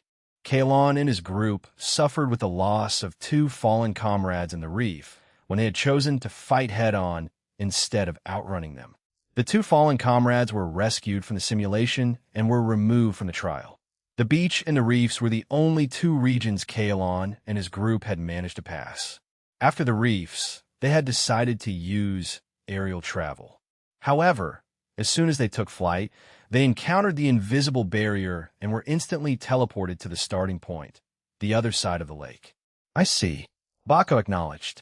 Right now, they had just passed the first hurdle and were standing on the beach. Fortunately, there were no signs of the crabs. What did you say about the beach again? Wasn't there supposed to be crabs? Dodge asked as he jiggled about like soft pudding. That was how he walked, and it made Jiang Fei feel somewhat itchy on the inside. As soon as Dodge asked about the missing crabs, the beach started to move. Thousands of tiny protrusions appeared and revealed thousands of crabs, roughly the size of a baby's fist. Tidehunter crab combat level, 4,000 note. Great taste. Preferably steamed or boiled. Must taste great for that to be included in the footnote, said Jiang Fei to himself after reading the intriguing note about the crabs. Even though the Tidehunter crab was only a tad different from the ones on Earth, Jiang Fei was not in the mood for a feast. There were just too many of them then, and walking over the beach was just annoying. Thank God I don't have any kind of phobia. Sheesh. I can only imagine what those people would have to go through, said Jiang Fei to himself as he stepped on one of the crabs and crushed it. Do your best to ignore them. They won't do anything to you. Walk over them instead. Don't waste your energy here. It's useless to kill them all, said Kalon, speaking with experience. Clearly, he and his team had wasted a great amount of time trying to exterminate the crabs, only to find that it was a wasted effort. Move on, Baka ordered. The weakest trainee then was Jiang Fei, and since there was no threat to him, there was nothing to be worried about. Get a move on quick, Kalon cried out and led everyone toward the reef. Jiang Fei did not bother to say anything, but followed obediently. From his point of view then, the beach was large and long. Even though the island was in the middle of a lake, it was still larger than presumed. They ran at a general pace for about 20 minutes before they stopped encountering crabs. Once they left their habitat, the crabs did not bother to chase after them. The reef is just ahead. Keep an eye out. The florps are dangerous, said Kalon as he threw a quick glance at Jiang Fei. He was hinting at Baka that Jiang Fei would only be a liability if he were to follow them into the reef. Even though his performance in the lake was outstanding, his combat level was still being greatly underestimated. From where they stood, Jiang Fei was just as useful as a trophy on a shelf. Even so, they had to make sure that no harm was to befall him. How about you wait here for a bit? We'll go first to scout the region, Baka told Jiang Fei. He was in sync with Kalon and could not agree more about him being a liability instead of an asset. Even so, he was special and cannot be harmed. I'll be more than happy to wait, said Jiang Fei with a smile. He had no intention to fight with the others. He would only act if they were incapable of continuing on with the trial. Much obliged, Bacchus said, sighing a breath of relief before turning to Kalon and giving him a certain look. They were both afraid that Jiang Fei would insist on joining them into the reef, and they would have to spend more energy protecting him. Fortunately, Jiang Fei was more than happy to stay behind, thus granting Bacca and Kalon the confidence to fight the Florps without anything holding them back. Chapter 1329, Eliminated from the Trial. Translator, Endless Fantasy Translation Editor. Endless Fantasy Translation. Jiang Fei remained passive, standing outside the fluctuating magnetic field, watching the others racing into it. Even though he knew that they would have no problem in eliminating the threat, he remained vigilant. A Florp was a mysterious creature to someone like him. Kalon had lost 2 good fighters in this region. Even so, he held nothing in regards to the threat. This time, he had help from Bacchus' team. The risk of failing this hurdle was low with such a large number of members. Buzz, buzz. Not long after they entered the fluctuating magnetic field, Jiang Fei heard a faint buzzing sound, the same kind an electrical welder made. Out of the ground and behind larger rocks, cloud-like creatures appeared like miniature, conscious thunderclouds. That must be it, said Jiang Fei as he tapped on the scope. Magneto Florp Combat Level 270,000 node. A rare elemental life form. A form of energy source. Is advised to capture some. The scope provided an interesting aspect about the creature. Even though they were clearly creatures, ancient, higher-level civilization would hunt them in order to use them as an energy source to power their older ships. Nowadays, they had modernized into using greater power generators rather than life forms. Crack! All of a sudden, without warning, the cloud of buzzing electricity released a lightning bolt toward Luna, the bunny girl. I.e., Luna Svikith. She was on constant high alert, yet she had not expected to be attacked with a lightning bolt. Although the attack hit the ground instead of Luna herself, she was still mildly injured from the attack. Her legs, being closer to the ground, were paralyzed for a brief moment. Be careful. Don't be tempted to fight. Follow me, Bacca barked, ordering everyone to trail his steps. Jiang Fei could not help but feel a slight admiration for Bacca. Although he was not out of danger, he still placed his attention on his teammates. Good man he is. If he wasn't too cunning, he might be a decent man, said Jiang Fei. Damn it. Kalon groaned loudly as he lost his balance due to the shifting in gravity. The sudden increase in gravity had tripped him, causing him to fall to the ground, hitting himself in the head. The others weren't doing too good themselves either. Oof! Crap! Either someone fell to the ground due to intense gravity, or shot up to the sky for exerting too much force to their steps. Basically, everyone was facing trouble in merely advancing forward. They were injuring themselves without the creatures attacking them yet. While the entire group was tripping over the fluctuating gravity field, more and more conscious thunderclouds came out to join the fray. Their attack pattern was odd and without any noticeable pattern. They could strike the ground they were on or simply shooting out lighting at random directions. Sands that were hit by the lightning strike were instantly vitrified into glass, demonstrating the intense power of the lightning bolt. Someone please deal with those clouds. I'll fight them. King clouds think they could attack us and get away with it. A few of Kalon's own members started bursting out in anger and tried to move toward the Florps to attack. The Florps were not as weak as the crabs on the beach. Although they were coming in by the tens, their attacks were powerful enough to vitrify sand. Fortunately, they were not striking at will, but only at random. So far, no one had been struck by lightning.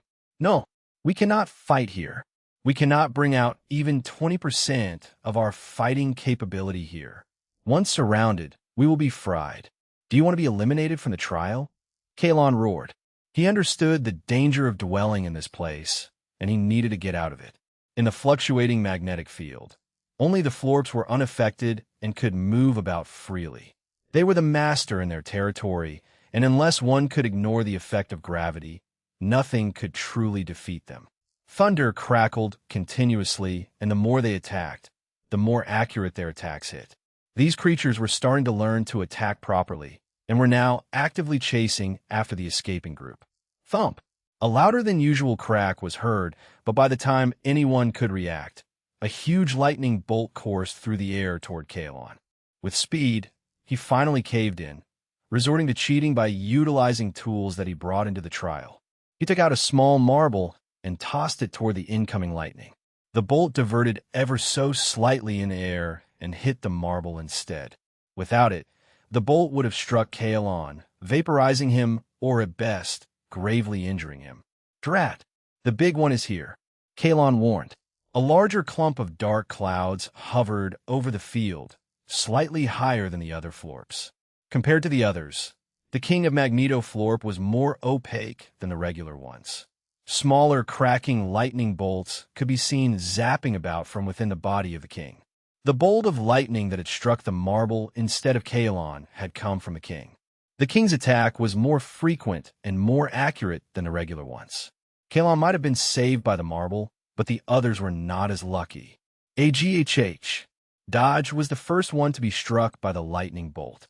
Its entire exterior, the outermost layer of its slime body, was fried. Like a tower of wooden blocks, he split himself into many tiny fragments and tried to escape. No, Dodge! Baka roared. He tried to help him when he was still whole, but now it was impossible. Countless of his splits moved about, trying to evade the attacks. Even though he thought he was able to prevent being attacked by the king, he seemed to have forgotten about the smaller ones that were still chasing them. Their attacks might not be as strong as the king's, but Dodge's split bodies could not take too much damage as well. Dodge originally had countless split bodies, but after a few seconds, he only had a handful of them left. The number of split bodies could now be counted by hands, and he was too weak to merge back into a whole being.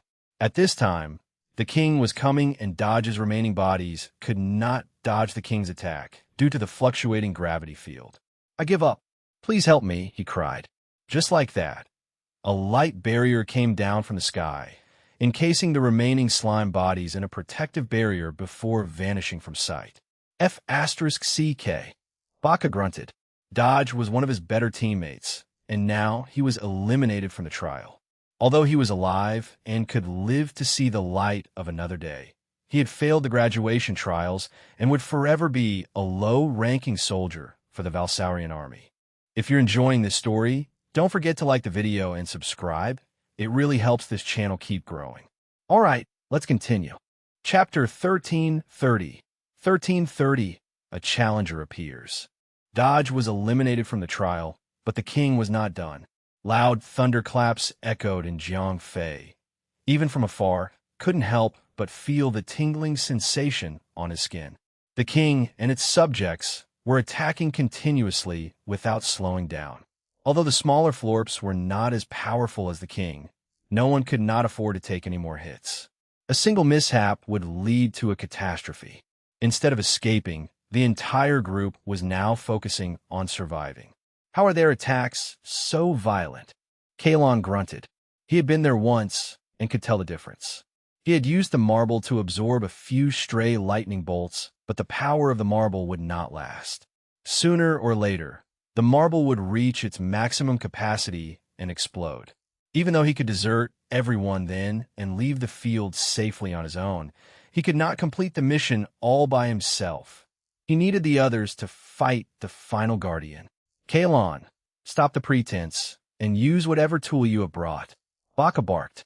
Compared to Kalon, he was more stressed than ever. Luna, the true weakest member of the team, was not doing too well. Baka was now panicking as he had already lost one member and another was about to join the elimination party. Fine, I'll do it, but you have to help me get that primordial weapon. Kalon had already used the electric absorbing marble. Seeing as how precious those things were, he did not want all his efforts to be in vain. Moreover, the marble was only a one-time use item. If he gave up now, there was no taking back the marble. Kalon took out another object. It was a disc-shaped saucer that expanded into a larger pan when thrown into the air. Once it landed, the pan expanded further and released a field of yellow hue. Once the light was released, everyone around the vicinity of the pan could feel its effect immediately. The pan created a powerful gravitational field that pulled all the florps into the yellow light. Once trapped, the florps were restrained with an electrical net. The king reacted violently when it noticed its smaller kindred had been captured. In retaliation, it made a loud, growling noise and became larger, releasing multiple lightning bolts as it did. Help! Luna sviketh. She was at her limit. If she was struck even once more by the smaller flops, she would be gravely injured. Baka leaped toward her, offering whatever was left of his own energy into shielding Luna. A few seconds after the pan was activated, the gravitational field expanded as it absorbed the lightning bolts the captured florps had been releasing in an attempt to escape. As such, the king of the florps had to exert itself in order to break free, rendering it unable to focus its energy on attacking. We need to leave. That pan isn't going to last any longer. Kalon barked as he dragged his own teammates away from the reef. Move! Move! Move! Baka bellowed, running as he helped Luna. The king and the rest of the Magneto florps were now restrained by the pan and could not attack. That being said, the fluctuating magnetic field of the reef was still a hindrance for the others. Occasionally, they would either fall to the ground or fly up to the sky. Interesting, Jiang Fei murmured to himself as he observed from afar. Not long after the group had escaped, he entered the field and felt the effects of the fluctuating magnetic field. The best way to describe the feeling was like walking up a staircase that would sometimes have missing steps. This would be a great place to train, said Jiang Fei to himself. Only by exposing oneself to constant hardship would one improve. He wouldn't mind training in such a field if he were not in the middle of a trial then. Since all the threats were being restrained, Jiang Fei moved across the field without being attacked. Unlike the others, although he tripped once or twice, he did not fall or float too high. Tell me the truth. Did you know about the contents of the trial? How do you have tools to precisely counter these creatures? Baka came to Kalon and whispered to him. It's best for you to not know about it, said Kalon with a straight face. By not answering the question, he had given Baka the answer. He had pulled some strings with Alston and gained inside information about the trial. As such, he had brought in tools to prepare himself for the challenges. However, Kalon was not being open with his involvement and did not want anyone to know that he had pulled strings with the higher-ups. That was why he had lost 2 members in the initial run. Looks like pulling strings and asking favors is a universal thing, Jiang Fei said to himself. Baka gasped when Jiang Fei appeared next to him, safe and sound. They had assumed he would be left behind for someone as weak as he would never be able to cross the gravity field. I came over when I saw those creatures were trapped in that device. He gave an answer with an earnest smile. He was only trying to give off an impression that he would neither be of help nor be any trouble to the group. That is fortunate, said Kalon. Be mindful of your surroundings, Jiang Fei, he added. Because of his special circumstances, neither Kalon or Baka would probe further about him, and since he was only 120,000 combat level, he posed no threat in stealing the primordial weapon. This was the limit to Kalon's previous incursion. He could not longer provide any information about what's to come or what they could face. Henceforth, everyone was vigilant at all times. We need to find a place to rest. None of us are in our best shape, and if we encounter stronger foes, we might be looking at elimination, said Baka when he noticed how overwhelmed by fatigue Luna and the Alderanian brothers were. Jiang Fei was perhaps the only one that was still unharmed and unscathed. Relying on him, a weakling would not be wise. Baka himself was not doing too good himself. I concur, Kalon said. They had the luxury of time since there was no one else on the island with them. The best course of action for them now was to rest and recuperate. However, things do not always go as planned. 20 minutes into resting, Minsk suddenly made a jerking movement, and when it's over, he turned to the group and said, I feel a new presence on the island. Chapter 1331, 1331, Pale Bone Skull. Translator, Endless Fantasy Translation Editor. Endless Fantasy Translation crap. That must be Tchaikovsky, Kalon grunted. Tchaikovsky. Jiang Fei repeated the name. Much like Kalon himself. Baka shrunk and whispered to him. Not noticing Baka's explanation, Kalon continued rambling about Tchaikovsky. That rat bastard is always on my tail, always trying to one-up me. He must have tracked me down to compete with me. He sounded pissed. Tchaikovsky's father, as Kalon would so delightfully say, was the son of another high-ranking officer under Commander Alexis. Since young, the two had always chased each other's shadows, trying to compete with one another in order to please their fathers and Commander Alexis. The two had crossed swords and exchanged blows, but none was the clear winner. Indeed, as presumed, Tchaikovsky had heard about Kalon's progress at the island and purposely tracked him down in order to snatch his achievement. Unlike Jiang Fei, whose support was only fictional, Tchaikovsky and Kalon's fathers had prepared their sons with as much help as they could, feeding them information and arming them with specific tools to counter the contents of the trial. "How many are there?" Baka turned to Minsk and Waxis. 20, said Minsk instantly.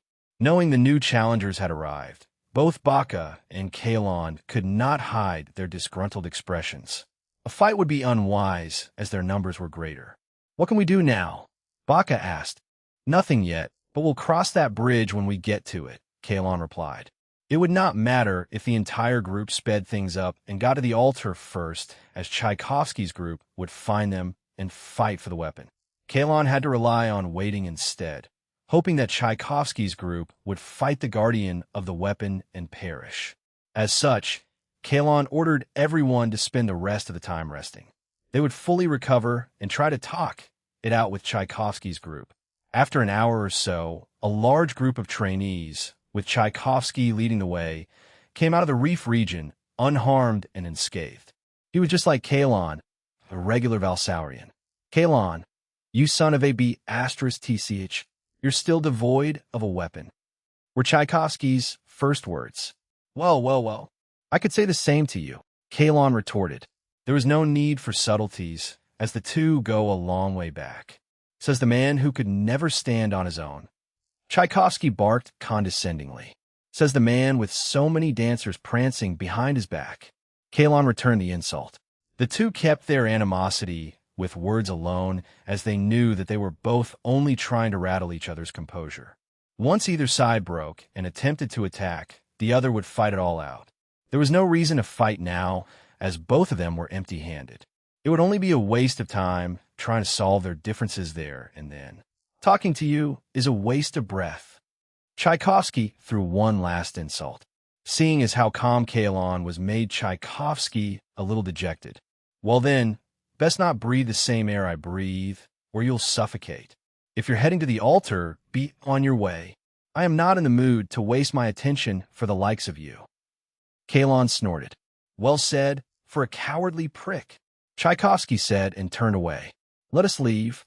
We have a responsibility to show the coward how a true warrior is to fight," said Tchaikovsky as he waltzed away with his group.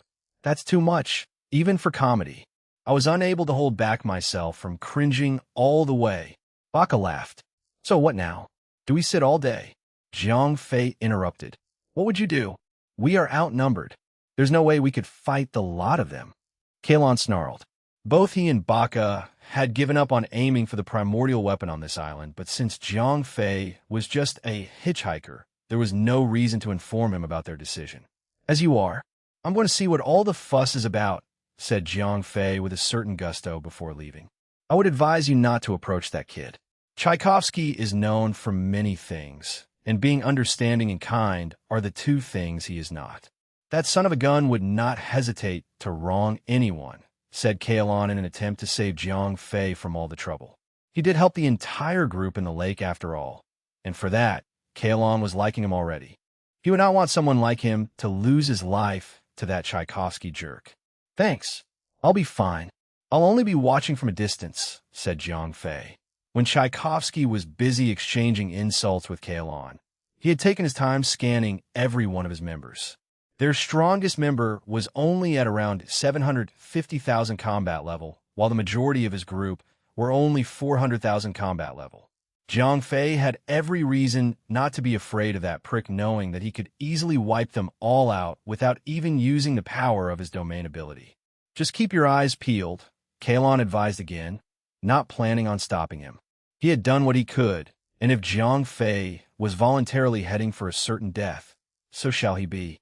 I will. I'll be off now. Rest well. Jiang Fei smirked and left. He knew what Kalon was trying to do, but he had other plans in mind. Right now, Kalon and Baka had expressed their discouragement in pursuing the weapon. That gave Jiang Fei the green light to get the weapon for himself. Tchaikovsky might be someone Kalon knew, but from Jiang Fei's perspective, he was an enemy that he would have no problem killing. Jiang Fei took his time walking, pretending to enjoy the view of nature that was the simulated environment. After a few turns and twists, he kicked off the ground and zoomed across the forest at nearly the speed of sound. With the power of the black hole core feeding him, his footwork was now upgraded to its maximum potential, granting him speed no other human could achieve. In a blink of an eye, what took Tchaikovsky half a day to cover was covered instantly by Jiang Fei. Before getting closer, he enveloped himself with a powerful psychic barrier, rendering himself invisible to every other person. Following the last member of Tchaikovsky's group, Jiang Fei observed their movements and watched the leader himself entering the altar. The altar was different than the one Jiang Fei had entered before. This one was constructed entirely out of skeletons, bones of perished creatures. Begin the summoning. Tchaikovsky ordered one of his lackeys. The strongest one came forward and pricked his finger. The blood that oozed out was dripped onto a ceremonial altar inside. In response, the entire altar shook, with bones rattling and an eerie voice echoing from all corners of the skeletal altar. Who is the fool that summons the great prophet Nas? A translucent being appeared. Like an elderly elf, the being was dressed in dried leaves that were sewn together and wielded a larger than normal wooden staff. Albeit looking entirely normal, the being was at least 3 times larger than Tchaikovsky. Spirit being combat level, 1,200,000 note. A spiritual being that has been fused saturated with the power of death. Regular means would not be able to harm it. Jiang Fei could not help but snort at the result tabulated by the scope. The self-proclaimed prophet might be strong, but compared to Grundel, the prophet was nothing but a shriveled old man. Chapter 1332. 1332. When the time is right. Although the prophet was not seen as a strong foe by Jiang Fei, Tchaikovsky and his group could not afford to behave with such confidence. Just how were the officials able to hunt and capture these odd living beings? One of the group members grumbled. They too had scopes and combat level measuring tools, and with it, they knew about the prophet's abilities. The more you know. Count ourselves lucky for getting this thing instead of a Grundel. We would definitely not survive a fight with that one, said Tchaikovsky. Unlike Kalon, he was not stingy in sharing information he had obtained before the trial. He had made sure to pick out the location of easier targets. P had ever ventured into the valley in the first place. They already knew that they would be facing a Grundel there. Only folks like Jiang Fei would have to rely on luck. If he had been without the power of the black hole core, he would have died before he could even breathe. Fleshlings, how lucky, said the prophet when he noticed the large group of trainees. How nice of you to prepare a meal for me, just as I was summoned. Ha ha, marvelous, said the prophet with a long, eerie laugh. If Jiang Fei would have to guess, that would be the battle opening speech. As a spiritual being, the prophet loved to consume beings that had powerful, resilient mental strength such as these trainees. They were, as the prophet saw them, nourishment for his strength. Come to me and be my food. Prophet Nas roared as he slammed his ethereal staff on the ground, releasing a wave of concentrated psychic attack. Oh no, Tchaikovsky grunted. He had prepared a counter-tool for this engagement, but he was not ready to use it so soon. So was the behavior of pampered trainees. They had never experienced genuine combat or any life-threatening situations. Even with powerful tools, weaponry, or armor, they would still lose in a real fight if they were all consistently behaving like so. Who would wait for the enemy to finish their speech and then only start reacting? If it were Jiang Fei, he would have struck first and asked questions later.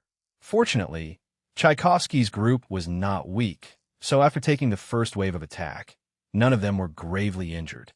Tama F asterisk CK off. Tchaikovsky snarled as he withdrew a crystal ball and held it high in the sky. As soon as the crystal ball was exposed, a bright radiant light flashed, illuminating the surroundings with a bright, piercing golden light. As soon as the light of the ball touched the prophet, he quickly shrank away like a vampire being exposed to sunlight. The crystal ball was a special psionic tool that radiated powerful psionic energy. This energy was weak against any material and could be easily stopped by a single sheet of paper. Like light itself, as long as there was a material dark enough to block out the pathway, it would stop shining out. Hence, it was extremely weak, so much so that it was completely ineffective on any living creature. However, without flesh and bones, a spiritual being would be completely exposed to the psionic energy.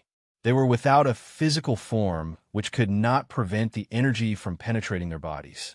The energy acted like particle beams to humans, inflicting penetrative damage, causing wounds. A tool that was a hot knife to butter to a spiritual being. Curses! Arg! The prophet screamed in agony as it tried to hide and shrink away from the light. How intriguing! Just a shining ball of light. Jiang Fei thought as he continued to observe the entire event. Captain, that crystal ball is made out of a crystal or found associated with corium. It is so rare that the crystal ball he is currently holding would be more than enough to purchase half a planet, said 0541 after searching through the scope's database. What's corium? Corium is a real metal that has the highest knowing conductivity of all other metals. As such, it was generally used as memory storage devices. The scope you're wearing is generally made of corium, said 0541. This thing is made with corium? Jiang Fei gasped as he unconsciously caressed the scope on his ear. He had gotten used to the scope as it sat on his ear so comfortably. As such, he had never properly examined the scope, until today when he found a signet symbol on the corner of the scope. The signet was carved into the scope and was shaped like a dog's head. Corium is rare, and those that could properly smelt them are even rarer. The optic scope you are currently wearing is made by a great master. The signet on the scope is a dog's head, which gives the scope the name Hound's Eyes. Thump! Just as Jiang Fei was putting the scope back onto his ears, a loud explosion was heard, and the ground shook a little. You lots force my hands. If you are to bring destruction down upon me, I shall do the same unto you, the prophet roared. While enduring the radiance of the crystal's light, the prophet slammed his staff onto the ground, sending out a saturated wave of psychic energy outward. Arg! Help! Oof! Help me! I give up! I give up! You hear me? I give up! The ones standing closest to the prophet suffered the most lethal dose of psychic energy and had both external and internal hemorrhage. It got so bad that blood vessels inside their brains were exploding. Not 2 seconds after the initial blast, 7 pillars of light shot down from the sky and saved those that had given up. Even though they were rescued, it would take the best of surgeons to save them all. You should have left me alone. The prophet roared once more, shooting out waves of invisible psychic energy toward every trainee that was still standing. However, something changed. His staff glowed with a black hue, and instead of psychic energy, he was shooting out a wave of death energy instead. Grass and moss that were growing around the bones on the floor decayed instantly, as if they were devoid of life itself. Act! With a sudden shriek that ended as abruptly as it started, a trainee fell to the ground, with eyes wide open as he was exposed to the dark energy. Before he could open his mouth to utter the words that could save him, his entire body decayed away, leaving nothing but bones and dried-up flesh. F***CK. Tchaikovsky grunted. He was not prepared for this. He had failed to factor in the amount of time it would take to kill the Guardian. Based on the current situation, it seemed that it would be a test of endurance for both sides. If the prophet bit the dust first, he would be killed by the light of the crystal ball. If Tchaikovsky decided to throw in the towel, he could simply give up the trial and return to the outside world and forever be a low-ranking soldier. Knowing fully well what would happen if they gave up then, the trainees were still hesitant in making a decision. Unfortunately, Due to the previous psychic attack, they were unable to move just yet as they watched the incoming dark energy radiate closer and closer to them. I give up. I give up. I surrender. Another 5 threw in the towel and were teleported away. Not 3 minutes since the start of the fight, Tchaikovsky's group members had been reduced to only 7. Damn it. How is he not dying? Tchaikovsky groaned nervously as the dark energy was coming toward him. Almost time, said Jiang Fei as he rubbed his hands together.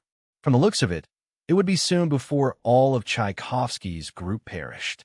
The prophet himself was also down on his knees and was relying on the dark energy to kill his opponent. When the time was right, Jiang Fei would swoop in to deliver the final blow and take the weapon for himself. Chapter 1333, like a vulture. Translator, Endless Fantasy Translation Editor. Endless Fantasy Translation Thump. Thump. With speed, Jiang Fei burst out in the open at Mach 2 speed. Who's there? The prophet roared as he sensed Jiang Fei's sudden presence. Being a spiritual being, he was able to sense almost any living being within a certain distance. Even though he was able to sense Jiang Fei when he entered his effective range, he was too fast even for the prophet to react. Someone that wants your life. Jiang Fei snarled as he continued to exert force into his speed. Another profana zisidungridi. Even though the new enemy was faster, the prophet was surrounded with a thick layer of shadow energy. Any living being that touched the energy would surely die. Not to mention the powerful, saturated psychic energy he was constantly putting out. Even if the enemy was as fast as light, he would not be able to get through his powerful blanket of energy. Enough talk, time to die. Jiang Fei scoffed, putting so much force that he broke through the sound barrier twice, increasing his speed to Mach 4. Die with me. Why don't you? Nasriekid. Seeing as how the previous group of weaklings were dying soon, the prophet gathered the saturated psychic energy around him and channeled them toward Jiang Fei instead. Whoosh. Nothing happened. Jiang Fei, despite having taken the entire blast of psychic energy, was completely unaffected. To put it in perspective, the saturated amount of psychic attack was akin to a large ship being dropped into the ocean.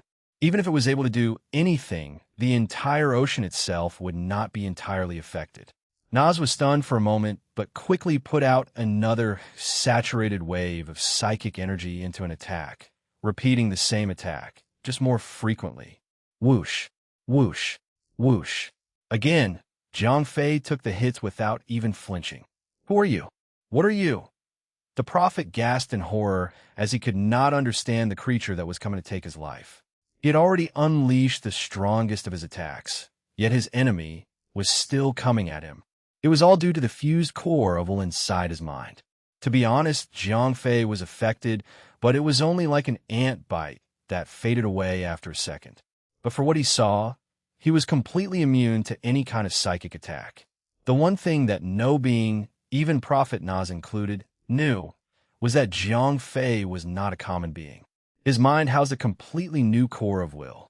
Its power was beyond any mortal understanding.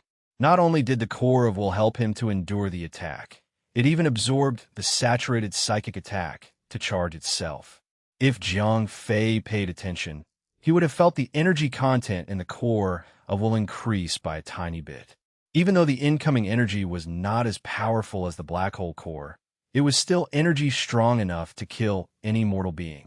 Seeing as how he was approaching the sphere of dark energy, Jiang Fei dared not play around anymore. Before touching the dark energy, he unleashed his domain energy, as well as the power of the black hole core. The core of will was still lacking in energy, and Jiang Fei was unable to fully unleash the power of Omnisurge.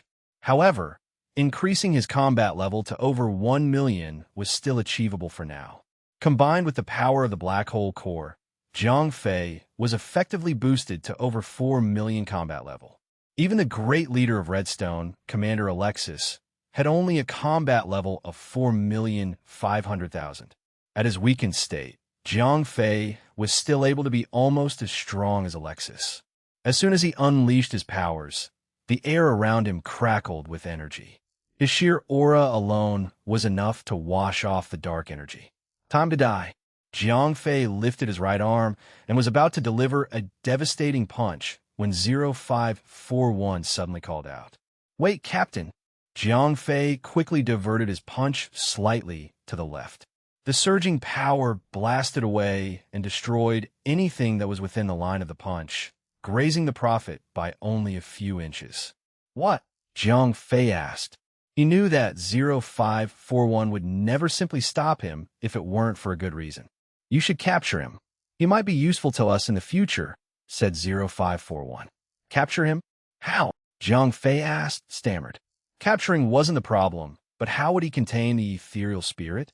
"With a crystal ball," said 0541 as he highlighted the floating crystal ball in the air in front of the prophet. "How do I do that?" To be honest, Jiang Fei was curious about the energy of death itself. Capturing the spirit would be beneficial for him. Use your own mental powers to capture him. After that, squeeze him into the crystal ball, said 0541, explaining how to capture the spirit as if he was explaining how to pour water into a cup. "Can't you be more descriptive? That's everything. Nothing else. Or do you want me to repeat the instructions?" 0541 said, sounding annoyed. "Sheesh. I'll try," said Jiang Fei. Knowing 0541, there was nothing to doubt.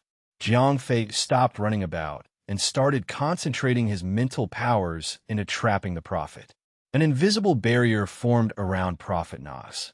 Although the prophet tried its best to break free, Jiang Fei, supported by the core of will, had mental powers stronger than anyone could measure.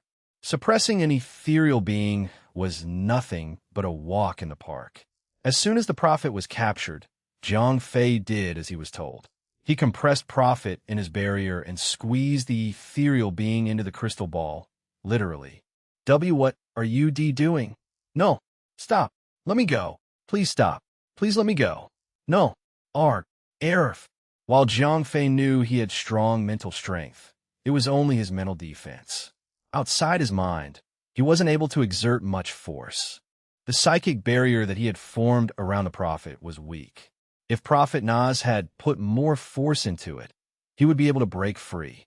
However, seeing how the situation developed, he dared not to. Jiang Fei's psychic barrier had shielded Nas from the psionic energy that the crystal ball was giving off.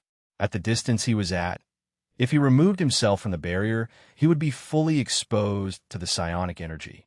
It would be akin to ripping one's spacesuit in the vacuum of space.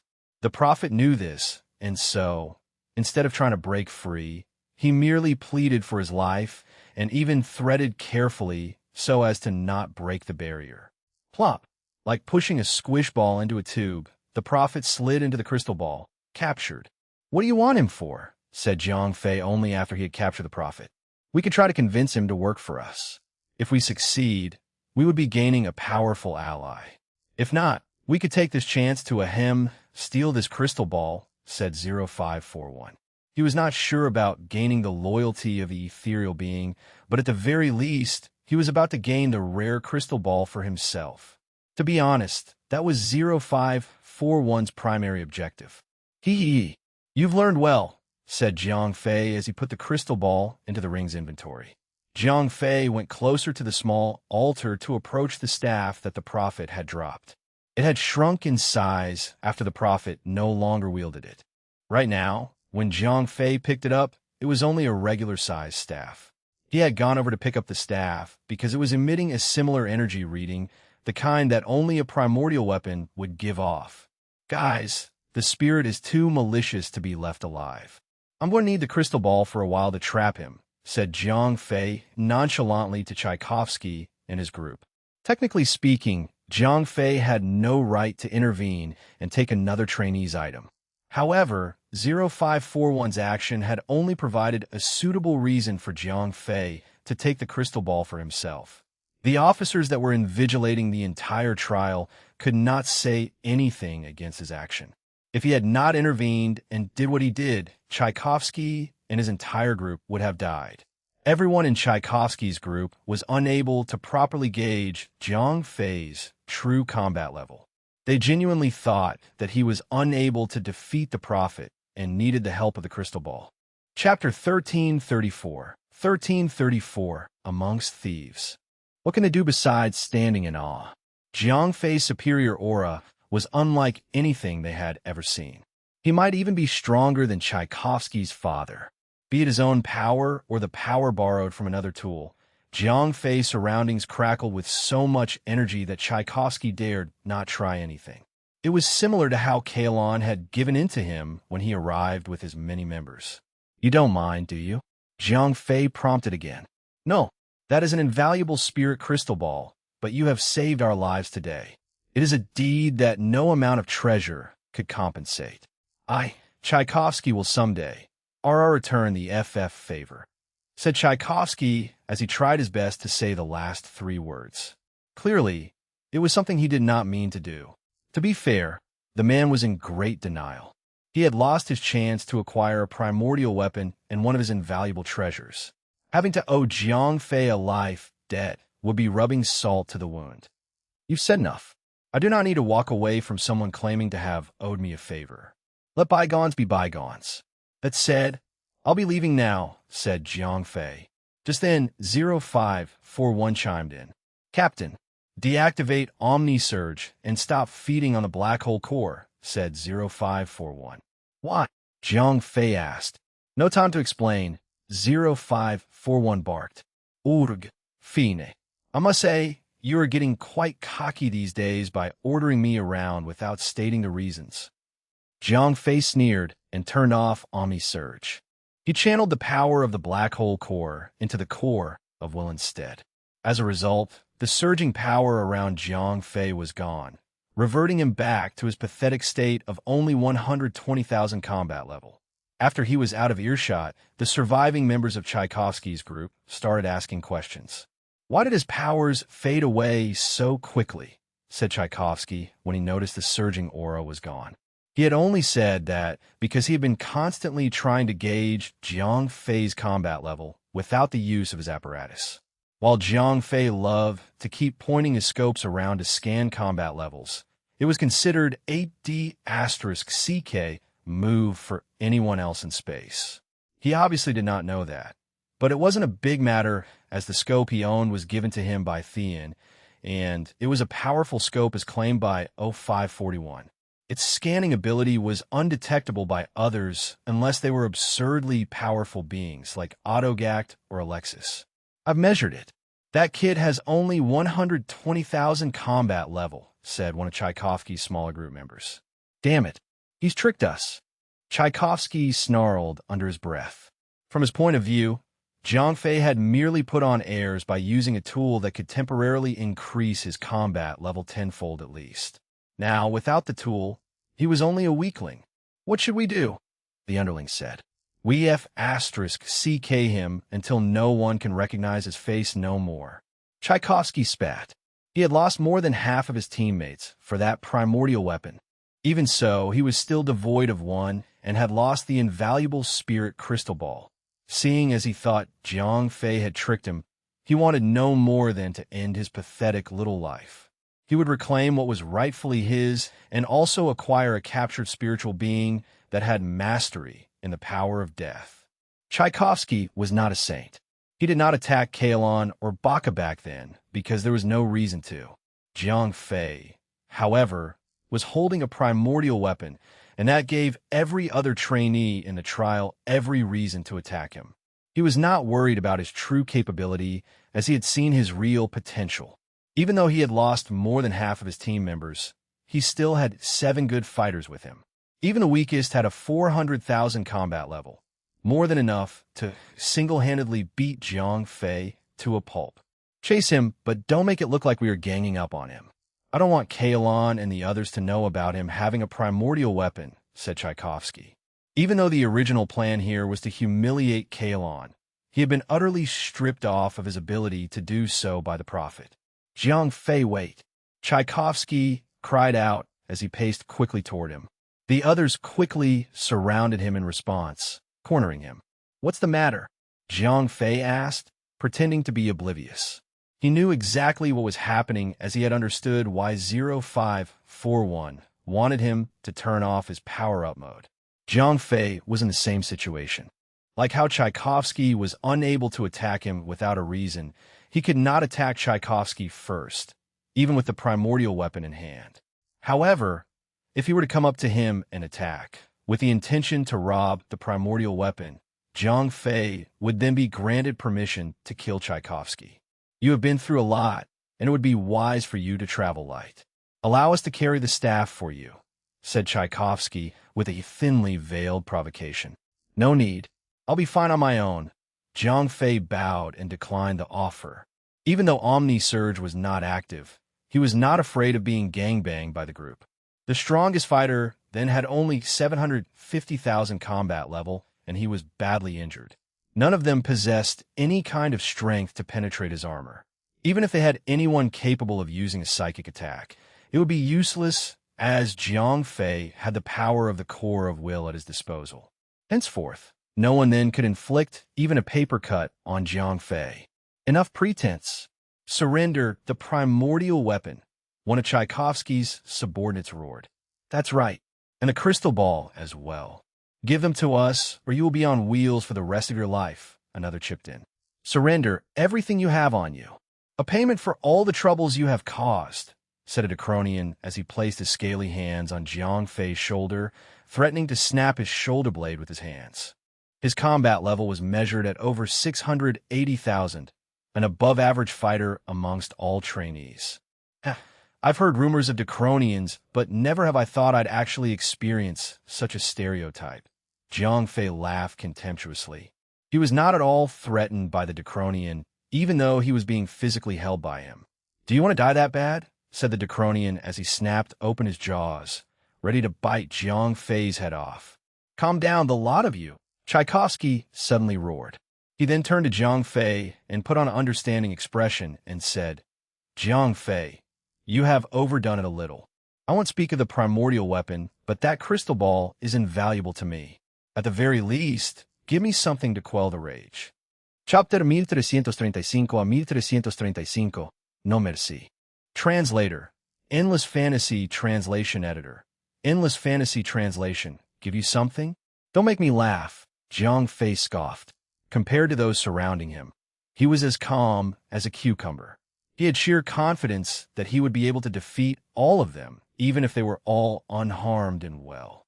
Looks like someone has never been fed with a serving of beating before, one of Tchaikovsky's subordinates snarled. His voice bubbled as if he were talking whilst gurgling marbles. He had a humanoid appearance, but compared to his head and body, his limbs and his legs were rotten, as if they were pieces of raw meat that had been left in the open for a week and were infested with worms and maggots. Ishtarian combat level, 540,000 note. A race of evil nature. Cruel and merciless. Their main offensive choice are poison and venom. They will not hesitate to use it on friends or foe. Jiang Fei could not help but cringe at the information given by the scope. To be fair, although he had a humanoid face, he was extremely repulsive to even look at. Also, knowing that Nishtarian was a poison user, Jiang Fei felt nothing but contempt toward him having gone through such a mess with the Grundel. Beating, you say? I could say the same to you. Jiang Fei turned to face the Ishtarian and spat in his face. Tchaikovsky groaned from the side, realizing the entire ordeal was about to turn messy. He was still unable to properly gauge Jiang Fei's true powers.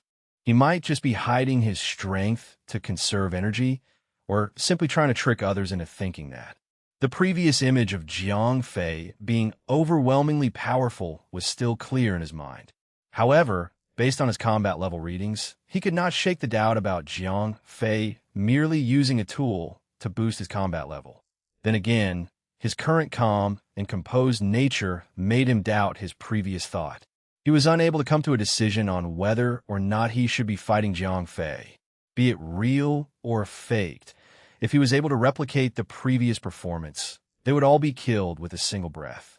That being said, Tchaikovsky could not simply walk away, not when Jiang Fei held the primordial weapon and his invaluable crystal ball. Enough! You're one to die now. The Ishtarian roared after being successfully angered by Jiang Fei.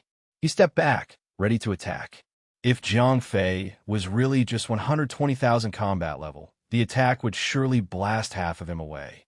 Hold him, Tchaikovsky ordered, seeing as how one of his subordinates was not going to stop. The die had been cast.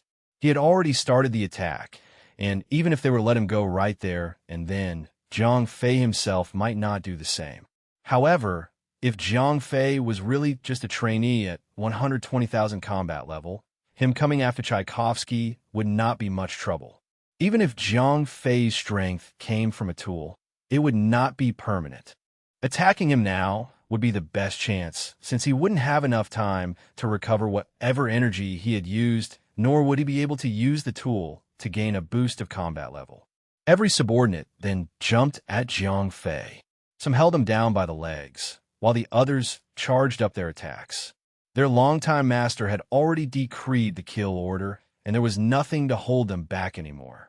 What a waste of the lives I've saved, Jiang Fei taunted.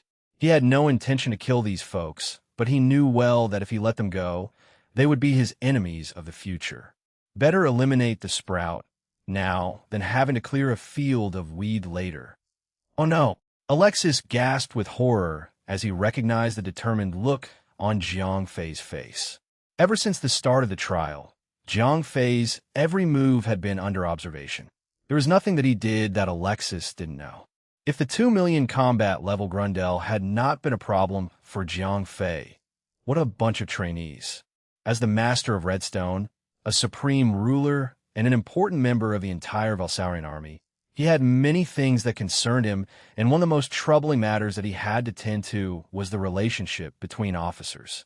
To be fair, he did not want all of his soldiers to share a bond too close. Emotions hindered one's perception on things, and worst of all, a coup d'etat might happen. At the same time, he did not want them to be enemies with each other. Internal strife was never hard to deal with, but dealing with that decreased the number of soldiers substantially. The group of spoiled brats had unknowingly challenged Jiang Fei, a superior fighter, just because he had only played the game right. If they were eliminated, would Tchaikovsky's parents let Jiang Fei get away with it? Even if with his authority, Alexis had covered up the death of his son, someday, Tchaikovsky's father would still find out about his son's murderer.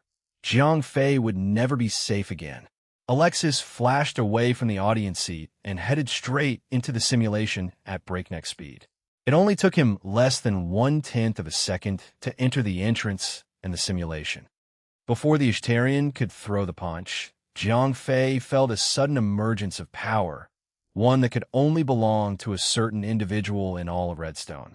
Right then, he had unleashed his limiter and gained a combat level of at least 4 million. His perception of his surroundings had reached beyond mortal comprehension. That was why when Alexis stepped into the simulation, Jiang Fei had detected his presence immediately. He quickly raised his fist to attack as he knew he would not have the chance to when Alexis arrived. He predicted that Alexis would want him to let them go. With a speed exceeding Mach 10, his punch broke the sound barrier multiple times before his fist even reached halfway through the air.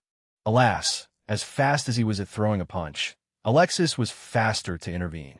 The commander appeared right in time behind Jiang Fei and the Ishtarian, and stopped Jiang Fei's fist barehandedly. As he did, a powerful impact gave out a devastating shockwave, blowing all and everyone around. At that moment, Jiang Fei did not stop attacking. Although he was psychically held back, he still had his mind. With powerful concentration, he unleashed a wave of psychic attack that matched even Prophet Nas. Alexis might be strong physically, but he was helpless against blocking psychic attacks. The others had succumbed to the sheer mental power of Jiang Fei and started bleeding out of their nose, eyes, and ears. Commander Alexis? Jiang Fei pretended to be surprised about Alexis' arrival and quickly stopped attacking and bowed. Enough clowning around. Jiang Fei's combat level was felt thoroughly by Alexis, and he knew that he would surely have felt his presence as well. "Ah, my bad. Looks like the cat is out of the bag," he replied, laughing awkwardly. Chapter 1336. 1336. To care or to kill. Now you've done it. Alexis sighed heavily as he was unable to save Tchaikovsky and the rest of his group. Everyone had perished, either by mind break or internal hemorrhage. Alexis had decided then to sweep it under the rug, as there was nothing that could be done now to reverse their deaths. Jiang Fei, I do not know what has been going on with you, but I want you to show me your full power. Now, Alexis said in a serious tone. Yes, sir. Jiang Fei caved. It was too late for him to hide his powers, as Alexis had already felt every little bit of it when he entered the simulation. It would only be Messier if he tried to hide it. Jiang Fei concentrated for a bit, adjusting his mind and the power of the black hole core to the maximum. Although the core of will was still lacking energy of its own, Jiang Fei willingly activated Omni Surge and pushed his combat level as high as possible. Paired with the black hole core, his combat level exceeded that of 4 million. Despite maintaining a stoic appearance, Alexis could not help but be shocked. As he feared, Jiang Fei's strength was about to reach his own, and by measuring accurately, he now knew what his combat level had breached past the 4 million mark. Good. Come with me. There's no need for you to waste your time in this trial, said Alexis as he left the simulation. Jiang Fei nodded and followed him closely until they both left and returned to the real world. The staff he was holding disappeared, as it was but a tool for the mission. It might be called a primordial weapon, but it was merely a key to activate a teleportation device that would bring him to the next level. Yulgris, you're in charge of the rest. Jiang Fei, come with me, said Alexis to his right-hand man as he left the simulation. Aye, sir. Vice Commander Yulgris nodded and took over Commander Alexis as the honored guest. Come, Alexis said as he left the training academy for his own home in Redstone. Wait here. I'll be right back, said Alexis as he had Jiang Fei wait in what seemed to be his living room. Do you have any other suggestions? Said Alexis as he turned to an anthropomorphic cat girl in a large room filled with supplies and weapons. Did you say Jiang Fei had over 4 million combat level? The cat girl asked. She was the same girl that had delivered Jiang Fei to the training academy when he first arrived at Redstone. Aye, you heard it right the first time. I had my thoughts about his innate talents, but his progression was too fast to be normal. I was hoping that he could one day be my right hand. That being said, I fear that his talent would be wasted on this small planet of mine, said Alexis. Even though Alexis was still stronger, it was only by a small margin. Based on Jiang Fei's growth rate, Alexis had no doubt that he would be able to defeat an Ultralisk. Unbeknownst to him, Jiang Fei had already killed one, albeit not with his own strength but the power of the 10th dimension. Father, I think you have 2 ways to go about this. You could see him as a potential parasite and kill him now, or treat him as the sprout of a tree that would someday bear fruits for us. However, it is risky. How is his personality? Surla asked. I do not know about it. I was not that keen on bonding with the boy when I first brought him in. Autogax should know more about it, Alexis said. He was leaning away from the option of killing Jiang Fei, since it would be a waste of someone with his talent. Then again, the risk of nurturing Jiang Fei to his prime would be high. If he shared the same behavior as the other Valsaurians, Alexis would then be raising a pet that would bite the hand of the owner. Bring an Autogact and get this thing over with. If Jiang Fei is a dangerous person, it is best to eliminate him quickly, Surla said. I'll decide whether he lives or not. Alexis barked at her. Autogact came in through the front door, and after greeting Jiang Fei, he entered the room where Alexis and Surla were waiting. You called for me, sir? Autogact said politely. I have questions about that Terran out there. I'm yours to command. While Jiang Fei was under your wing, did you observe his personality? His behavior? Alexis asked straightforwardly. I did, and I must say, his personality is unsuited. Autogact held nothing back and revealed the truth. He had never been satisfied with how Jiang Fei behaved during combat. As a matter of fact, even after the baptism by blood, Jiang Fei was still soft on the inside. Elaborate, Alexis hummed. He was hoping that Jiang Fei was not the kind that would disobey the commands of his superior. If he was, it would be much easier to eliminate him right there and then. The planet on which he had grown up had been nothing but peaceful. There was conflict on a global scale. That is why his people, his kind, are soft in the heart. Emotions are hardwired into their mind, and having that prevents them from doing much, Autogact explained. Brilliant! Alexis cheered, which made Autogac confused. Brilliant, sir? How could someone like him be a strong soldier? Autogac questioned the commander's reaction. It was known that all Valsaurian soldiers were as ruthless as they were merciless, Alexis himself included. How would someone like Jiang Fei be a good soldier for the Valsaurian army if he were to squirm at killing the innocent? The situation was different from what Autogac knew. As a commander, Alexis had no problem with his soldiers being ruthless and merciless. If a coup were to happen, he alone would be more than enough to wipe out all the troublemakers. Jiang Fei was different. His growth rate was so fast that he could be unstoppable in just a week. If he would be as ruthless as the others whilst possessing powers that exceeded even Alexis, who's to say that Redstone's master would not change? Alexis could not be more happy when he heard about how emotional Jiang Fei was. Even though he was the master of Redstone, Commander Alexis was just a fleet commander in the Valsaurian army. There were others of higher rankings than him. If Jiang Fei were to remain loyal to Alexis, when the day that someone stronger was a threat to Redstone comes, Jiang Fei might be there to save the day. Thank you. That'll be all. Alexis dismissed Autogac. After he left, Alexis turned to Surla and said, "What do you think now?" Just then, Surla took out a small device, and after a series of taps and pushes, she responded, "That will have to wait for a moment. There's something that you ought to look at now." A projection was made, and Alexis cocked his head as he recognized the image to be his treasure vault. "What's wrong with it?" he asked. "Look closely at the wall," Surla said as she magnified the image and pointed at scribbles on it. "That bastard!" Alexis roared. "How the hell did he get in again?" Chapter 1337. 1337. An eye for an eye. Translator. Endless Fantasy Translation Editor. Endless Fantasy Translation. To the bastard Alexis, I'm here again. As always, I'll be taking 3 things. However, since you're not going to fix your habit of being sloppy, I've hired a handyman and given him 2 things as payment. Sincerely, your sweet, loving father. The projection displayed the scribbles that Theon had left on the walls of the treasure vault. A message for Alexis. "That piece of sh*t. What has he taken this time?" spat Alexis, fuming in anger. "It matters not what he took. What you should be focusing on is the handyman he mentioned," said Surla. "Handyman? What's so important about that?" asked Alexis. All he cared about was the contents of his vault. "The handyman in question is currently sitting in the living room," said Surla, crossing her arms. Alexis gasped. Jiang Fei was his handyman.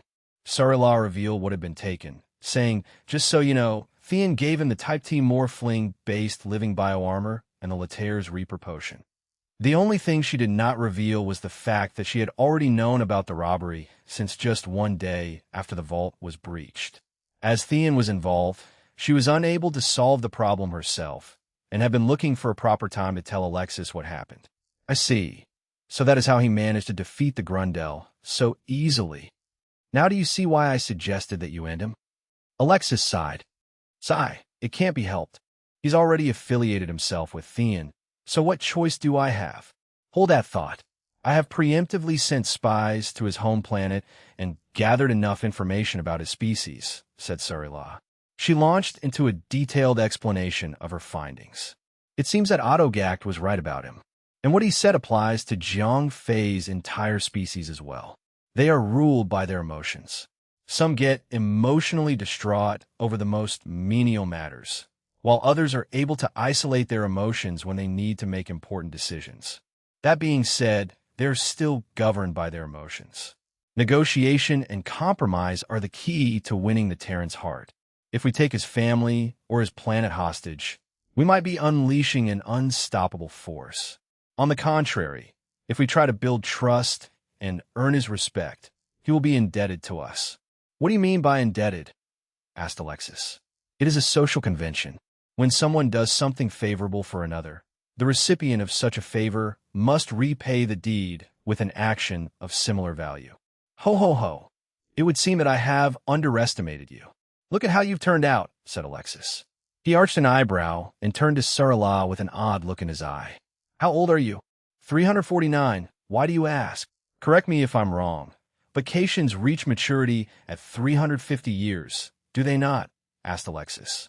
That is correct, said Sarila, keeping her face blank. Something told her that whatever Alexis had in mind would not bode well for her. Tell me honestly, what do you think of Jiang Fei as your partner? Said Alexis with a suggestive smile on his face. Sarila could not help but cringe at the idea. A marriage with the sole purpose of joining two houses or factions was a highly effective method of establishing an alliance. Earth was not the only planet that had such a practice. Father, do you know how old he is? Less than 2/10. I am 349 years old. In what possible universe could he be fit as a partner for me? Shrieked Sarila, her tail straightening as it tensed. Since the day she realized her fate was sealed to forever serve Alexis, Sarila did everything in her power to improve her skills. Be it political involvement or even personal strength, she did her best and excelled in every way, all in the hopes of being useful to Alexis for as long as possible. Alas, the one fate all females dread was about to be forced upon her. Her achievements now meant nothing. She was reduced to a mere maiden being unwillingly forced into a marriage she didn't want. You shouldn't jump to conclusions so hastily. You do understand that the two of you are of different races, don't you? Vacations take longer than average to reach a certain maturity, yet Terrans only take 20 years. Your age matters not. It is your mental maturity that's important. It is obvious that he is going through his coming of age. From the looks of it, the two of you are suited for each other. I will hear no more about this matter, said Alexis. His mind was made up, and his decision would be final. He didn't even bother to listen to Sarila's thoughts on the matter. Enough. I will not hear any more about it, said Alexis, as he threw a cold glare at his adopted daughter. It was hard for Sarila to accept, as Alexis had always been good and fair to her. Yet, the man wouldn't bat an eye at giving her away, all for the sake of maintaining his position. Sarila nodded and retreated, tears sliding down her cheeks. She of all people knew what Alexis was like. Nothing but someone of a higher rank could persuade him otherwise. The decision was made, and nothing could be said to change the outcome. If she were to run away, her entire planet would be doomed. Jiang Fei had been snoring, napping, and simply sitting around for hours when Alexis finally returned. Even then, there were no signs of hospitality to be seen. No glass of water or a bowl of snacks. This was something that Jiang Fei was not accustomed to when visiting the house of a prominent figure. Apologies for making you wait so long, said Alexis casually, with the kind of tone that only Han Tianyu would speak to him with. Jiang Fei stood up and greeted him, Sir. Enough with the excess formality. I'm already 970 years old. It would be nice to be greeted with just a simple uncle, said Alexis. I suppose. Uncle, said Jiang Fei awkwardly. Even with his permission, Jiang Fei could not bring himself to use such a friendly honorific for Alexis. The man had been nothing but good to him. Calling him uncle would be inappropriate, as he should be his great-great-great-great-great-grandpa. It took a while to figure out your situation. Since your strength has improved, it would be wise for you to just skip the trials. Let the youth have their chance. There is no need for you to further prove yourself, said Alexis, patting Jiang Fei's shoulder exactly how Grandpa would. Jiang Fei acknowledged his decision with no objections. As you wish. He had no interest in overcoming the trials. So, for the time being, you will serve as one of my fleet officers. Sarila will help you get used to all the required procedures and everything else. Give me a few days, and I shall arrange for your own personal fleet to command, said Alexis. He was obviously trying to get Jiang Fei to trust him more by bestowing such a privilege onto the Terran. Commander? Is that all right? Asked Jiang Fei. Even though pulling strings was nothing to be surprised about, such a big promotion was more than simply climbing the ladder. He was shooting up through the hierarchy at light speed. All right. Of course it's all right. Remember, the Valsaurian army cares not for the weak. It should come as no surprise that you are now number 2 on Redstone. No one else could stand against you now. Do you think others would dare object to your command? Spat Alexis, reciting the same speech Jiang Fei had heard once before. Power and strength dictates everything else in the Valsaurian army. Speaking of which, where is Sarila? She's taking too long. barked Alexis as he turned around. She was the true prize that Alexis was giving Jiang Fei. A fleet was nothing but a secondary prize for someone like Jiang Fei. "I'm here," said the Kate as she emerged fully dressed and all made up. Her furry ears and tail were combed and straightened to look shiny and clean, while the clothes she wore were clearly meant to emphasize her bosom. "Father, for what you have done to me, I shall return the favor. An eye for an eye, a tooth for a tooth," thought Sarala as she waltzed over to stand by Jiang Fei's side. Everything she had done for Alexis was all for the sake of saving her home planet. She never thought that her efforts would be repaid with her being sent off as nothing more than a prize. Now, her decision was made. The reason she joined the Valsaurian army, albeit unwillingly, was to save her planet. Jiang Fei would simply be a means to an end. She would use him and his strength for her own purposes. One day, when she had won over Jiang Fei and he was nicer to her than Alexis ever was, she would return to have her revenge on Alexis. Chapter 1338. 1338, The Commander's Army. "Hi, it's been a while," said Sarala with a seductive smile, exhibiting the best of its Scythian's femininity. "Yes, it has been," said Jiang Fei, suppressing his awkwardness. The last time he talked to the cat girl was when he first touched the surface of Redstone. His first impression of her had not been good, as she had only glanced at him and treated him like weakling, nothing more than trash to be disposed of in the academy. Hence the awkwardness. But now, she was showing a completely different side of herself. Honestly, Jiang Fei could not help but find her incredibly attractive even though she wasn't human. Besides her cute, wiggly ears and long, silky tail, the rest of her appearance was just like a human. That being said, just like surviving the baptism by blood made Jiang Fei capable without remorse, the number of girls on his earthly home had made him immune to even the deadliest and wheeliest femme fatale. He was trained to not stare and gape at even the most beautiful girls. If someone were to measure his pulse right now, it would be as calm as the sea. "I trust the two of you will get along well. I'll leave you to catch up. Sarala, please make sure that Jiang Fei is accustomed to all matters regarding the military," said Alexis as he left the room. "Miss Sarala, Commander Alexis has appointed me as one of his fleet officers. What do you think I should know first?" asked Jiang Fei straightforwardly. Jiang Fei was totally oblivious to what Alexis had done and what Sarala was really there for. He genuinely thought that she was there to show him the ropes. Though she was known in all of Redstone, it would be an overstatement to say that Sarala was second in command. Nevertheless, she was still a powerful enough figure, able to do many things without needing approval from Commander Alexis. Jiang Fei would never have guessed that Alexis would resort to using the femme fatale strategy to lure him. And even if he had been aware, he wouldn't have expected Alexis to send someone like Sarala to court him. "Fei, we're all equals here. Please, no need for formality or honorifics when you're with me. I'm just Sarala." As she spoke, Sarala walked towards Jiang Fei and wrapped her hands around him with cat-like grace. Jiang Fei's body immediately stiffened the second her skin touched his. From where he stood, Sarala was a girl high nobility, someone of blue blood who would never even glance at trash like him. The way she walked and talked was incredibly unsuitable for her image.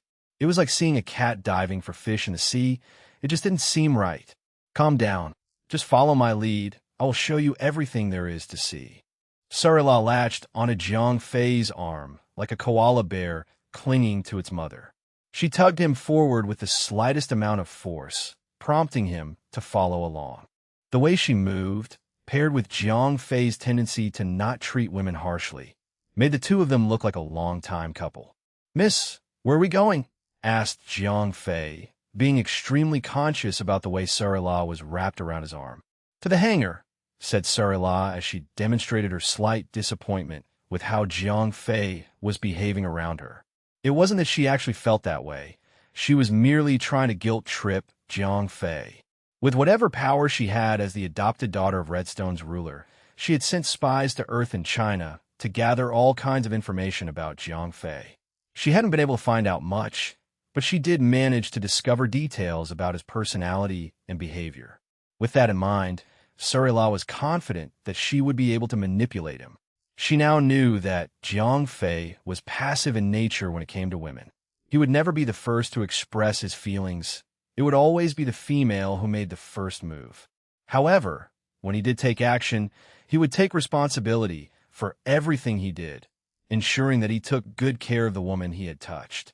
Surila may only be an underage girl by human standards, but she was still a 349-year-old Kaitian. How could she fall in love with a 20-year-old life form? Although Jiang Fei was a fine specimen, with his talent for combat arts and decent looks, Surila was not in love with him. She did like him, but she also had ulterior motives. First, she had to obey Alexis' order, or her entire planet would be decimated. Second, she had a plan of her own, which was to make Jiang Fei take her in as one of his women. Surila had joined the Valsaurian army to protect her planet, and if Jiang Fei took her in, she could rely on his strength and get him to do just that. Like a sugar baby, Surila was proactively trying to become Jiang Fei's consort, concubine, or whatever other term could be used to define her as his property. Unlike the others, she had little to no requirements. As long as Jiang Fei could fulfill the simple request of protecting her planet, she didn't mind being his property. Another aspect in which Surila differed from others was the reason she was doing this. While other girls were trading their self-worth for the chance to indulge in a life of luxury, she was trading herself for the entirety of her species. As long as Jiang Fei could meet that requirement, Surila would gladly be his pet or his lover. Nothing else mattered more than the safety of her planet. Truth be told, she had no expectations for love to develop in her relationship with Jiang Fei. Following Surila, Jiang Fei arrived at the hangar bay where all the ships were docked. Even though the news of Jiang Fei becoming a fleet officer had not yet reached the ears of all personnel, Surila's presence alone was more than enough to grant him entry to basically anywhere on Redstone. "This is the command center," said Surila, taking Jiang Fei into the central command office of Redstone. Jiang Fei gasped. Talk about size. The command center of Redstone was unlike anything he ever thought it would be. Everything that he had learned from books and movies had made Jiang Fei think that all command centers would only be as large as a hall. The command center he was currently standing in was the combined size of at least 4 football stadiums. There were just too many personnel moving about, some running while others were zooming through the air on moving platforms. From the looks of it, there were at least 10,000 people working there. This is traffic control. Here, ships are ordered to sortie, dock, and resupply, said Surila as she brought Jiang Fei into a different sector of the command center. In this sector, there were many detection instruments that detect and organize ships of many kinds. How many ships does Commander Alexis control? Asked Jiang Fei. Commander Alexis does command a fleet, but it's not really a proper one as there aren't enough ships for it to be classified as a fleet. Nevertheless, he has a hypercruiser, which is his personal cruiser, 7 battlecruisers, 12 destroyers, 45 corvettes, and too many patrol ships to count, said Surila, revealing Alexis' true force. What about ground infantry? Asked Jiang Fei.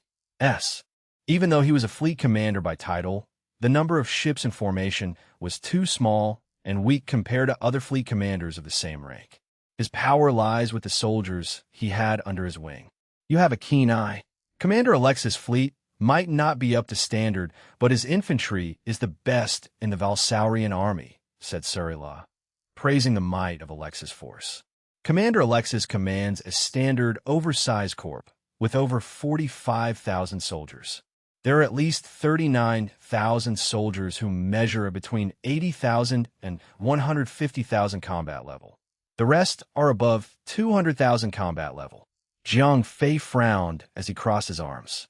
How could such a large fleet have so few soldiers? Said Jiang Fei. From what he knew about ship architecture, a simple patrol ship could ferry at least a few hundred soldiers. Battlecruisers and hypercruisers could fit more than tens of thousands soldiers and still have space to spare for a few thousand more. I never said personnel was included. I was only talking about the soldiers. Trupe combatants. Anyone with a combat level of less than 80,000 could never pass as a fighter, said Surila, giggling away. I see, Jiang Fei hummed. For better or worse, no one he knew on Earth could even qualify as a fighter based on Redstone's criteria. Chapter 1339. 1339. Selection.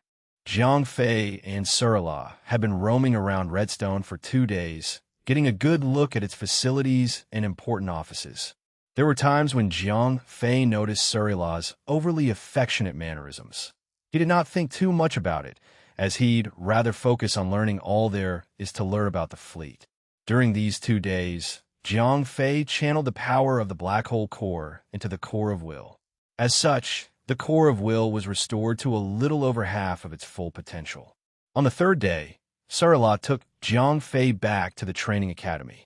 The trials were over, and all those who had survived were attending the graduation ceremony. Today was the day that the trainees would become soldiers. It was also the day that the ranked officers would get to pick new soldiers to join their teams.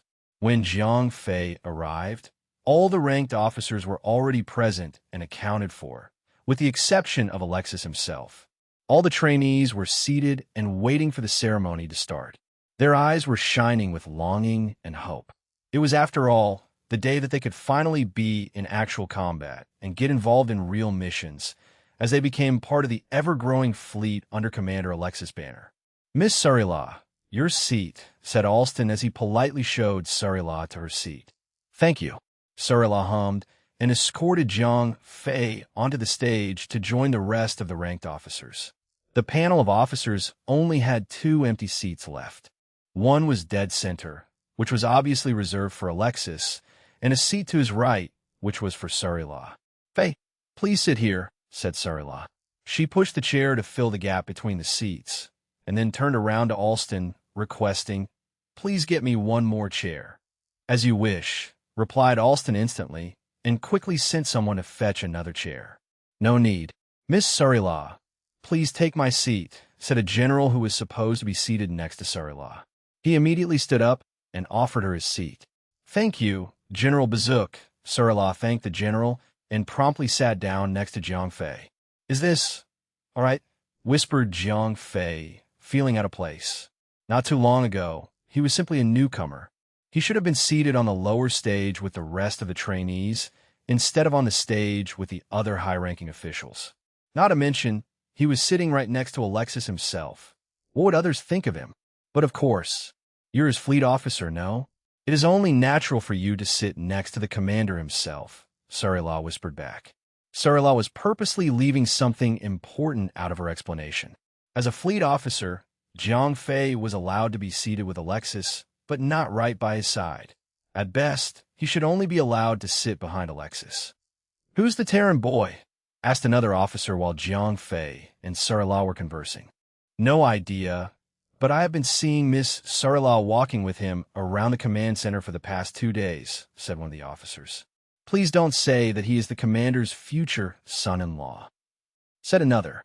"Now that you mention it, the two are behaving rather close. Don't jinx it. She wouldn't want a Terran as her partner. I heard that he bested Tchaikovsky, and Commander Alexis himself had to calm Anjai down." "You heard right. To persuade Anjai not to seek retribution against Jiang Fei, Commander Alexis gifted him a powerful battle armor. At the very least, no one was talking negatively about Jiang Fei. It was all merely gossip.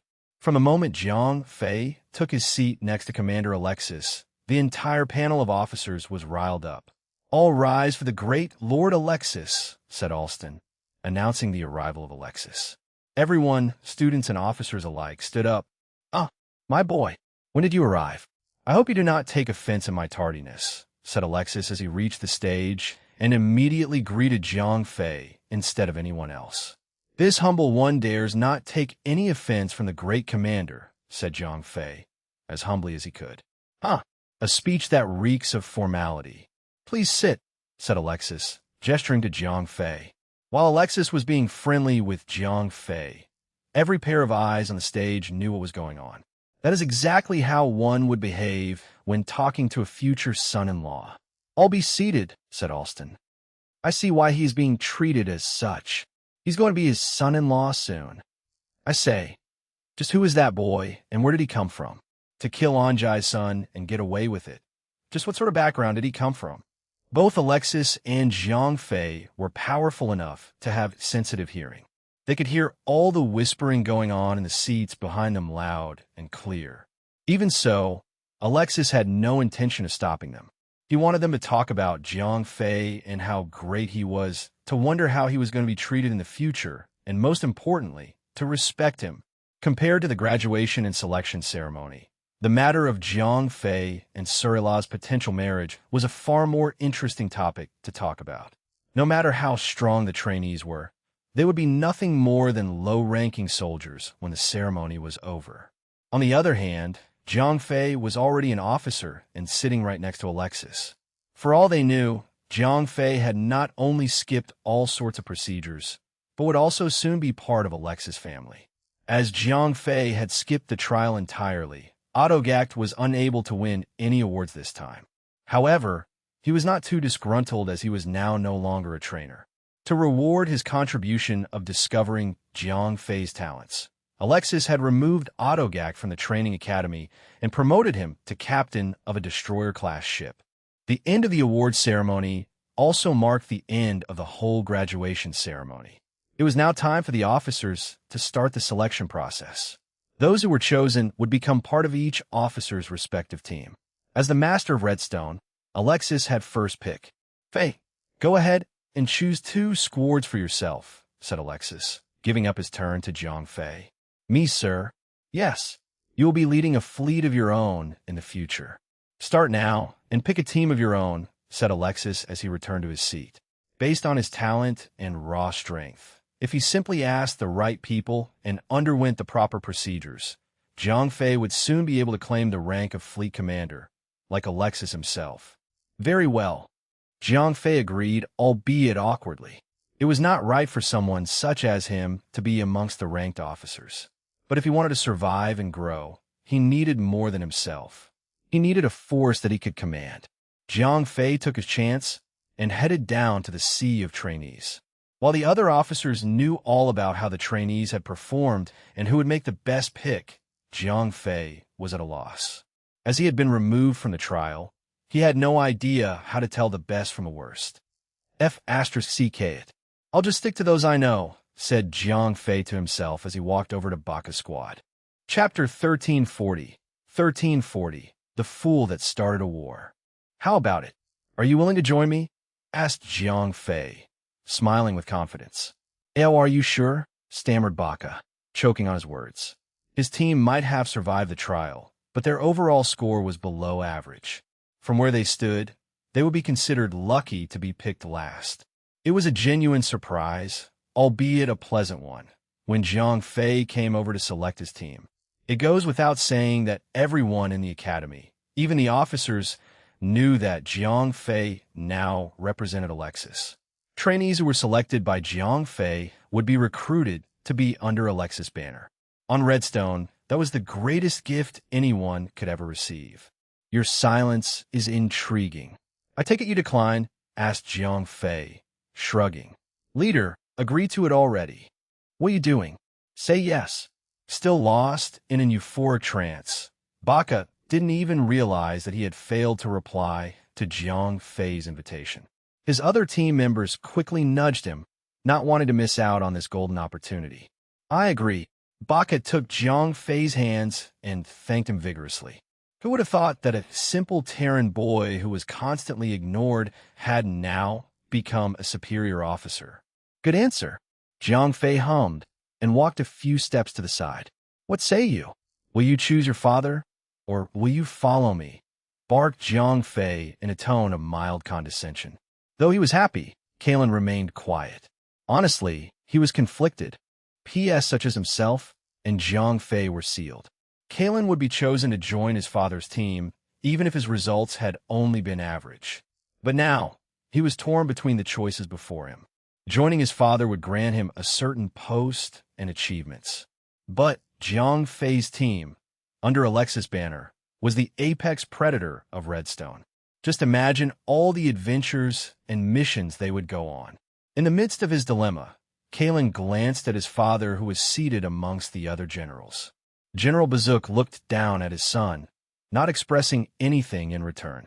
Kalen nodded at his father, silently expressing his desire for more than just a secure future. After reaching a consensus with himself, Kalen raised his head to look Jiang Fei in the eye.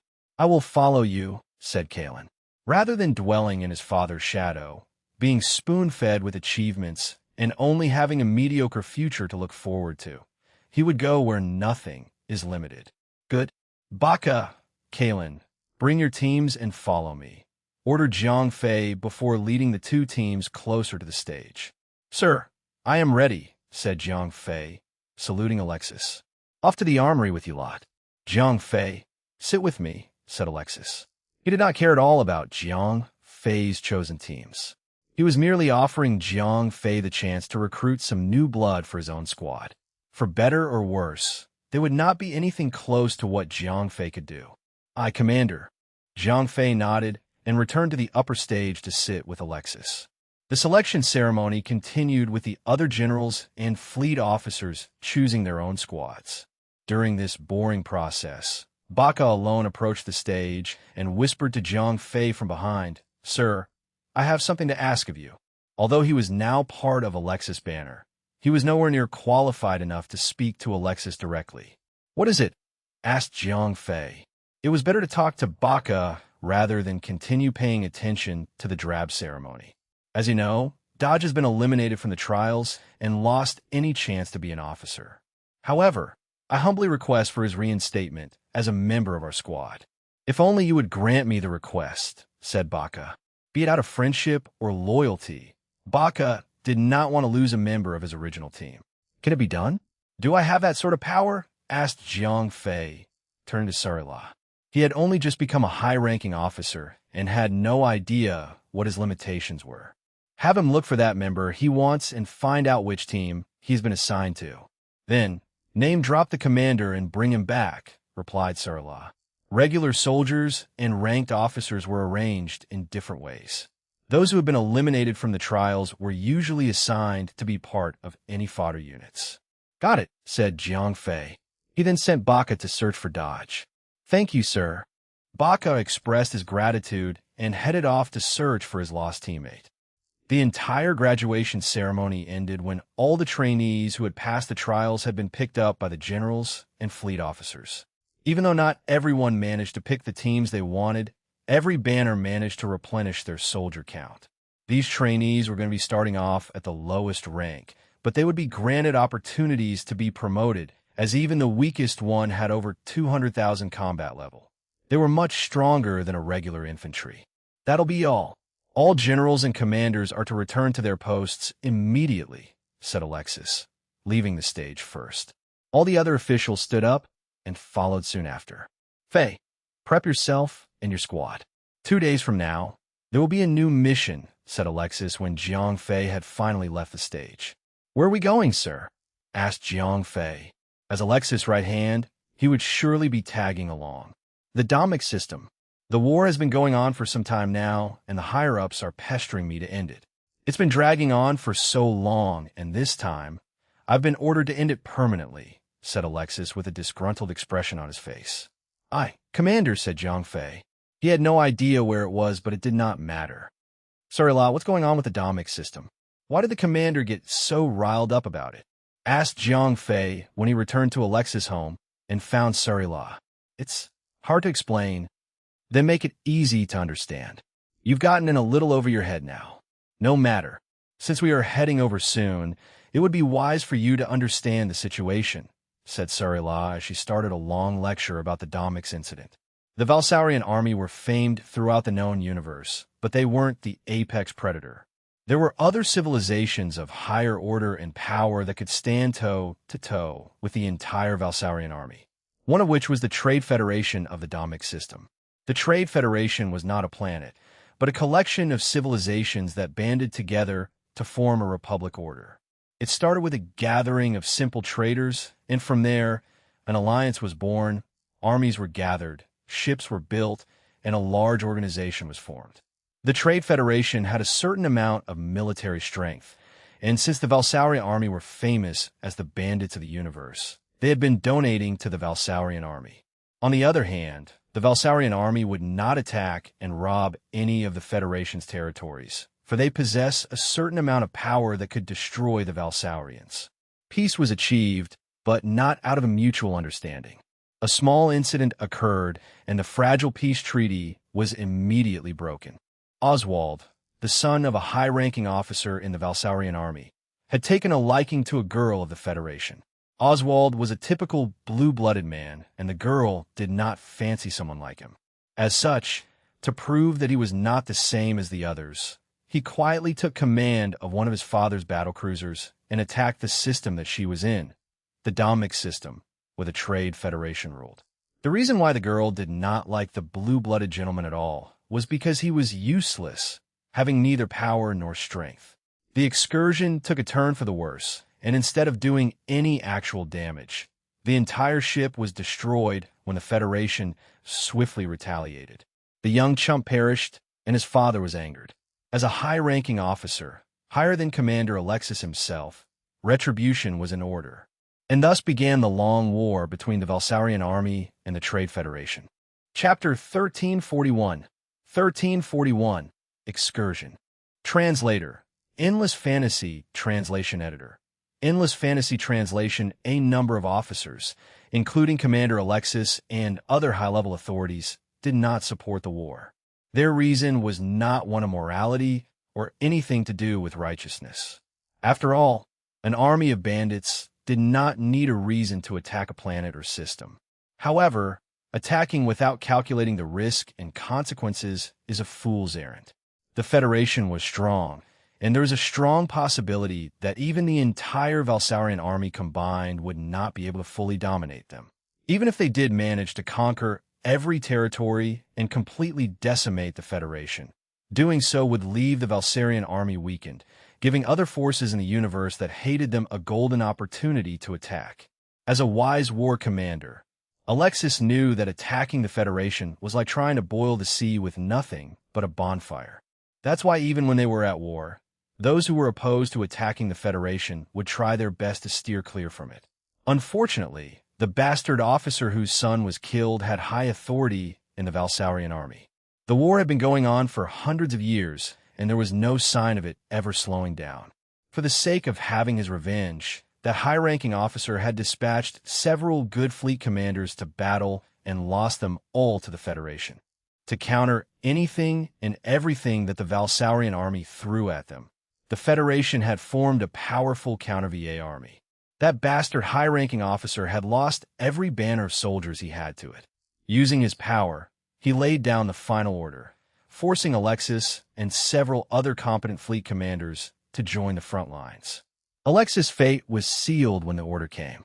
He was to lead all of his soldiers to the front lines, providing support to the soldiers who had been fighting a losing battle. So, we are not joining as the main attack force, but to provide support will be nothing but fodder, said Jiang Fei, frowning at the decision. So be it. There is no escaping an order from above, said Sarila with a heavy sigh. Is there any way to reject the order? Asked Jiang Fei. Orders are absolute, barked Sarila. Even though they were just a large army of bandits, not an organized nation, they were still governed by strict rules. We have rules for a reason. Without rules and reason, we would be living with the animals, she added. So, I've heard. What can we prepare for anyway? To prepare for a losing battle, Jiang Fei would need to be ready to face any kind of situation. He had been through this before with the metahumans of Japan, Europe, and America. He might be young, but he had gathered so much experience that it was a wonder how he was able to keep himself sane. Nothing specific. Our orders are to provide support. All we can do is to sortie every ship we have and wait for further instructions, said Sarila. Jiang Fei frowned. From his point of view, he was certain that providing support was nothing more than being cannon fodder for the main attack force. That bastard high-ranking officer didn't want to sacrifice his own soldiers, but was willing to sacrifice others without batting an eye. Fei, this is life in the Valsaurian army. No figure of authority in this army is selfless. Keep your guard up at all times, or you will be eaten alive, said Sarila. She was dead set on supporting Jiang Fei as he was her current savior to be. Jiang Fei acknowledged her advice. Thanks. I'll try. After sending Baka and Kalen off to prepare themselves, he proceeded to a private training room in the academy. There, with the Chronos accelerator set at max, Jiang Fei entered the room to calibrate himself. Now that Jiang Fei had officially become a ranked officer, he was allowed to use the training room by himself. In that highest setting, Jiang Fei extended 2 days of time to 2 months. In that 2 months' worth of time, Jiang Fei had not gained strength, but instead managed to restore himself to his best condition. Be it the core of will or his own power, Jiang Fei was at his prime, ready for a rigorous war. Sarila came into the training room to call for him. Fei, you're needed in the hangar bay. I understand, said Jiang Fei as he followed Sarila out. The ships of all shapes and sizes he had previously seen in the hangar bay were all gone. Now, standardized patrol ships filled every docking bay. A sea of soldiers, all clad in armor and carrying weapons, were lined up in formation, ready to board their respective ships. All preparations are done. We will start the excursion at 1,500 hours, said Sarila. Jiang Fei gasped, as it was already 1 p.m. then. That's just 2 hours away. It is. Father warned me never to disturb you unless necessary whenever you are in the training room. I see. Never mind then. Can we board the ship now? Asked Jiang Fei as the two arrived at Alexis's personal boarding platform. Instead of the hypercruiser he knew, the platform was just a room with teleportation pads installed. Sarila pressed a button on the console panel and spoke. Boarding deck to Redstone. Do you copy? Redstone to deck. We hear you, Miss Sarila. What can we do for you? Someone replied instantly. Requesting boarding sequence for 2 at the boarding deck. Send us up, said Sarila. Request confirmed. Please hold. Stay still for the teleportation sequence, replied the operator, and in no time, particles of light formed around the pads as the indicator light flashed green. Step into the pad and wait, Sarila instructed. All right. Jiang Fei acknowledged and obeyed. A second later, the particles of light swirled around both Jiang Fei and Sarila, and the two appeared at the boarding docks of the hypercruiser called Redstone. This is rather huge, said Jiang Fei when he stepped out of the pad and saw hundreds more teleportation pads. This is the commander's personal battleship. Besides, Commander Alexis's specialty is his ground infantry. The need to send down or beam up soldiers very much needed to be improved, explained Sarila. What kind of ship is a hypercruiser anyway? Said Jiang Fei. He had heard the term hypercruiser many times, but had never asked about it. Redstone is a hypercruiser that is 1,250 kilometers long. It is armed with 4 dark matter drive cannons and 150 antimatter auxiliary cannons. There are 45,000 ship personnel, not including the ground infantry of 25,000, explained Sarila. Jiang Fei gasped. 25,000? That many. He knew that Alexis had a total of 45,000 soldiers under his command, and his ship alone ferried more than half of that. But of course, how else would the commander exude greatness? I see. Come, let's head to the bridge, said Sarila as she led Jiang Fei to the control room. Zoom. The door to the bridge quickly slid open and the pair entered the bridge.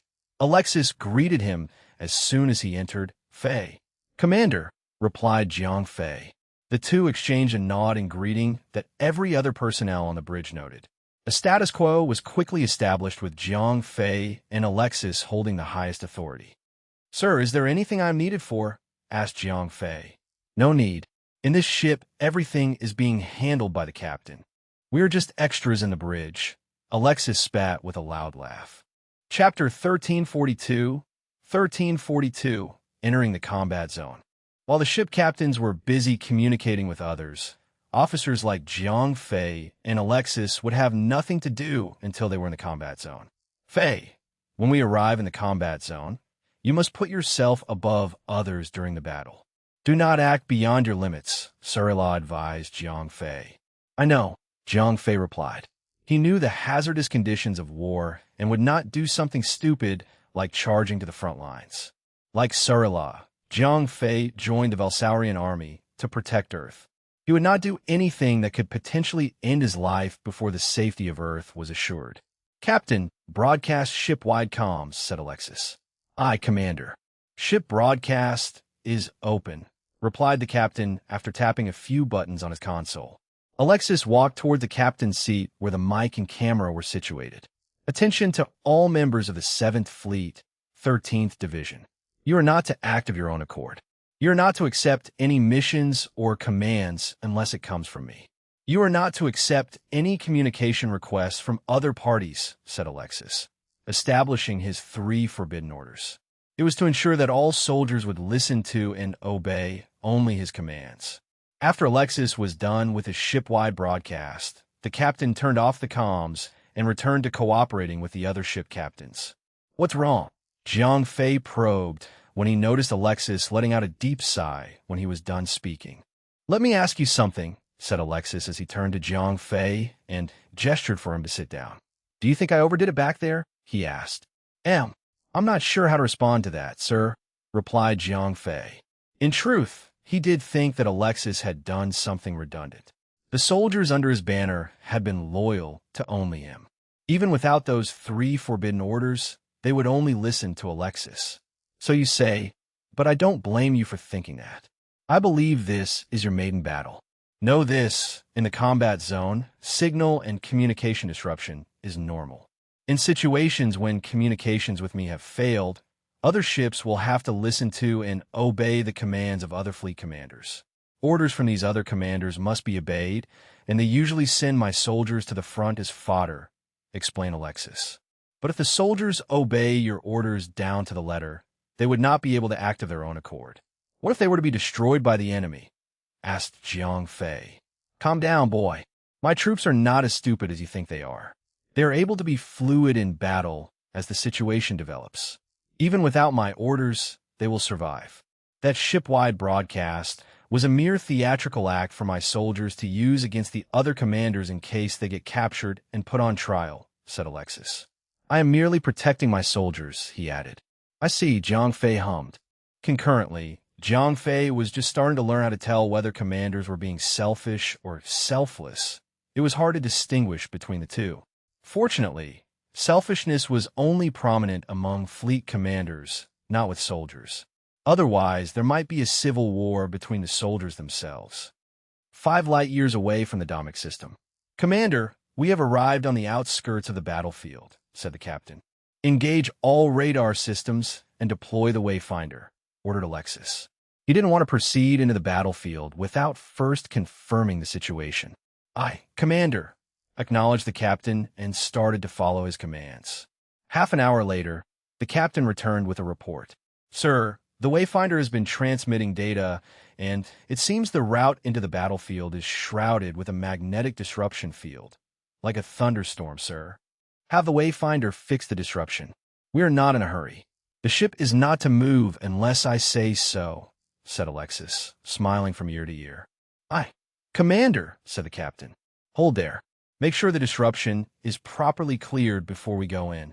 I don't want to see any sort of spark in the route.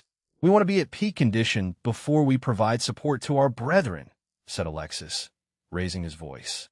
"Aye, Commander," replied the captain, with the same smile on his face. He knew what Alexis was thinking about and configured the Wayfinder to thoroughly clean the area, a method that would consume a lot of time. "Sir, are we going to waste time here?" asked Jiang Fei. "Nothing we can do about that," said Alexis with a wink. "Understand this, the sooner we arrive, the more enemies we have to face. Let the main attack force thin out the enemy forces first," he continued. Before departing from Redstone, Alexis had pulled some strings with the higher-ups to get his fleet deployed at the outskirts of the battlefield. He had spent a large enough fortune on this, as he believed that the longer they stayed out of battle, the less casualties his soldiers would suffer. The 13th Division was running a very thorough cleanup of the magnetic disruption field. So thorough that it had taken a week just to reduce the disruption field by 10%. Their fleet was still stranded outside the Domic system, leaving the main attack force incredibly frustrated. One day, the captain came to Alexis and reported, "Commander, we are being hailed by another ally." "Patch him through," said Alexis as he hurried to the bridge. Even though he was unwilling to enter the battlefield, he was still required to accept communication requests by another ally.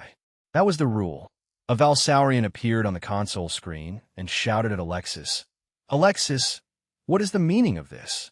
Why are you still outside the Domic system? There seems to be a magnetic disruption field en route to your location.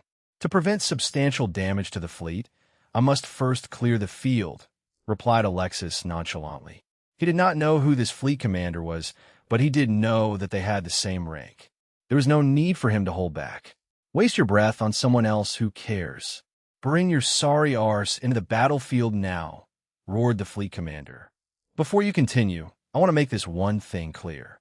I don't serve you, nor do you serve me," said Alexis with a stone-cold glare. "You?" The commander stammered, clearly agitated. Just when he was about to lash out again, Alexis ended their communication. "Continue with the clearing. Pay no heed to that commander," barked Alexis. 3 hours later, another communication request was received. "Patch it through," Alexis hummed. A high-ranking Valsaurian appeared on the screen and spoke. "You are the fleet commander here to provide support?"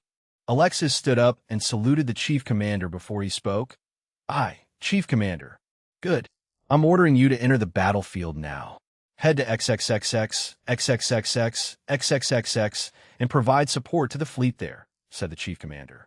"Sir, there's a magnetic disruption field on the route. We will be ripped apart by the storm before we even enter the battlefield," said Alexis. Although he clearly did not want to enter the battle, he would not blatantly reject the order like before. "I don't want to hear excuses. Obey the order and do your job," said the chief commander coldly before abruptly ending the communication. Chapter 1343 à 1343, Combat. Translator, Endless Fantasy Translation Editor, Endless Fantasy Translation *end. Alexis blabbered in an incomprehensible language that even the scope failed to decipher. Jiang Fei, however, need not rely on the translation mechanism to understand that it was none other than angry screeching. "What's the problem?" asked Jiang Fei. "That bastard is sending us straight into the heart of the fight. He just gave us a death sentence," snapped Alexis. "Why?" asked Jiang Fei, failing to understand the concept of being thrown right into the center of the fight. Alexis gestured as he ordered, "Captain, map please." A holographic map was projected and hovered in front of him. The holographic map turned around, appearing like a box with grids and lines to help visualize the location in space.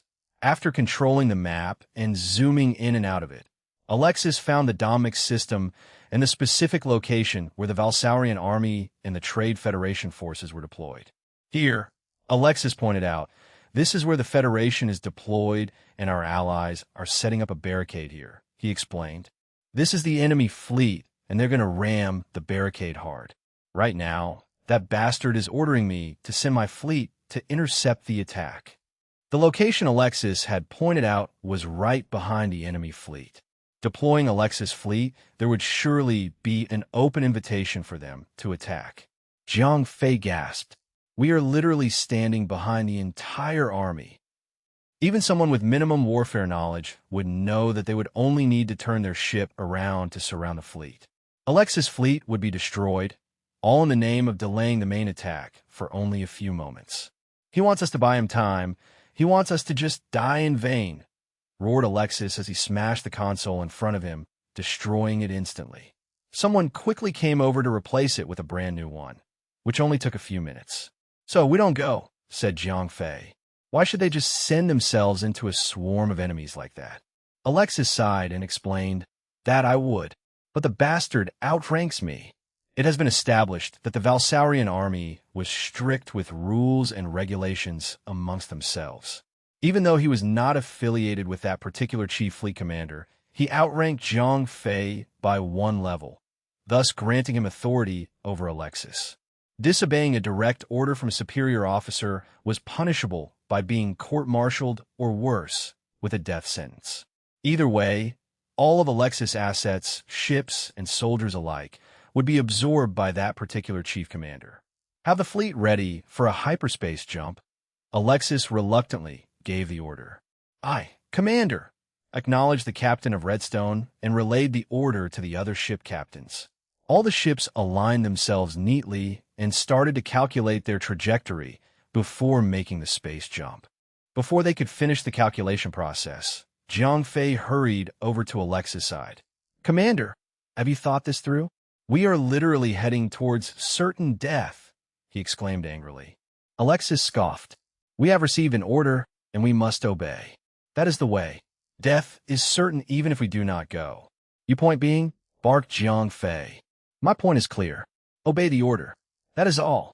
Alexis turned to the captain of the ship to check on the calculation progress. Jiang Fei was left disgruntled, alone, and a little confused. To be fair, this was Jiang Fei's first space war, and he had no idea how to inject himself into the situation to make it better. "Commander, we are all ready for the hyperspace jump," reported the captain. "Deploy shields." "Shields at 100%, Captain. Commence hyperspace jump sequence." "We are going in one by one," ordered the captain. Alexis chimed in. "Drop shields to 50% and engage antimatter cannons as soon as you drop out of hyperspace." The chain of personnel reporting back and forth continued for so long until Jiang Fei himself was confused at what was going on. Still confused, Jiang Fei came to Alexis. "Are we still going in?" "Of course," he replied simply. "We're going to jump behind enemy lines and start attacking. Guns a-blazing." Alexis turned to Jiang Fei and sighed. "Depends. But that is the current plan." When all orders had been carried out and all ships were waiting on Alexis' command to jump, the captain of Redstone turned to Alexis and awaited his final confirmation. Alexis laid down the final order, saying, "This is the 7th Fleet, 13th Division. We are a go. I repeat, we are a go." A small squad of patrol ships were the first to initiate the hyperspace jump. Alexis turned to Sarila and said, "Tell base to further increase the compensation for those in the first wave." The first wave of patrol ships were all but doomed to die, with only a negligible possibility of survival. The compensation that would be given to their next of kin was improved by Alexis' own coffers. "Will do, father," said Sarila. As soon as the first wave of ships had leaped into hyperspace, Alexis quickly gave his next order. "Comment second wave déploiement." Likewise, the second wave consisted of patrol ships as well. "Captain, we've got a reading from the Wayfinder." "Commander, patch it through the main screen." A live feed from the Wayfinder was transmitted to the bridge of Redstone. In the video footage, a large fleet of Federation vessels were seen aligned and in formation. A few seconds later, several wormholes appeared from behind the entire fleet, and the patrol ships from Alexis' fleet emerged. From the moment they arrived, all the patrol ships immediately opened fire. Thumps and explosions were heard, albeit muffled by the void of space. Unfortunately, the antimatter cannons on board the patrol ships were extremely weak. Their firepower failed to even dent the shields of any of the Federation vessels. A few seconds later, a few out of the countless Federation ships returned fire. There was a stark difference between the firepower of both sides. Their barrage of cannons was unable to make even a single dent on any of the Federation vessels, while a simple counterattack from the Federation, using simple particle beam cannons, was enough to reduce a working patrol ship into space debris. Just when the last of the first wave of patrol ships had been reduced to dust, the second wave appeared. The chief commander of the Federation fleet scoffed. "What's this? Are they just throwing their lives away for the sake of it? Or have the Valsaurians greatly underestimated us? Well, let down." He ordered the entire fleet to proceed with their main assault, while leaving one of the few tens of Corvette-class ships behind to deal with the sudden appearance of Alexis patrol ships. The second wave of Valsaurians were faster, and they knew what they were up against. Having seen the video feed coming from the Wayfinder, they knew what to do when they dropped out of hyperspace. After flying in and out of formation, the second wave managed to bring down a single Corvette class, though admittedly they also lost a good number of ships themselves. A few moments later, the third wave of Valsaurians appeared, and this time, there were a few larger Corvette-class ships coming in. The chief commander scoffed again. "MHM, just that few?" He was certain that they would pose no threat to the main fleet, as he had left more than enough ships behind to take care of their unannounced guests. Even with reinforcements arriving, the second wave of patrol ships were unable to do anything. However, with their superior shields and powerful weapons, the corvettes were able to provide cover fire while shielding the patrol ships from devastating attacks. With their coordinated attacks, the Valsaurians managed to bring down a few more Federation corvettes. In no time, the fourth wave of patrol ships arrived. Alas, even though the fourth wave consisted of a large fleet of patrol ships, there were no more Corvette-class ships left to deploy. That's it. How poor can they be to only have so few corvettes? And here I thought that they've been rampaging the universe, stealing and plundering to their heart's desire, said the Federation Chief Commander. He then sent a few more Corvette-class attackers and decided to leave the enemy be. He had more important matters to tend to. Commander, our forces are sustaining heavy damage. Should we provide immediate reinforcement? Asked the captain of Redstone. Even though the second, third, and fourth fleets of Valsaurian ships were still surviving, they were unable to deal with the Federation's larger fleet of corvettes. Patrol ships were smaller and faster as they were not ferrying any passengers, merely a few autocannons. But their combat force was laughable at best against the powerful corvettes. No, not yet, said Alexis. He was not at all upset by the loss of his patrol ships, as they were merely piloted by non-combatants. To him, his ground infantry was his real asset. Pilots could be easily recruited and trained at any time. Commander, the enemy fleet has left the battlefield, said the captain. Alexis hummed. Good.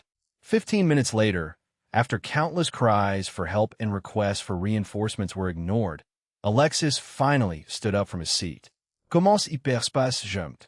Aye. Commencing hyperspace jump sequence, replied the captain.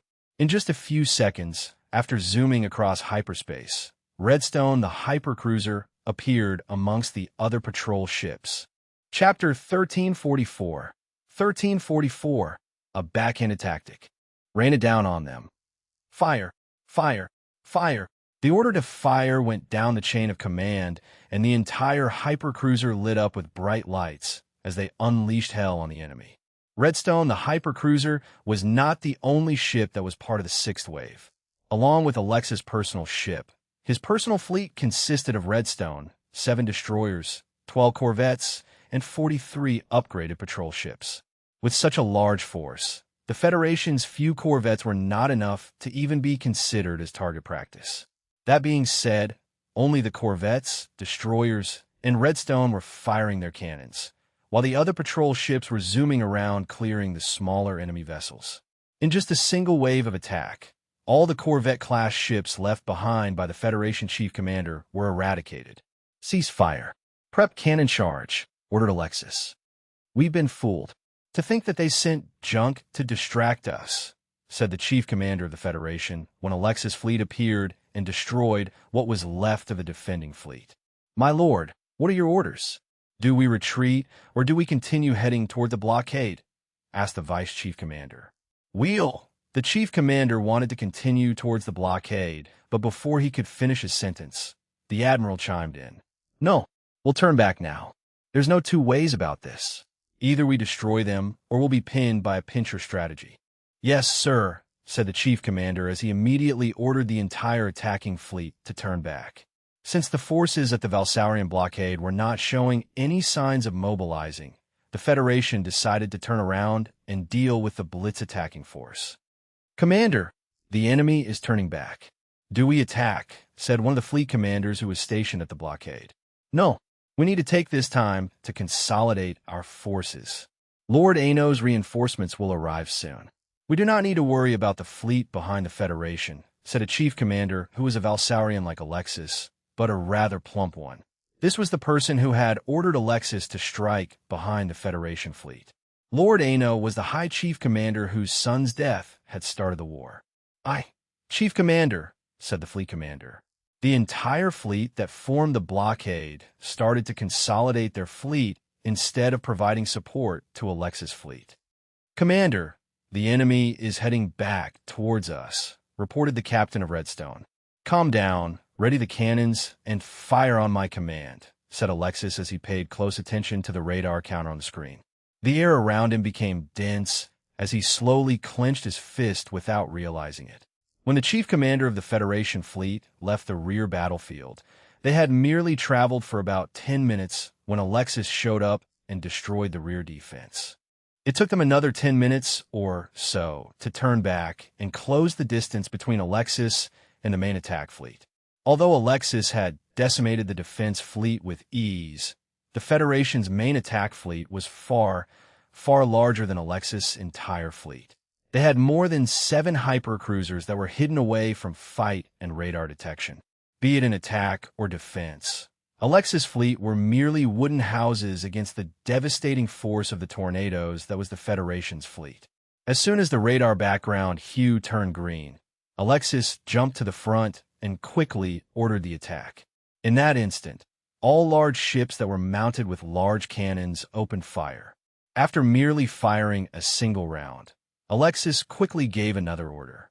Cease fire now. All ships are to immediately initiate hyperspace jump to the coordinates XXXX, XXXX, XXXX. All weapons were quickly shut down as every ship diverted their power source to their warp core to prepare for an emergency hyperspace jump. "Why are they so aggressive?" said the chief commander of the Federation fleet. The timing of the attack by the Valsaurian fleet was extraordinarily accurate. Had the Federation fleet been only a few seconds slower in stopping, they would have sustained substantial damage to a portion of their fleet. Engage hyper-megaparticle beam cannons that should give us a wide range of attack. The entire Federation fleet cautiously held their position and started charging their long-range cannons. A few ships were attacked, but because they were extremely far away, the condensed particles had dissipated by the time it reached the ships, greatly lowering the attack potency. Although it wasn't enough to penetrate their shields, it was enough to push a few of the leading ships out of formation. That being said, none of the ships sustained any damage. Just when the Federation fleet had finished charging their weapons, Alexis' entire fleet disappeared into hyperspace, leaving the rear sector now barren. What? Where did they go? Where did they go? The chief commander was greatly disturbed. He had underestimated his foes and lost a fleet of tens of Corvette-class ships. Just when he was about to return the favor, the enemies fled the battlefield, leaving the now pissed-off chief commander alone with no one to vent his anger on. "Chief, should I start calculating their jump location to intercept them?" asked the navigation operator of his hypercruiser. "No," yelled the chief commander. He took a deep breath to calm himself down. "The enemies might be expecting us to follow them. That could be a trap waiting. Turn the entire fleet around again." "We're going back to the blockade," said the chief commander. He assumed their strategy was to bait and divert the entire, or even just a portion of the fleet to reduce their numbers. Little did he know that Alexis was actually running for his life. While the Federation returned to their initial position, Alexis' fleet was now en route to a safe location. Prepare the long-distance communication system.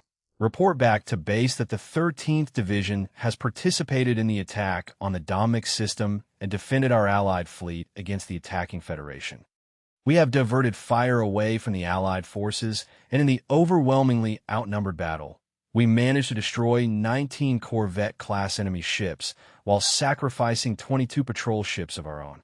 After ensuring the safety of the allied fleet, the 13th Division has successfully fled the enemy who tried to pursue us, said Alexis once he was sure that they were not being followed. Jiang Fei could not bring himself to say anything. He was still trying to digest what just happened. As he entered the Domix system and faced the entire Federation fleet, he understood that Alexis' fleet was ordered to be cannon fodder by someone on Lord Ano's payroll. Alexis had managed to turn the tables around, but even when they managed to sink the defending fleet, the allies of the blockade refused to act as support. Even so, Alexis had done what he could and fled the scene when the fleet was taken down, buying the blockade some time. While Alexis' accomplishment deserved to be commended, the blockade fleet would not be forgiven for their inaction. Alexis was only paying back what they had thrown at him. He was not at all concerned about the war going on in the Domix system. The entire blockade fleet was made up of either Ano's own men or men in power who had been bought over by him. Alexis had already been kind enough not to throw them under the bus for trying to use him and his fleet as cannon fodder. "Father, what should we do next?" asked Sarila. "Cease all communication and bring us close to orbit on any nearby planet. We will regroup and reform our fleet." 3 days. "We will return in 3 days," replied Alexis. He predicted that Ano would be furious about what he did, and if he were dumb enough to stand out, someone would no doubt come for him with orders for a suicide mission. Chapter 1345. 1345. Unbelievable. Translator. Endless Fantasy Translation Editor. Endless Fantasy Translation, though it was none of Alexis' concern, the entire Valsaurian blockade ended up being utterly destroyed by the Federation fleet. While it had cost the Federation themselves a great number of ships, the blockade had lost even more resources and personnel. When the news reached Ano, he wreaked havoc like any other hot-tempered army man would. After going through and understanding the mission report, he decided to put all the blame on Alexis alone. Right now, Ano wanted nothing more than to send Alexis to his death. As predicted, Alexis knew the consequences of his actions and decided to flee to a nearby planet. Since he had turned off any means of communication, no one knew where he was or whether or not he was still alive. 2 days later, Ano, being an extremely busy man, had dove into his work, completely forgetting about matters with Alexis. Which is why when Alexis returned to the Domix system, Ano was not trying to hunt him down. "We got lucky this time, but we cannot be careless again. By all means necessary, we cannot allow ourselves to get involved with the Federation. We need to just keep our heads low, and the order to leave this battlefield will eventually arrive," said Alexis once the fleet returned to the Domix system. "I'm curious, why didn't we stay in hiding for longer?" asked Jiang Fei. "Rules, Fei. Rules. In the case of an emergency, a fleet is allowed to take leave for a maximum of 3 days.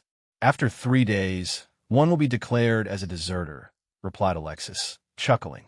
He had taken the rule literally and ran out of the system for 3 days.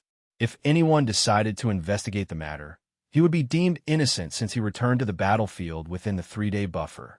"Reactivate all communications," said Alexis. As soon as the operator turned on the system, the ship's computer was quickly flooded with messages requesting for reinforcement. "Let's see them all," said Alexis. "Aye, Commander. This is the 19th Division of the 7th Fleet requesting reinforcement at XXX, XXX, XXX. This is the 19th Division of the 7th Fleet requesting reinforcement at XXX, XXX, XXX. The other messages merely repeated the same content, and when Alexis tried to hail the source, there was no response. It was obvious that they had already been destroyed. "Send out wayfinders to scout the blockade. Keep our ship at this same speed," said Alexis, not wanting to risk his fleet falling into an enemy trap before he could confirm the source of the messages. "Commander, we have an unidentified signal on our radar," cried the navigator as he cloned his display to the main screen. "Send another wayfinder to find out what it is," said Alexis. There were too many unknown signals emanating from everywhere in the universe. Occasionally, they came from naturally occurring phenomenons like collisions between 2 neutron stars or supernovae. Real threats were scarce. "Sir, the signal is heading towards us. We do not have time to intercept its reading," said the captain when he noticed the odd signal was bleeping through the radar scope at an alarming rate. "Stop the fleet and send out the patrol fleet." "Find out what it is," said Alexis, his tone suggesting a reason for alarm. In case when a wayfinder was too slow, a patrol ship could be used to take over the scouting role. Being the smallest, most agile ship in the fleet, patrol ships were often tasked to carry out the most dangerous missions.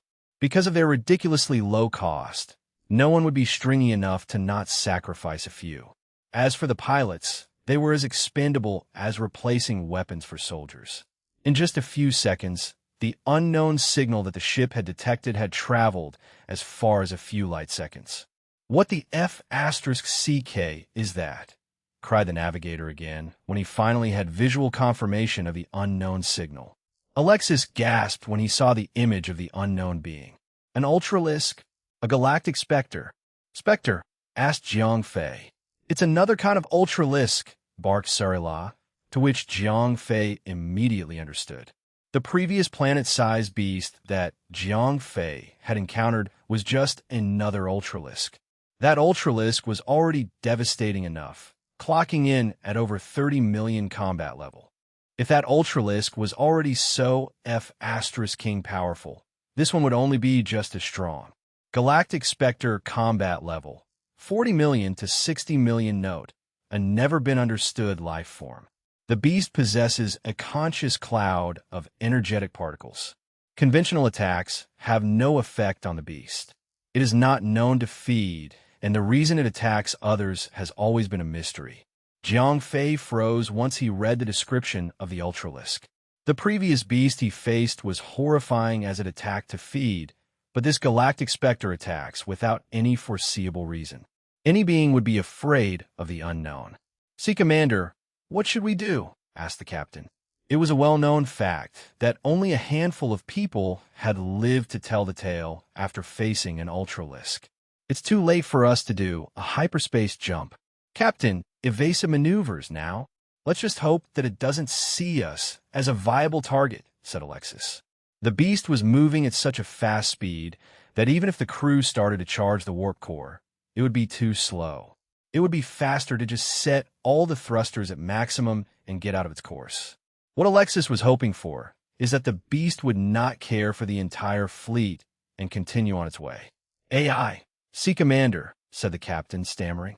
With just a few flicks of toggles and buttons, the entire fleet, with Redstone leading the way, moved off their original course and away from colliding with the beast. They had done everything they could, and now it was up to fate. A minute later, the entire fleet and the Galactic Spectre grazed past each other with only a hair's width between them. This time, they were all lucky as the Galactic Spectre did not stop or even glance in their general direction. As it zoomed by, Jiang Fei managed to catch a glimpse of the beast's appearance via the optical camera. It was the same size as the previous Ultralisk, almost the size of planet. Like the scope explained, there was a thick layer of particles swarming around the beast like a protective layer. With his careful observation, Jiang Fei deduced that the cloud of particles was destructive in nature, as asteroids immediately disintegrated when they made contact with it. Jiang Fei gasped when he saw an impossible occurrence on the beast. What the F***CK is that thing? Chapter 1346. 1346. First to approach. "I can't believe my eyes," said Jiang Fei as he headed over to a nearby console to replay what he saw through the optical camera. Located somewhere at the rear of the beast, in the midst of the destructive particle cloud, was a humanoid-shaped being, surfing on a silver board. Though it was powerful, the optical camera was unable to capture a clear image of the target due to the extreme speed and distance. All Jiang Fei could discern was the fact that there was someone, or a humanoid-like something, surfing behind the Ultralisk. "What do you have there?" asked Alexis, intrigued by what Jiang Fei had captured. "See for yourself," said Jiang Fei as he moved away from the console. "Is this real? Is it not just some error?" stated Alexis, his tone suggesting disbelief. "Father, should we activate the quantum feedback radar?" suggested Sarla after she had a look at what Jiang Fei captured. If light optics failed, quantum technology was their last option to try identifying the target. "No." Alexis shouted at the top of his lungs to stop Sarla from proceeding. Everyone in the room, including Jiang Fei, were frozen stiff in shock. Alexis quickly calmed himself down and spoke in a less agitated voice. "Maintain our current course and do not speak of what happened today to anyone." Whatever was riding behind the Ultralisk was unknown, and Alexis did not have the courage to scan an unknown. He of all people knew the offense it would inflict if they were to scan it out of the blue without permission. Angering a person capable of hitching a ride behind such a powerful beast was the last thing anyone in the universe would do. After a few corrections, the entire fleet returned to their original course. Only when the beast was finally out of their radar detection range was Alexis able to sit down without tensing all his muscles. Apparently, being the strongest Valsaltian in all of Redstone still wasn't enough for him to stand against such a strong Ultralisk. "Commander, where to?" Should we report back to the High Command about the Galactic Spectre? Asked the captain of the hypercruiser. No, stay on this course and keep us out of the combat zone. As I said before, we are not to speak of the Ultralisk, not even to the top brass, said Alexis. But father, are you sure? Prompted Sarla. Encountering such a powerful being in space should be documented and reported.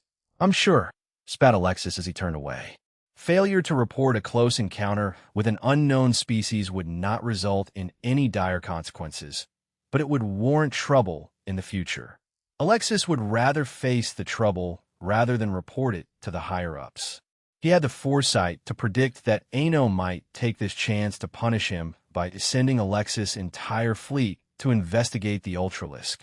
That would be their suicide mission. Commander, is there a patrol ship I can use? I'm curious to know what it was, said Jiang Fei. He could not shake the feeling that he would regret not investigating the mysterious figure. Alexis turned to Jiang Fei, glaring at him while questioning his mental state. Did you hit your head or something? Even though Jiang Fei was the second strongest, with the first being Alexis, he would be facing an Ultralisk. I'll be fine. I need to get a closer look, said Jiang Fei, determined. He was not at all scared of the Ultralisk, even though he could defeat it, albeit by using all the powers he had and rendering himself weakened. He could still get away unscathed with the power of the 10th dimension. You seem certain. Whatever it is, I hope you know what you're doing, said Alexis. He did not want to send Jiang Fei off to die, just like that, since he had already invested a lot in him. Having him dying now would be such a waste, since Jiang Fei had the potential to be someone stronger than Alexis could ever be. That being said, Alexis wanted to know about the mysterious figure as well. He had never seen or even heard about anyone who could actually get that close to an Ultralisk, much less be able to ride on its back. He needed to know who he or she was and whether they were an ally or a potential foe. I am. Don't worry. I want to have a closer look, but I'm not dumb enough to let it notice my presence, claimed Jiang Fei. Very well. Head to the launch bay. I'll ready a ship for you, said Alexis. Jiang Fei nodded, thanking the commander silently before heading towards the launch bay for his ship. There, he ordered everyone else to leave the ship and let him operate the patrol ship alone. Sir, can you fly the ship alone? Asked the pilot. I'm only flying it, not going into a battle. It should be fine, replied Jiang Fei. The pilot and other crew members were confused about Jiang Fei's objective, but they were not going to stay with the ship as they knew where it was about to go. No one dared go with Jiang Fei on his crazy mission to investigate the Ultralisk. Most of them had heard about Jiang Fei piloting a Corvette-class ship alone to save an entire squadron of soldiers from certain doom. Jiang Fei spoke into the communication console to request the main bridge to open the doors for him. This is Kv-192, Fleet Officer Jiang Fei. Requesting launch sequence startup. Kv-0192, you are clear for takeoff. Linear catapult is active. You have control, replied an operator, giving Jiang Fei the control to launch himself out. Kv-0192, taking off, said Jiang Fei as he placed his hands, the ring making contact with the console panels. 0541, take control of the ship and take off immediately, ordered Jiang Fei. Aye, Captain, replied 0541. Half a minute later, the ship's console was quickly hijacked and 0541 flew the ship off Redstone. Locate the Galactic Spectre and fly us there, said Jiang Fei after the ship launched. Such a beast with a combat level of over 40 million would be emitting powerful energy readings. It would be easy to trace and locate. Galactic Spectre located. Captain, you might want to strap yourself in. This ship is not optimized for comfort during hyperspace travel, said 0541. Once Jiang Fei had securely buckled himself down, 0541 ignited the ship's engines and started to fly at the highest speeds. Entering FTL speed in 3, 2, 1. Thump! A loud, heavy thud was heard, followed by a sudden, powerful jerk of the ship. A distortion of space was created, like a protective bubble all around the ship. From a third person's point of view, it looked like the space in front of the ship was pinched and constricted while the space behind the ship was expanding. This expansion and constriction of space facilitates the movement of the ship, enabling faster-than-light speeds. Generally, no matter is able to exceed the speed of light, but space itself could. Relatively speaking, the ship itself was not moving.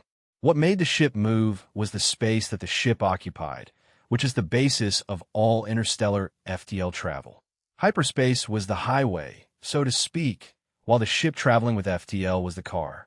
Since the patrol ship had limited energy storage, 0541 had restricted the speed to only 2 times the speed of light, 2c.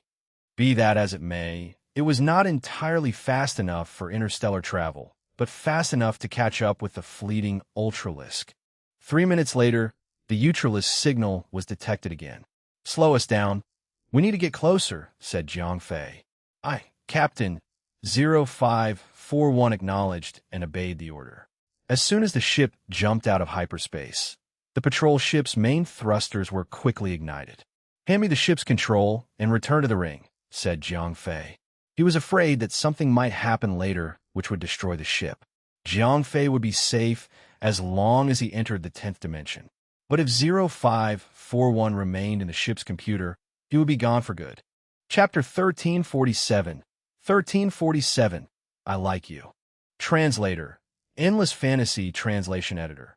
Endless Fantasy Translation 100541 withdrew from the ship's central control system. It went into autopilot mode and continued on its original route toward the Galactic Spectre. Jiang Fei started to focus as the ship got closer to the Galactic Spectre. Just to be safe, he was ready to open the 10th dimension at any time. The huge monster with a combat power of 40 million could kill him instantly. Swoosh! A wave of mental energy surged over the ship, but it was not an attack. Obviously, the Galactic Spectre was being cautious. Although it did not have high intelligence, it did not attack recklessly. "Interesting," said Jiang Fei as he continued to approach the Galactic Spectre. At the same time, he spread his mental energy over a vast area in an attempt to intimidate the Galactic Spectre, warning it not to act rashly. Phew! A plasma energy beam shot at Jiang Fei's ship. Obviously, the Galactic Spectre was not deterred by Jiang Fei's warning. Instead, it had launched an attack because it felt threatened. Beep! Beep! The ship's alarm started to ring loudly. Normally, small patrol ships like this one could not withstand such a strong attack. Damn it! Jiang Fei rolled his eyes. He hated dealing with unintelligent beings. They did not understand the difference between communication and being cautious. All they knew was to attack first. Jiang Fei now found himself in an unfavorable situation. Swoosh! Without hesitation, Jiang Fei abandoned the patrol ship and went into the 10th dimension. Boom! The ship explored into pieces, but Jiang Fei safely appeared unharmed in the vast space. As a strong man with a combat power of more than 100,000, Jiang Fei could survive in space for a short time. Boom! The Galactic Spectre launched another plasma energy attack. Jiang Fei still did not dare to face such a strong attack. His opponent was a huge monster with a combat power of more than 40 million. Even at his best, he was no match for the Galactic Spectre. This time, Jiang Fei was not planning to take this huge monster into the 10th dimension. It would put him at too much of a disadvantage, as it would take him a long time to recover the energy debt. With the help of the 10th dimension, Jiang Fei easily avoided the Galactic Spectre's 2 attacks. This angered the unintelligent beast. "Marshmallow, what's wrong?" asked the person standing behind the Galactic Spectre. Who could have imagined that this terrifying monster, which was about the size of an asteroid, had such a cute name? Due to its immense size, the Galactic Spectre was like an asteroid-sized mount. While riding it, it was difficult for the rider to even spot patrol ships. Moreover, while the Galactic Spectre moved through space, it would always randomly attack other things, so its rider was already used to this. However, today was different. The Galactic Spectre had actually launched a few attacks continuously, and it was obviously angry. Hence, its rider felt that something was strange. Boom! The Galactic Spectre launched another attack. At the same time, it also used its mental energy to guide the rider behind it, making him notice Jiang Fei's existence.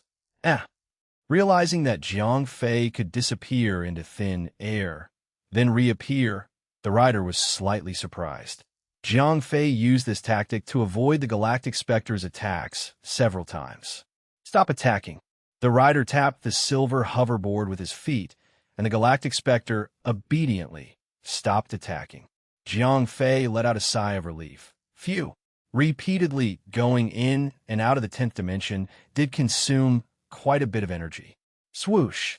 A silver light flashed, and the hoverboard rider appeared in front of Jiang Fei.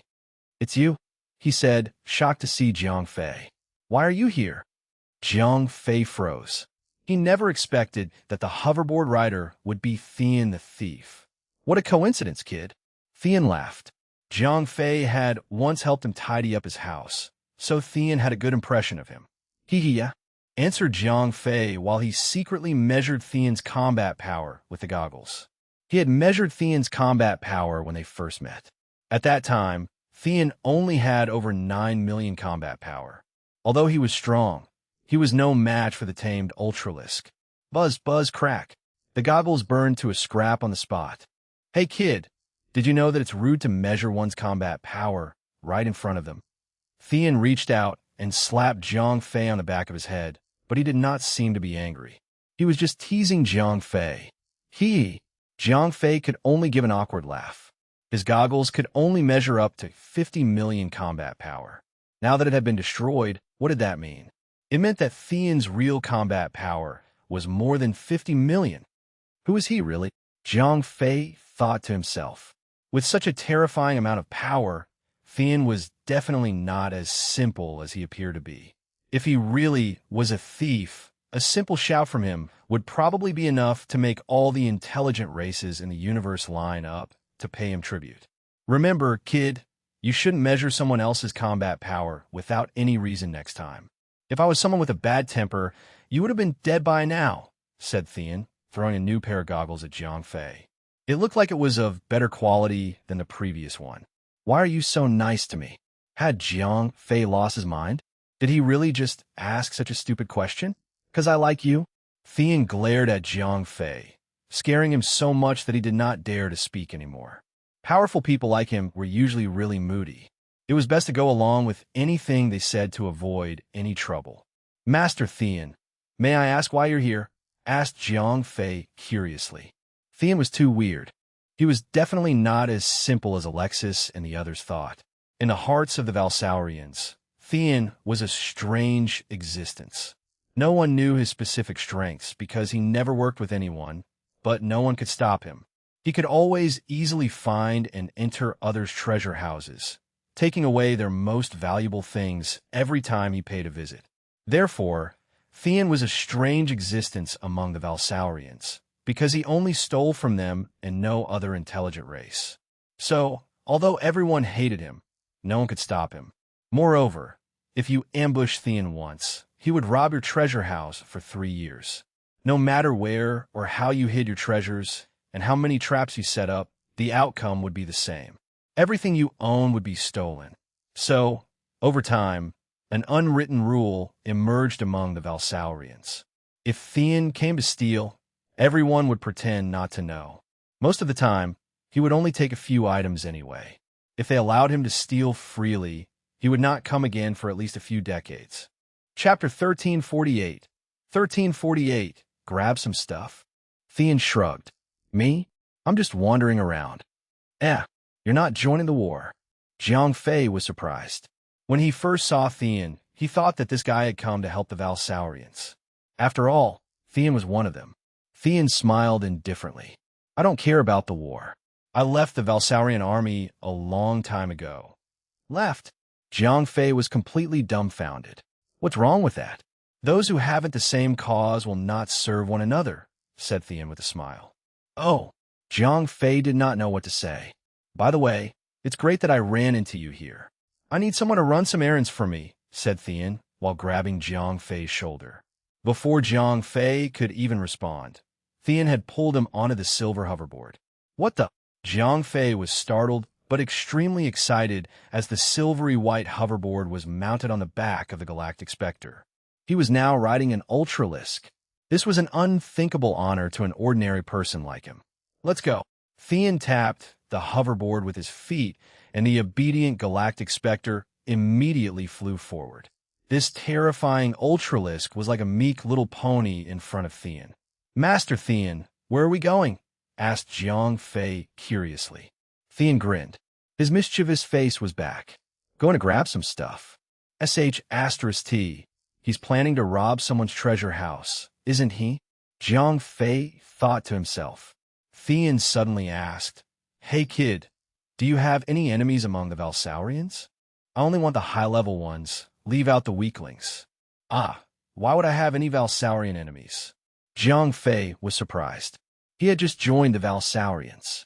He had not even made any friends yet. So how could he have enemies? Think about it carefully. If you can't think of one, just name anyone you know. Having no one in mind, Thean was trying to get Jiang Fei to give him some inspiration on who to rob this time around. Originally, Thean really had no plans to steal from anyone on this trip. However, he had run into Jiang Fei, which made him recall the boy's excellent tidying up skills. Since Jiang Fei was so good at that, it would be a pity for Thean to not steal anything. This was why Thean asked Jiang Fei that question.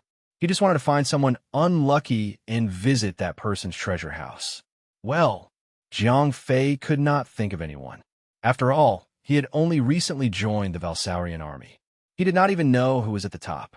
The only high-ranked general that he was familiar with was Alexis, but Alexis was pretty nice to him. Moreover, he had already helped Thean steal from Alexis once. If he did it again now, it would be hard for him to face Alexis in the future. Oh yeah, that guy, said Jiang Fei as a name suddenly popped into his head. Ano. Ano was a high-ranking member of the Valsaurian army. His unlucky son was the one that started the war between the Valsaurian army and the Trade Federation. And Ano did not get along well with Alexis. So, Jiang Fei planned to use this opportunity to pay him back for what he had done to Alexis. Thean smiled, asking, Who did you think of? Ano. Do you dare steal from him? Replied Jiang Fei. Thean curled his lip. Ano, huh? That old asterisk starred. To be honest, Thean did not want to steal from Ano, not because he was afraid of him, but because he had just stolen from him last month. Plus, Ano had followed the unwritten rule of not mentioning the robbery at all, so Thean was hesitant to steal from him again. However, now that Jiang Fei had challenged him, there was no way he could back out without embarrassing himself. Okay, seems like you're out of luck, Ano. Thean grinned, then issued a command to the Galactic Spectre. After receiving the order, the Galactic Spectre immediately turned around. A burst of energy shot out from its body, which immediately penetrated the space and created a wormhole. Swoosh! The Galactic Spectre took Jiang Fei and Thean into the wormhole. An Ultralisk like this could fully perform interstellar warps with its own power. When the Galactic Spectre rushed out of the wormhole, Jiang Fei had completely lost his bearings. Master Thean, where are we? Asked Jiang Fei. This is the Kansare sector. Ano owns it, said Thean, causing Jiang Fei to gasp in surprise. The entire sector? Jiang Fei had already been shocked when he found out that Redstone belonged to Alexis alone. After all, he came from a backwards planet like Earth, which had hundreds of countries. In his mind, it was difficult to imagine that one person could own an entire planet. Now, even though Jiang Fei could comprehend the idea of a galactic empire, he was still shocked to find out that one person could own an entire sector. A sector had dozens or even hundreds of galaxies. Marshmallow, wait for us here. Don't go anywhere, okay? Thean warned the Galactic Spectre. After all, if such a huge beast rushed into the civilized world, it would definitely scare people to death. All right, let's go. After the Galactic Spectre settled down, Thean grabbed Jiang Fei's shoulder and teleported away. In the face of such a powerful person like Thean, Jiang Fei did not even have the slightest ability to resist. He could only let Thean carry him through space. Swoosh! When Jiang Fei's vision was restored, they were already on an emerald green planet. Thump! The planet's strong gravity made Jiang Fei plummet to the ground. If his strength had not skyrocketed, The gravity alone would have been enough to kill him. 1,000,000. Only then was he able to relax a little. Although the black hole core also buffed him, it was only limited to offense and defense aspects. It did not help Jiang Fei withstand any gravitational force. Whoa, kid. You can do that? Not bad. Thian was obviously even more impressed by Jiang Fei now. Jiang Fei smiled. If it had been anyone else who said that, he would have definitely raised his head proudly. However, since he was with the extremely strong Thian, who could even tame an Ultralisk, Jiang Fei only felt inferior and weak. Come on, let's go take a look at that old guy's treasure house. Thian knew the exact location of Ano's treasure house. After all, he had just paid it a visit last month. Hurry up, don't act like you didn't eat, said Thian as he accelerated his pace. Yes, Jiang Fei clenched his teeth and focused all his energy into his legs. He had reached the limits of his speed, but could still barely catch up to Thian. It seemed like Thian was intentionally training Jiang Fei. Whenever Jiang Fei failed to keep up, he would slow down a little. However, if Jiang Fei seemed to be gaining on him, he would immediately speed up. Chapter 1349. 1349, The Master Thief. Translator, Endless Fantasy Translation Editor. Endless Fantasy Translation. After running for almost 2 hours, Jiang Fei could not stand it anymore. He had also realized something. They were walking in circles. Ugh, I don't want to run anymore. Jiang Fei slumped to the ground, as if throwing a tantrum. Get up, kid. We're not there yet. Thian returned to Jiang Fei's side in an instant and kicked his butt. Jiang Fei rolled his eyes in response. Nonsense. We're obviously just walking in circles. After spending some time with Thian, Jiang Fei knew that he only had good intentions and even liked him quite a bit, so he did not stop himself from speaking casually. Not bad, kid. You're pretty smart. Thian was not embarrassed at all that Jiang Fei had exposed his trick. Instead, he just kicked his butt again. Why did you kick me? Jiang Fei rubbed his butt, but he did not dare to fight back. After all, Thian was too strong. He was so strong that there was no guarantee that the 10th dimension would work on him. Okay, since you found out, we'll stop walking in circles. Let's head there right now, said Thian as he grabbed Jiang Fei's shoulder and lifted him. Hey, can I walk by myself? Yelled Jiang Fei. You're too slow. Thian laughed loudly, then started running at full speed. Jiang Fei could only feel the gushing wind slapping against his face, and he could not see clearly at all. The view on either side of him was almost unreal. 2 minutes later, Thian stopped running and placed Jiang Fei back down. We're here, said Thian. They were near a small hillock surrounded with overgrown weeds. It did not look like a treasure vault at all. Swoosh! Thian waved, and the original holographic projection was removed. A huge metal door appeared on the mountain wall. Jiang Fei was startled.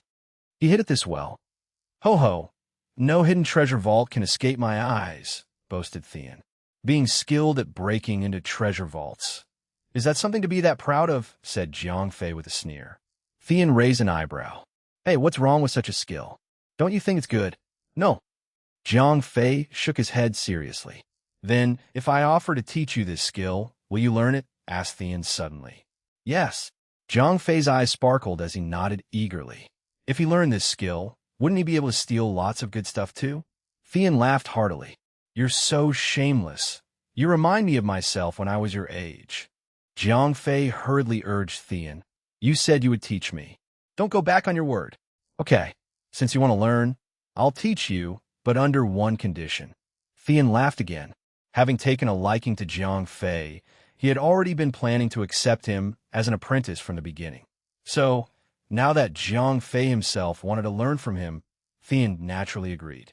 What condition? Asked Jiang Fei. If you want to learn from me, you must stop intentionally killing, said Thian. Jiang Fei froze. I can't kill anymore. Well, to be precise, you're forbidden from intentionally killing any intelligent beings. Of course, if possible, try not even fight with others, added Thian. Why? These are the rules of our sect. Thian did not explain further. Oh, said Jiang Fei, nodding. He'd heard about this from Alexis. Thian had been ambushed several times while trying to steal, but he easily escaped every time, and he never fought with anyone. Zhang Fei was not surprised that Theon had always been able to escape. With his strength, he could destroy the entire Valsaurian army all by himself. Who could stop him? However, it was weird how he never fought back even when he was ambushed. Theon had way too many secrets. What if it's not intentional? Or rather, if it's my last resort? Zhang Fei accurately grasped the loopholes. Of course, there can be exceptions if you're being threatened or if it's an emergency. What I mean is that you're not allowed to use your powers to willfully kill other intelligent beings, said Theon. Zhang Fei nodded immediately. That's fine with me. Deal. After all, he was not warlike and bloodthirsty like the Valsaurians or the Decronians. As a human being, he yearned for peace. Although he was used to fighting in wars, it did not mean that he was a savage. All right then, starting from today, you'll be my apprentice. Will you accept this offer? Asked Theon seriously. Yes, master. Overjoyed, Zhang Fei immediately bowed to Theon. Okay, Theon was delighted. After all, Zhang Fei was very talented, and it was difficult to find someone as kind and as reluctant to kill among the Valsaurians. Theon wasn't the only one who was happy. Zhang Fei was too. He had been deceiving people for a long time by relying on the fictional Zhuge Shanjin. As a result, Zhang Fei had been living in fear of his secret being exposed, afraid of the disaster that would surely follow. Now, he had finally found someone, and an incredibly powerful person at that, who would really support him. Of course, Theon was not invincible, but it would be difficult to find someone as strong as him. After all, he had managed to tame an ultralisk, a feat that only very few people were capable of. Since I've accepted you as an apprentice, you're free to tell the world that I'm your master, but you must never reveal my true strength to others. Theon warned Zhang Fei strictly. Why, master? Asked Zhang Fei. No reason. Just do what I say. Theon waved, motioning for Zhang Fei to stop asking questions. Zhang Fei nodded. Okay. Although he could not reveal how powerful his master was, the mere mention of Theon's name was already enough to scare away the entire Valsaurian army. While Zhang Fei and Theon were talking, the huge metal door in front of them suddenly opened, and two people walked out. Both were Valsaurians. They had pink, textured skin and bright heads. It was hard to tell how old they were. F***CK. Zhang Fei panicked. Having come here as a thief, he naturally felt afraid by this unexpected run-in with the owner of the treasure vault he was planning to steal from. The two Valsaurians were also surprised. When they saw Zhang Fei, they did not really react. However, after they saw Theon, their faces instantly fell. Go! Go! Go! The first Valsaurian lowered his head and pretended like he did not see Zhang Fei and Theon. Then, he dragged the other Valsaurian, who was behind him, and trotted away. Zhang Fei was frozen in shock and confusion. What's going on? Are they thieves too? The one in front was Ano. Don't you know him? The one behind him was his son, said Theon, shrugging nonchalantly. Zhang Fei couldn't help but praise Theon in his mind. What the F***CK? The owner of the treasure vault immediately ran away upon seeing him. Theon the thief is amazing. Chapter 1350. 1350. Training and testing. Ano was actually scared away by a thief? How embarrassing. Seems like he's not that powerful. He's just using his position to bully his subordinates. Zhang Fei could not help but start to despise Ano. In actuality, Zhang Fei had gotten the wrong idea of Ano. As a high-ranking Valsaurian that owned a sector, Ano was top in both strength and intelligence. Although he did not deal with the death of his beloved son very well, he was definitely not the kind of person that liked to bully his subordinates. He ran away as soon as he saw Theon, because Theon was way too evil. Many have tried to catch him. Even a group with dozens of powerful fighters with tens of millions of combat power could not catch him, and Theon ended up getting revenge on all of them. Their treasure vaults have been looted for several years, which meant that their life savings have been cleared out. Who wouldn't feel sad about that? Since there was no way to stop Theon, why would Ano stay behind? Was he supposed to stay and watch Theon steal his stuff? Rather than seeing it with his own eyes, Ano felt that he would be better off not knowing the details. So, Leaving with his son was the most reasonable thing to do. Come on, let's go in. Theon pointed at the metal door in front of them. Ano did not close it when he left with his son, because he knew that even if he had 10,000 locks, he still would not be able to stop Theon the thief. Okay, said Jiang Fei, following Theon into the treasure vault. Thump! Theon stomped his foot after entering, and a shock wave radiated out, completely destroying the treasure vault's defense system. Considering how strong he was, Theon would normally not destroy the defense system. However, Jiang Fei was with him today. Although Jiang Fei had around 5 million combat power at his full potential, it was still too dangerous for him to enter a treasure vault of this level. With Theon's one move, the entire place was immediately left defenseless, allowing Jiang Fei to easily follow him into its core. You're only allowed to take 3 things. Don't be greedy. Since Theon had accepted Jiang Fei as an apprentice, Jiang Fei had to abide by his rules. However, Ano was out of luck. Theon had already planned to take 3 items.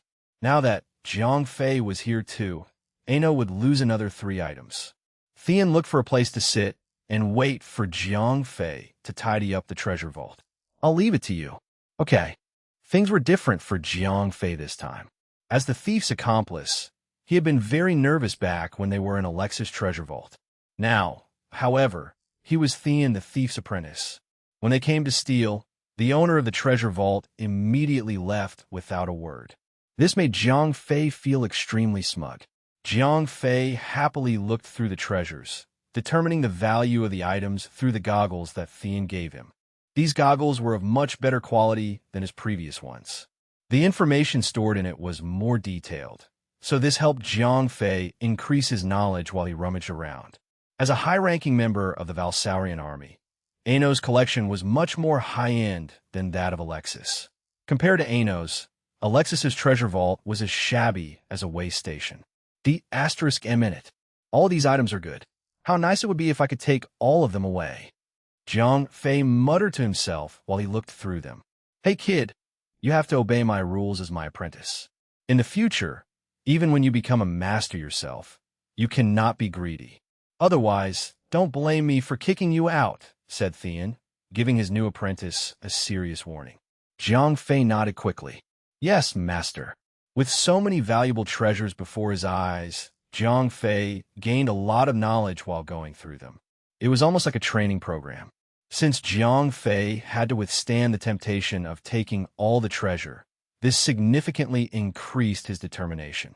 Ano's treasure vault was not only huge, but it also housed a huge collection of items. Jiang Fei took 3 entire days to look through the whole place. Theon only sat quietly by the side, without moving or talking.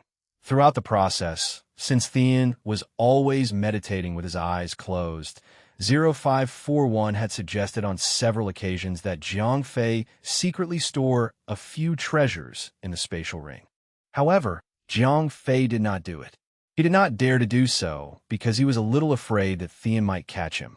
He hadn't even learned anything from Theon yet. Even if Theon did not punish him and just expelled him, it would still be a loss. Secondly, deep down in his heart, Jiang Fei was someone of integrity. Although these treasures were tempting, Jiang Fei had promised that he would abide by Theon's rules, so he would not go back on his word. After 3 days of work, Jiang Fei finally finished sorting all the treasures into different categories. I'm done, master. Theon simply took the 3 most valuable ones and left the rest alone. These 3 are mine. You could take another 3. For Theon, these treasures had no meaning at all. Owning a galactic specter was already enough for him to dominate the universe.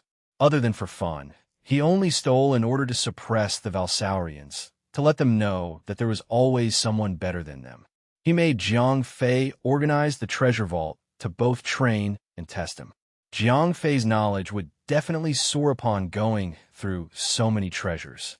And if Jiang Fei could withstand the temptation and still abide by his rules, this showed that he did satisfy the condition and truly deserved to be Theon's apprentice. Jiang Fei nodded eagerly. Okay. While going through the collection, he had already picked out the items he wanted. This time, Jiang Fei also chose based on the purpose they could serve. Creed Battle Uniform Type. High-strength armor note. Can protect the wearer from high temperatures and can effectively prevent energy attacks of up to 7 million combat power. A Vulcan specialty. The best combat clothing in the universe. Sells for about 15 million etherites. The new goggles could not only display information about the items, but also provide details on their origin and price. Etherite was a hard currency used between the civilizations in the universe. It was similar to what gold was to the humans on Earth. Jiang Fei chose this armor for a very simple reason. He was timid and afraid of death. Although he had Thean supporting him now, there was still a chance of him being killed instantly if he encountered a strong enemy.